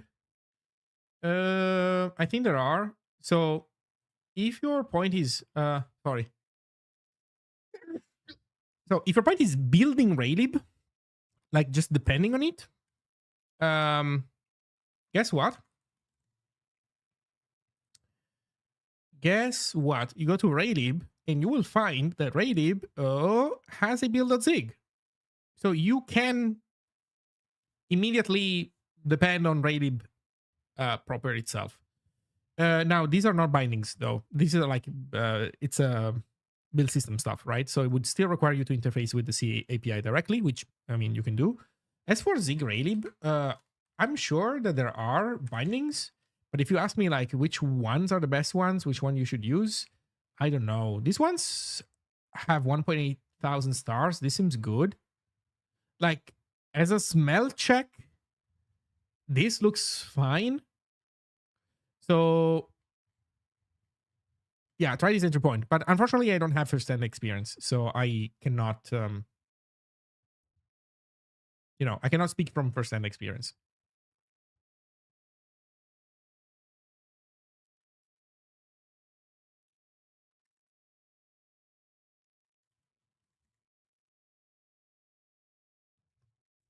Okay. Um. So we have adapted this.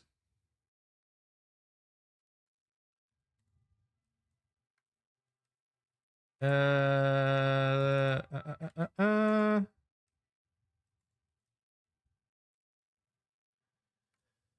The build script, is the build script correct, or is this fucked up? This is fucked up. So this needs to have.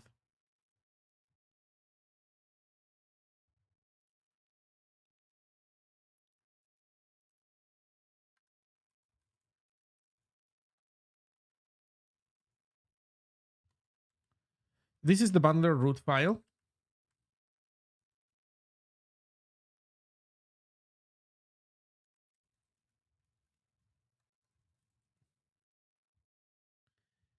It needs compressed data as an import, and it needs the bundler module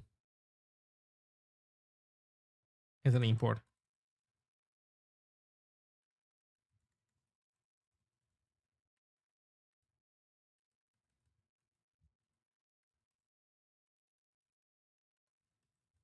This is the bundle module.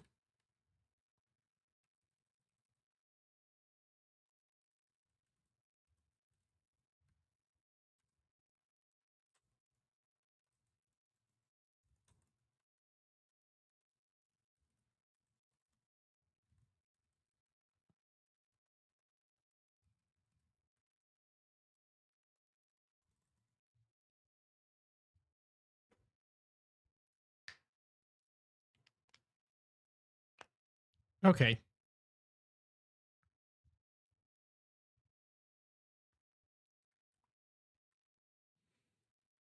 Okay, so this should have fixed the broken things. I just need to rename that one file to stub.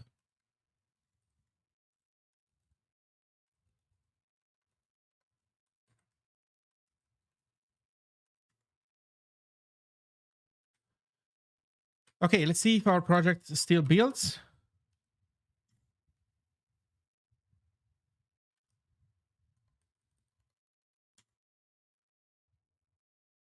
No feature function module in build. Oh, right.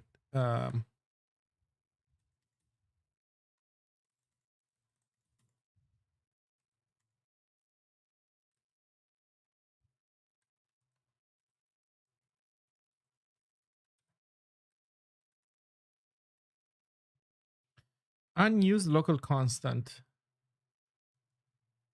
The builder we don't use anymore? Really? Okay. It's good, I guess.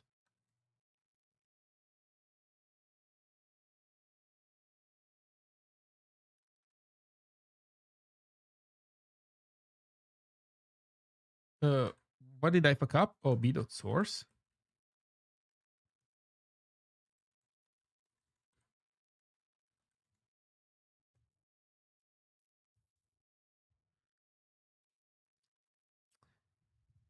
unable to open source slash bundle root stub dot zig.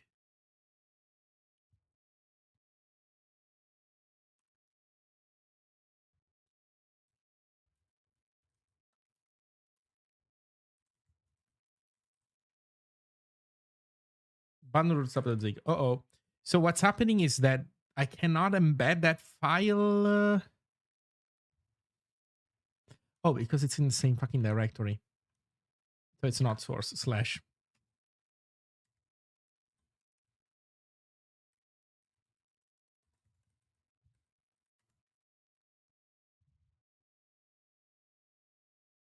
Error, duplicate start member name files. Right, I need to fix this stub now.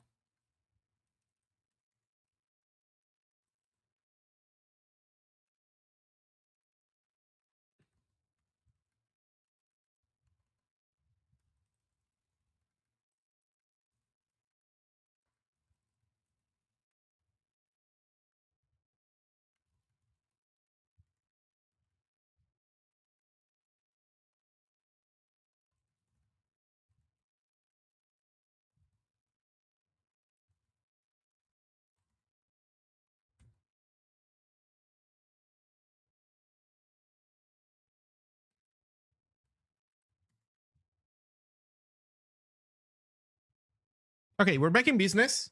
And this refactoring has actually had a seriously important effect. And I can show now why. Because now I can do this.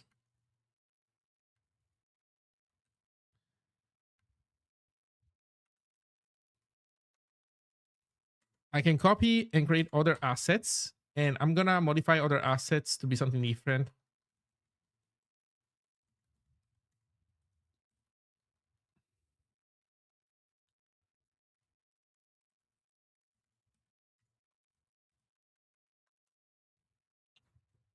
C4. I don't know, citrus. So now, if we go into our build script, we can create a second bundle.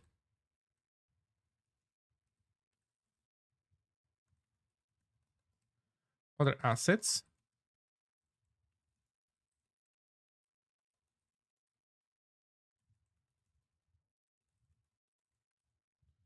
And I can go in main.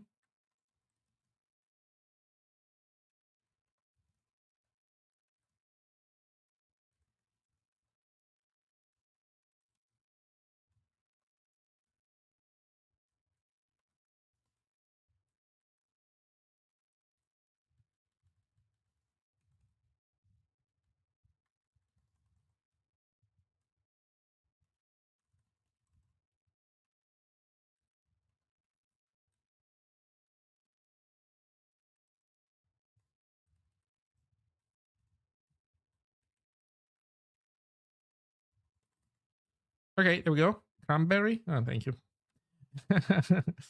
Okay, so let's see if we build.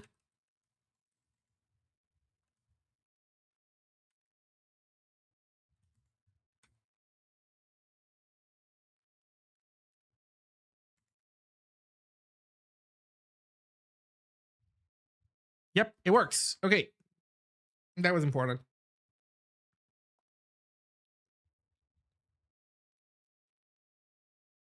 That was important. And this refactor has allowed for it. This means that we can now add the total size thing that I mentioned. So we can learn what the total size, maybe even compressed size. If we need a counting writer, don't we? Well, actually, the compressor should. Man, is the compressor not doing that bookkeeping at all for me? It would be nice if it did. So in here, do we get from the compressor any information?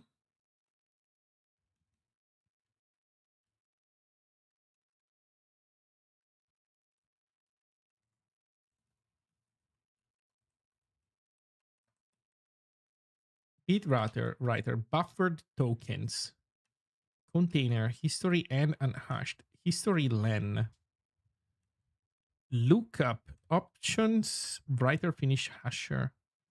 What is history len?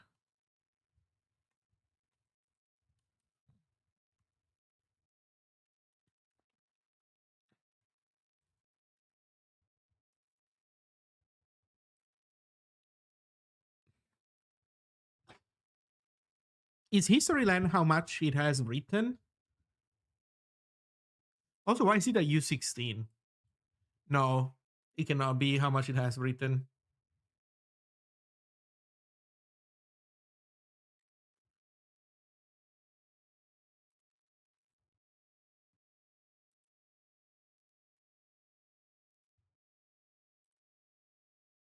Yeah, no. So we need a counting writer to know this information?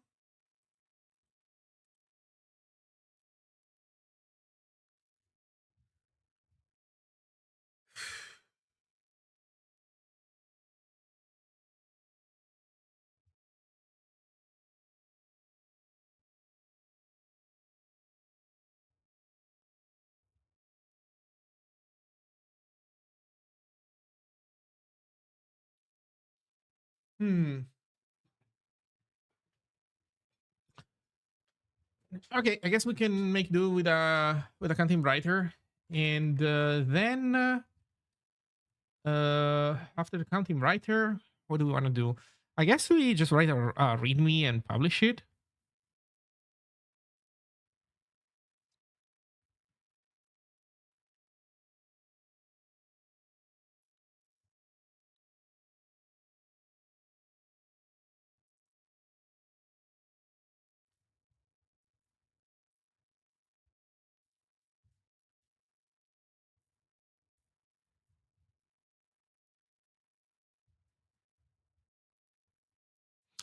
Yeah.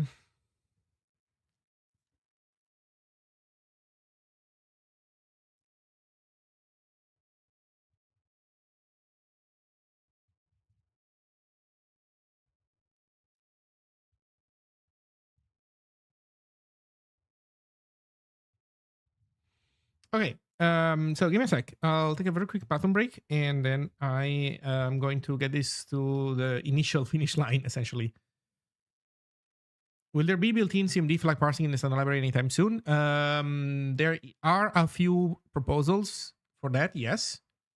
We have been discussing this in the core team in the last few weeks. So I don't have a precise time, but this has been discussed, and uh, well, not everybody was exactly 100% on the same page on exactly what it should look like. But it's a matter of just having somebody be interested in pushing these to the finish line. So the answer is yes, it is planned, and it is a work in progress thing. I'll be right back.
Okay, I'm back. So we need a counting writer, don't we?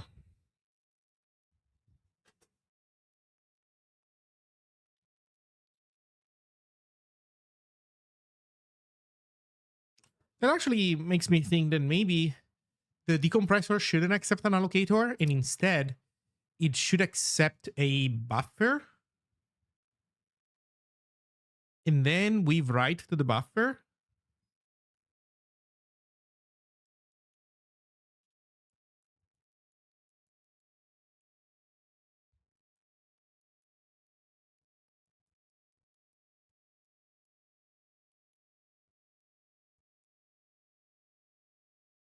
Yeah, these are all improvements that we can think about later, I think.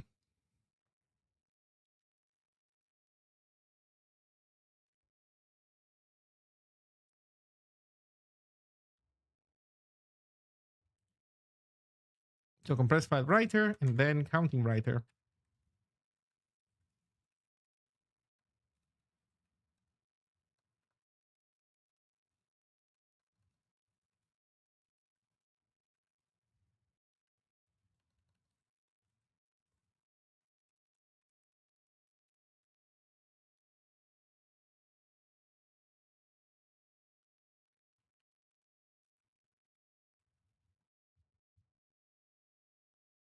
Count send file lower bound, count splat.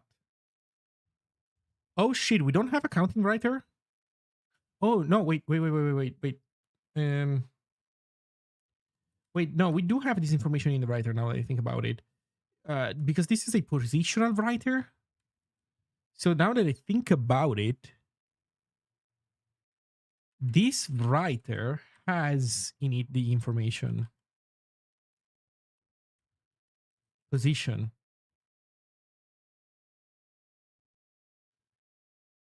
To obtain a logical position, use logical pause. Okay.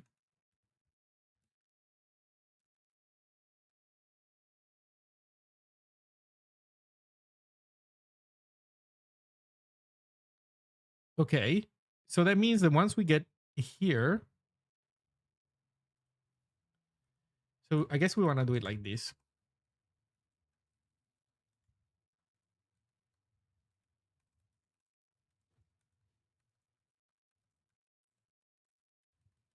Okay, so what we want to do is close the thing, and then we want to do pub const total size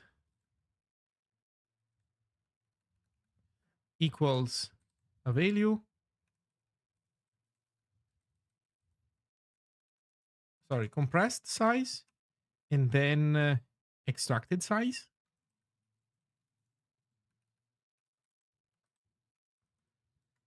So compressed size. Well, first we need to finish the compressor stuff. Okay, and then we can do. Wait, actually, I think we are fucking some of this stuff up because compressor finish, compress file writer flush. No, that is correct. So compress file writer dot logical position and size. So there we go. So now we know this information statically.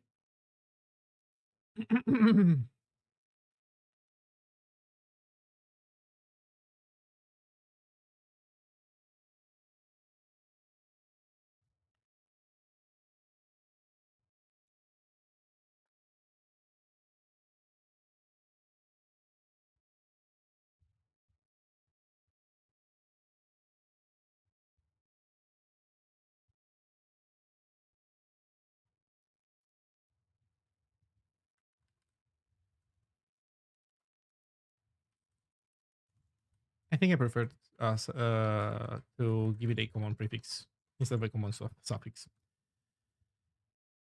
Size compressed, size extracted.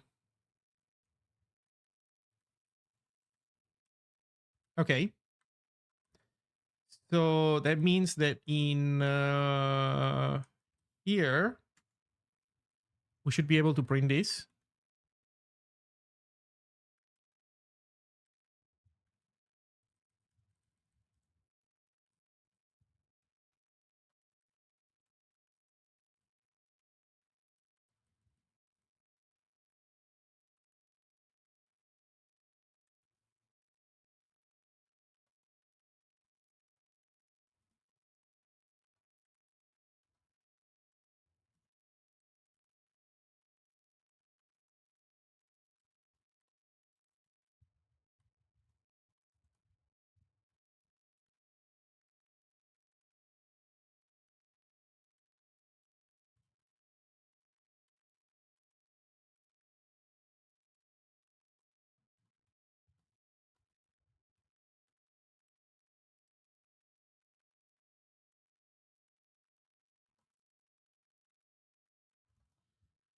Okay. Let's see. Boom, error.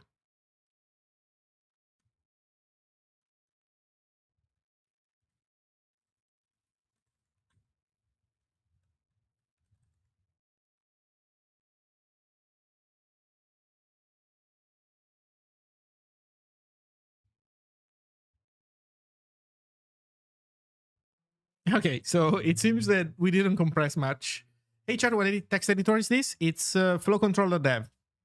It's linked up here. Flow-control.dev. That's my editor. Okay, these are not insane gains, I would say. But yeah, we have them.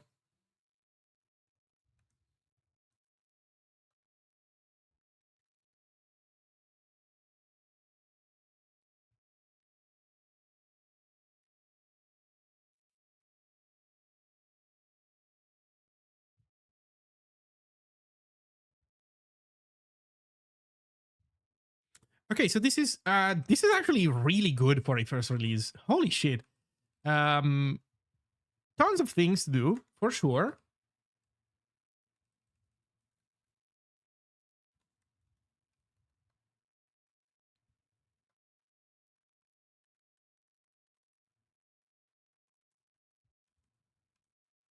I'm gonna remove this for now, since we don't use it. So bundle, instead of doing bundler.bundle, which sucks, we do bundler.create,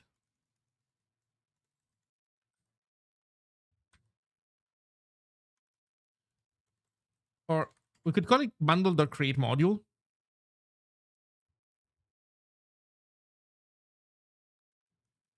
Let's just call it create.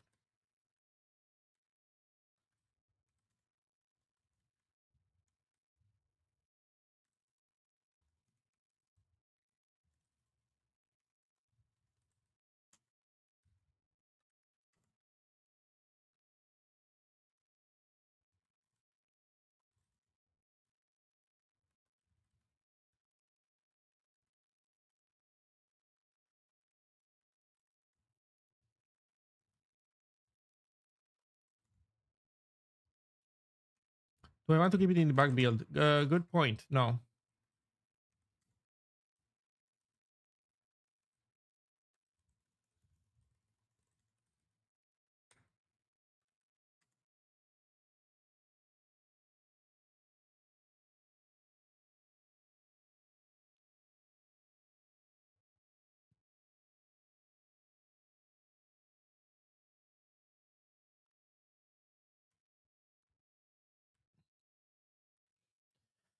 Okay. Let's do some more doc work. I need to put an example, I think, in the source file, one in the docs, and then we can push.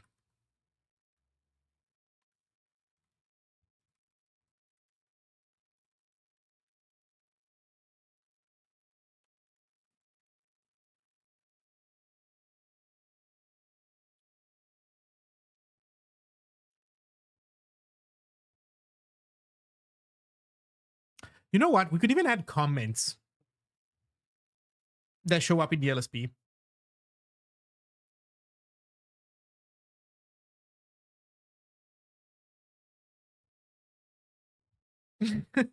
We could get so fancy. Like really, we could get really, really fancy. But for now, um,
Okay, and I want this also in the README.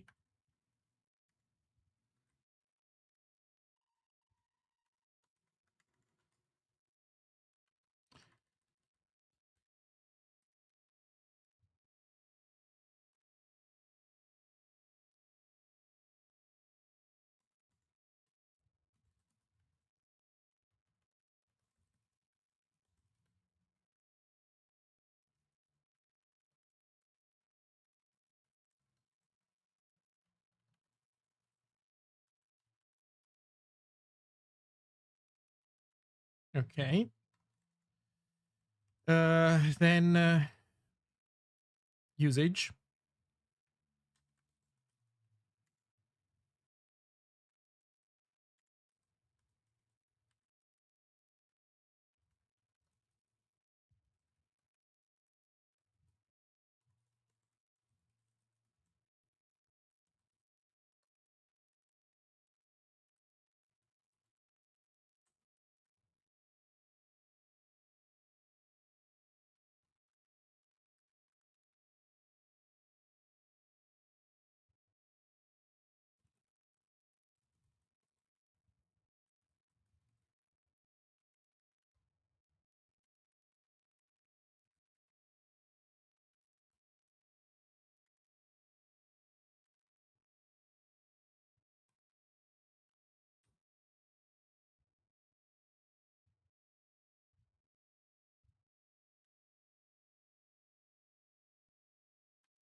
Okay, I think this is it.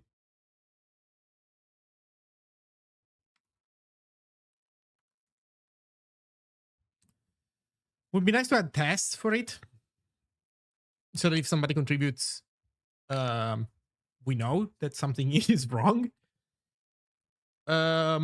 We could add a test directory. Essentially, the test project, we could move it here as a initial test.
Why did URL and hash? Oh no, bro.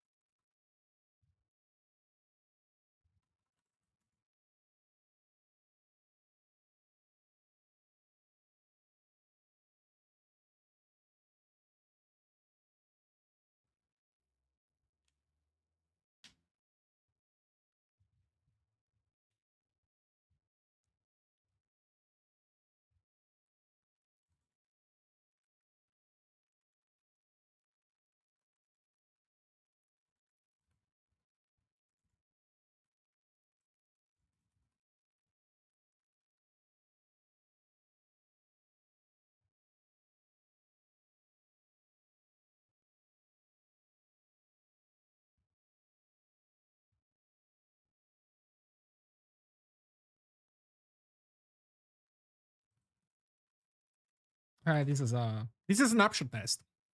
These all look like snapshot tests to me. So let's implement this as a snapshot test. Blah, blah, blah, blah. We can steal this from Ziggy, some code. So how does that work? In build.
Hmm.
think I should just copy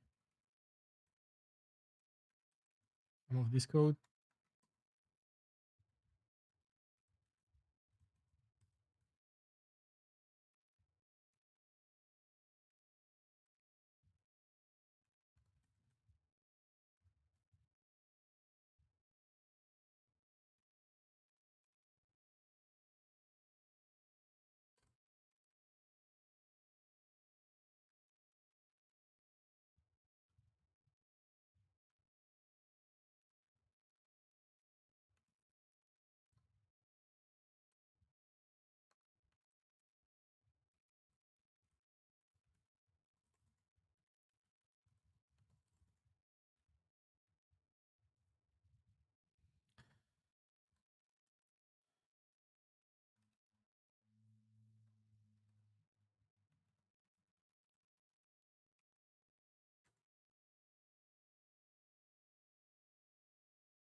So the current working directory needs to be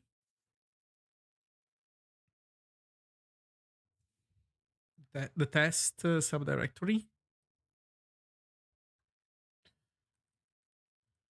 So set CWD wants a lazy path. Okay.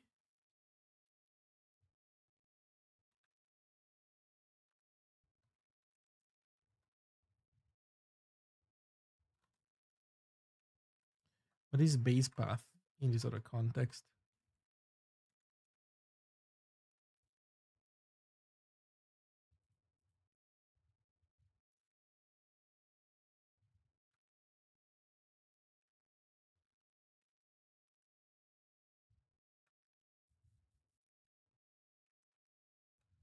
Hmm.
Okay, we're only missing the git step.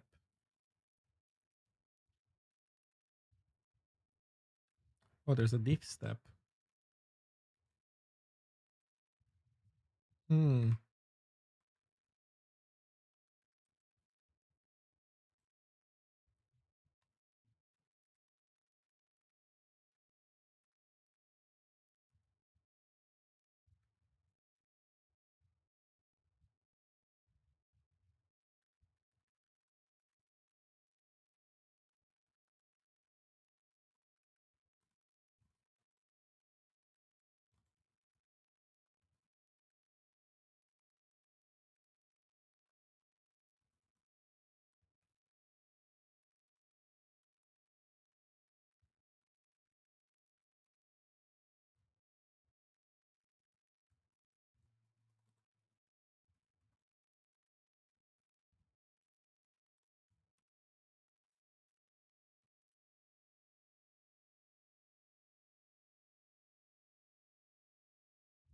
Okay, let's see if this works.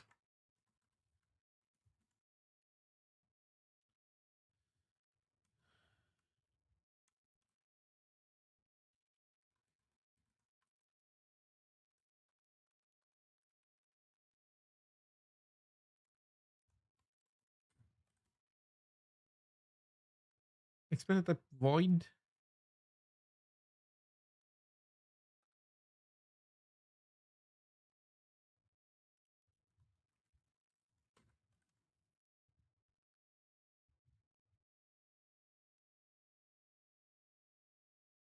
Yep, so it's working. We're failing the test because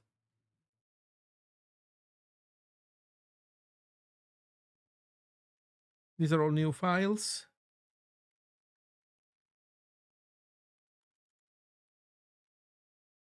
So yeah.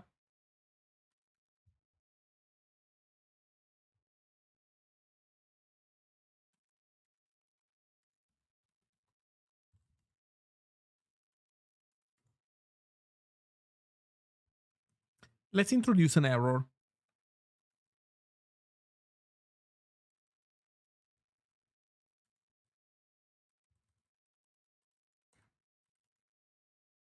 Boom.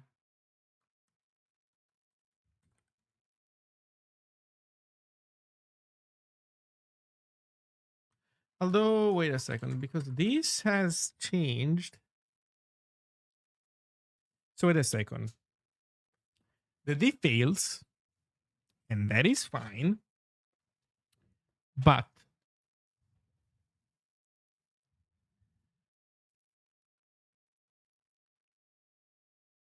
why did we not run any of the rest of the pipeline?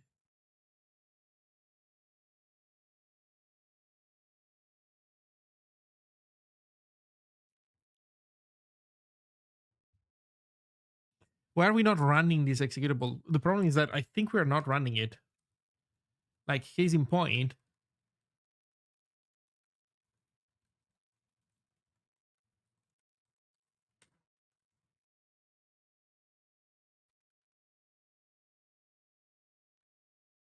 the diff is failing because the file has changed, and that is fine.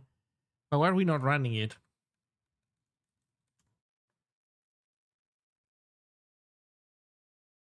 Are we? We're not depending on running the build.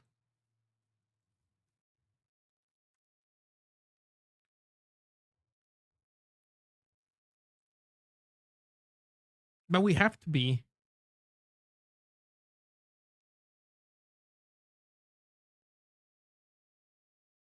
because we're capturing the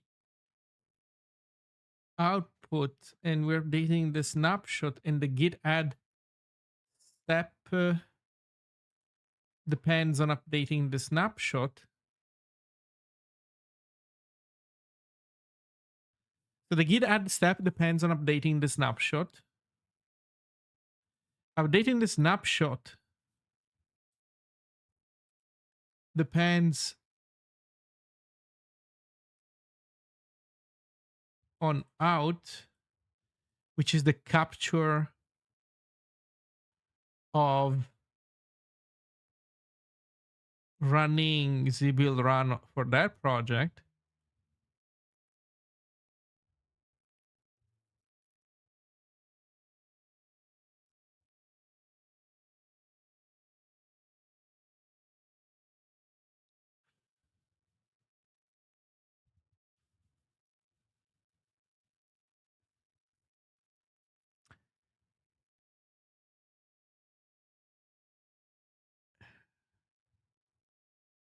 Oh, you know what I'm feeling?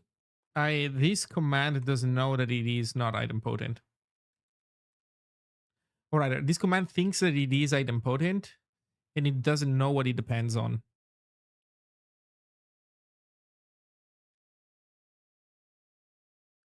So we need to mark it as something dirty.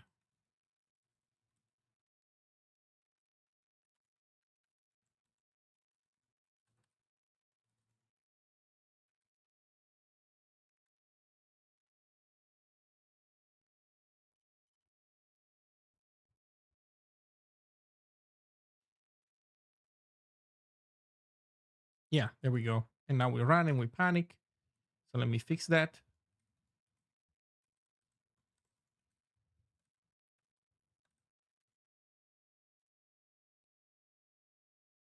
And now it's success.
Okay.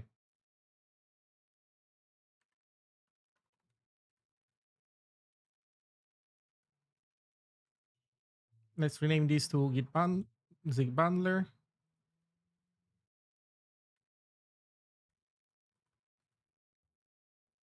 Compress and embed file, embed directories. into your Zig executables.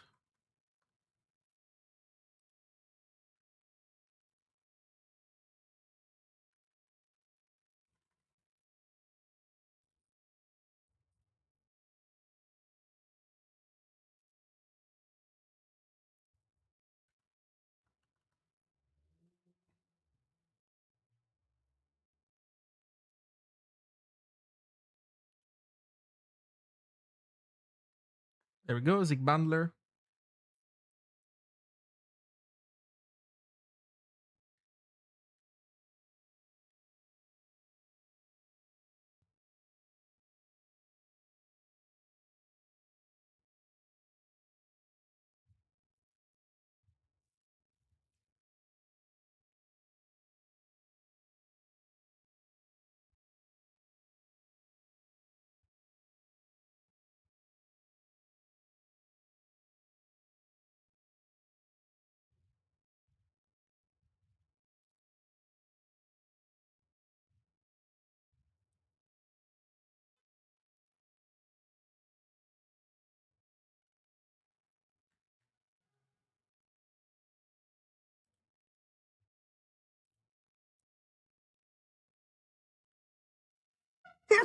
um,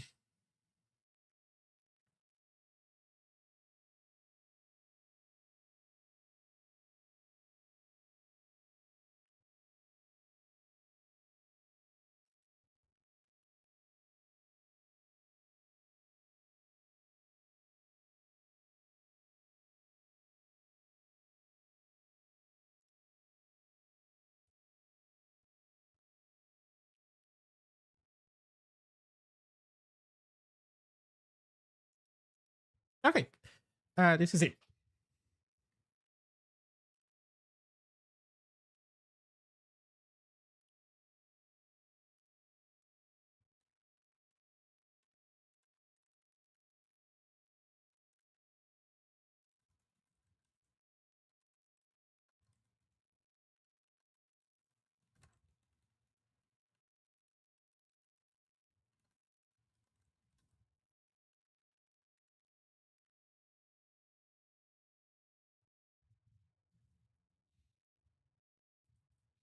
Okay, so it works. We published it. I want to start using it in Zine now, but I think this is it for me today. So I'm gonna stop the stream here. I thank you all for hanging out. I hope you had a good time. And yeah, let me decide who to rate. You know what? I'll rate the T2SD, and then I'm gonna go have dinner. So thank you all, and enjoy some Linux development. And I'll see you all next time. And if anybody wants to try out the directory bundler, let me know how it goes.